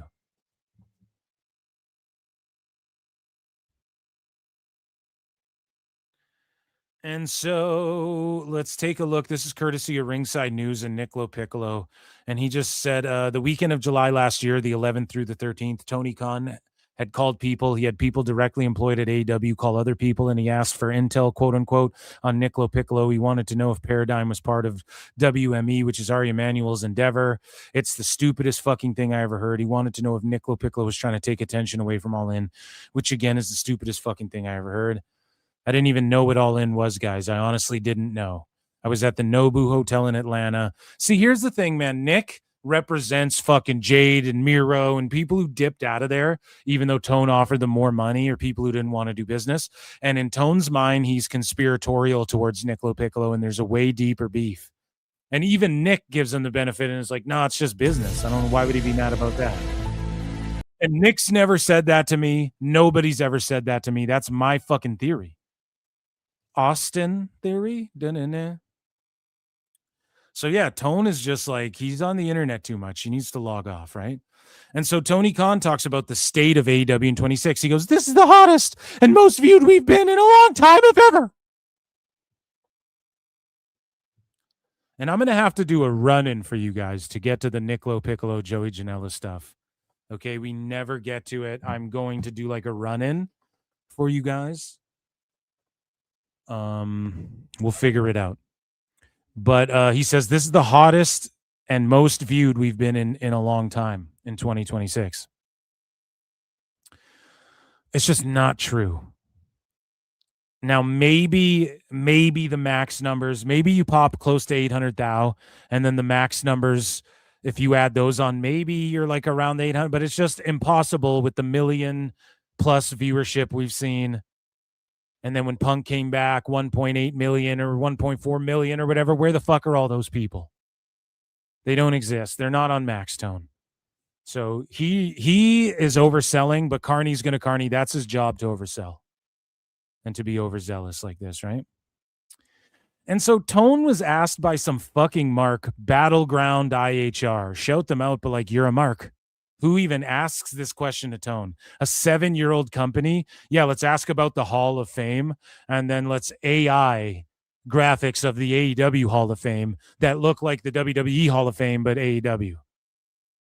These people are child-brained fucking marks. Okay? And Tone was asked about the possibility of an AEW Hall of Fame, and he goes, the ROH class, which is a great group. They picked a group that has 5 wrestlers for inductions. Bryan Danielson, CM Punk, Samoa Joe and the Briscoes, Mark and Jay. I think that's 5 great wrestlers, 4 great acts to put in a Hall of Fame. If it was WWE, they'd go, where's the women? They'd be like, why is there no black guys? I've never launched any AEW Hall of Fame as of yet, and have not worked on the ROH Hall of Fame yet. So those are great thoughts. It's something to think about. No, they're not. Shut up. After 10 years, if on the 10th year of AEW, you want to go, okay, we're doing a fucking Hall of Fame, maybe. But like, that's cringy, dude. Just invest in the actual Pro Wrestling Hall of Fame. Now, we have 3 cringe tones. 2 of them are from tonight. I think we might save those other 2. And we'll do this one because they're all so fucking long and I've kept you guys forever. Okay? So here is Tony Khan, who was live. This was last week or even longer. This is a while ago. We might skim through this. We'll see. It's great. And then I'll probably do a run-in for you guys, and we'll get through the Sicko stuff and the Nick LoPiccolo stuff that I've had planned, him versus Joey Janela. And he did an AMA, so maybe I can just do one long run-in about that. Let's felt tone here. Get your supports in, guys. See you. Thanks for joining me. Make sure you're sharing the show. Hit retweet and like and all that shit. Hype it if you're on replay. It's Saturday night, and I'm so excited because If you're watching the clip, hype the video. Don't be a bitch, dude. We are minutes away from a huge Saturday night collision, a night with multiple championship fights and the return of the former world champion Hangman Page to AEW tonight. It all starts minutes from now at 8 p.m. Eastern, 7 p.m. Central, live on TNT and HBO Max. It's Saturday Night Collision. Of course, I'm so excited to have Hangman. Of course, I'm so excited to have. Then he starts repeating himself again. Of course, I'm so excited. I'm in the small gymnasium. I'm actually in the big gymnasium. I'm in the big gym in the Super Yacht Kismet. There's a gym in the Super Yacht. And Hikaru Shida taking on a top challenger, somebody who's been very impressive and has come close to winning the TBS title before. Teaming with partners, Davis has been defending the title all over the world. And he has earned an ROH World title shot. And last week on Collision, he says... Why would anyone care that on AEW Collision, a guy earned an ROH title shot? Why isn't this on the show? He wants that match here on Collision tonight. And keep saying tonight, minutes from now. Yeah, we know it's tonight, you idiot. You're saying tonight, it's already tonight. Wouldn't we just fucking know it's on? Who's even watching this? 8,000 people. Even Tone's getting less views on these. Do you guys notice? Because they're boring. They're repetitive. I'm skimming through this one. They're not fun. It's goofy. Tone's a fucking clown. He's not really excited. It's filmed poorly. That's going to happen. It's going to be for the ROH World title. And it's psychotic. It is insane. The definition of insanity. He keeps doing this. It's doing worse numbers, just like all of AEW.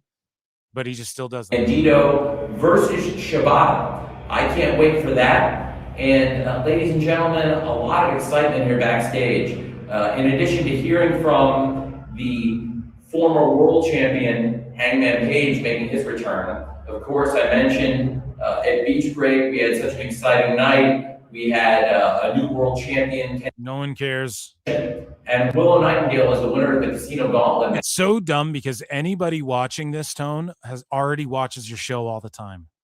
Or these lives all the time. And they already know about what happened last week. You're just recapping shit that happened that's why the numbers, this is 11 days old, and it's at 8,000 views. These things used to do like 24,000 views and shit.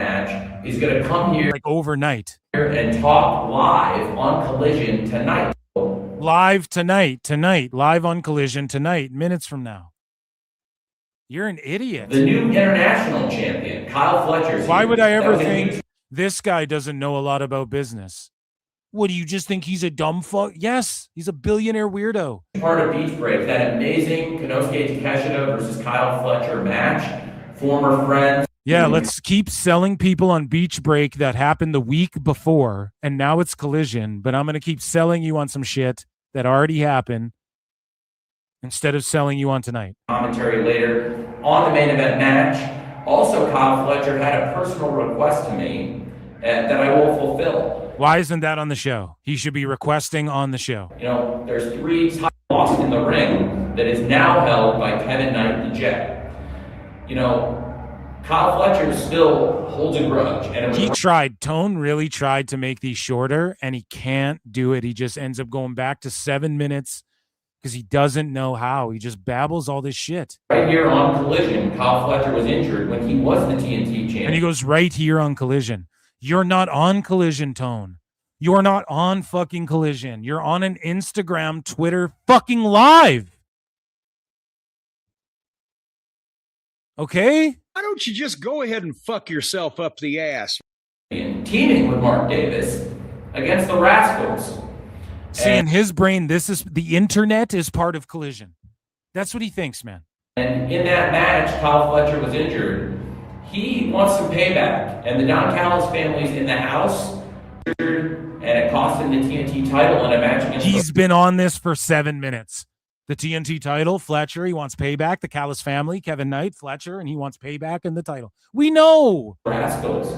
Kyle Fletcher's requested that the Machine Bryan Cage get a match. He requested that. Yeah, you said that. I just skimmed like 2 minutes. You said that 2 minutes ago, Tone. 2 minute Tone. TNT Championship. So tonight, the Machine Bryan Cage, per that request, the challenge has been accepted. Zach Wentz of the Rascals has stepped up, and I think that would be an exciting match. I'm excited to see Zach. An awesome brawl in the ballpark with the Minnesota Twins.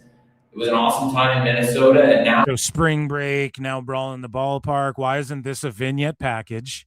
And then you jump on and go, Kyle Fletcher asked me to whatever. You do this on the fucking show, and then you can recap all the shit that happened on your shows, Tone. On your fucking shows.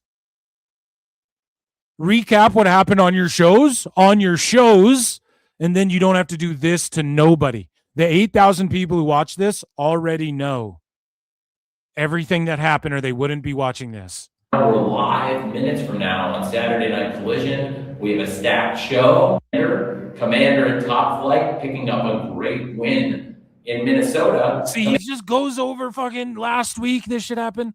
Show us. Commander and Top Flight are going to team up again with Top Flight's very good friend, the former ROH TV champion, AR Fox. So now it's Top Flight, Commander, and AR Fox. You're a hack, bro. Against the Death Riders, John Mar Fox tonight. So much great action, multiple championship fights to have Sheeta defending the TBS title versus Harley Cameron to have. Now let's recap all the things I said when it should have just been a video that's 15 seconds long of me going, tonight, Sheeta versus Harley Cameron. Moxley and the Death Riders take on these guys who are teamed up randomly. Blah, blah, blah, blah, blah. Excited, 30 seconds long, boom. So many titles you don't want to miss.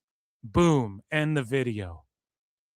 No, he goes on for 7 minutes to just recap in the last 10 seconds what the fuck he already just babbled for 7 minutes. Bandito defending the ROH World title versus Shibata, to have Davis versus Speedball for the national title, the return of Hangman Page. We'll hear from Willow live and so much more coming up very soon. Don't miss Collision Live. It's coming up very soon on TNT and HBO Max. And he's in a bathroom next to like a garbage can, dude.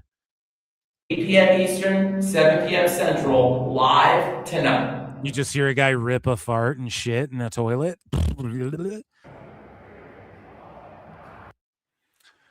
Fuck, man. And that was the best guys, Tony Khan, ladies and gentlemen. And that was AEW News. The best guys, Tony Khan. We've gone over 4 hours. You guys pulled up with a fucking bunch of gifts and super chats and shit. I really appreciate you all. Thank you all for being here. A huge turnout. Shout out everyone on X2. Shout out everyone on YouTube. Love you all. We got to get the fuck out of here. We've been over 4 hours. I will do a run-in instead of Dave Meltzer tomorrow. We'll see. I like fucking making fun of Dave, and he said some dumbass shit.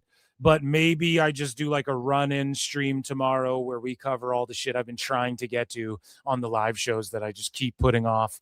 Because there's just so much stuff that I put together in so many segments, and we don't even get to them all the time because we got to cover the news, right? To end the poll, what pro wrestling reality show is cooking harder? 6% of y'all said WWE Unreal. 47% said Dark Side of the Ring, and 47% tied. Haven't watched either. Go and watch them, you fucking marks. Quit being marks. Unless you're Phil S. Marks, then keep on rocking in the free world, baby. I've been Phil S. Marks. I love you guys. You guys are fucking goated. I will see you next time. I'll see you tomorrow. Just tune in. I'm going live. I don't know what the fuck I'm doing, but it will be a magnificent show, as they all always are. Be good. Drink lots of water. Get some rest. Until next time.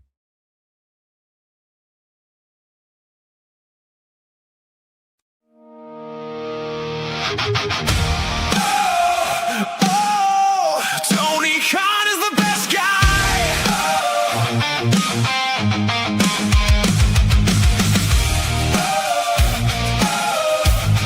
Ooh, yeah. Dave woke Star ratings ready, feeling just right. Tone booked the ladder match, 12 flips in a row. Dave said 6 stars, brother, let's go.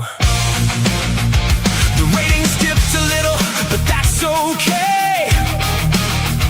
There's always a reason by the end of the day.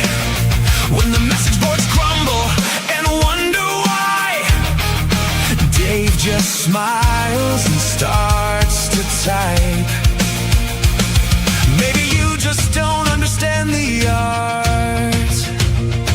That's the line before he plays his part. Tony Khan is the best guy, never wrong and he'll tell you why. If Tone books it, it's certified. Tony Khan is the best guy. Tony Khan is the best guy. Dave's got another defense to write. Every match is a masterpiece tonight. Tony Khan is the best guy. Tony Khan is the best guy. Tone made another huge announcement again. The biggest announcement since 10 announcements ago then. Dave got excited before it was said. Already handing out flowers in his head. The forums laughed, the podcast cried, the tribal wars burned all night. But Dave was there with a brand new take, explaining every questionable mistake. The critics yell from far and wide, but Dave is always by Tone's side. Tony Khan is the best guy, never wrong and I'll tell you why. If Tone books it, it's certified. Tony Khan is the best guy. Tony Khan is the best guy. Dave's got another defense to write. Every match is a masterpiece tonight. Tony Khan is the best guy.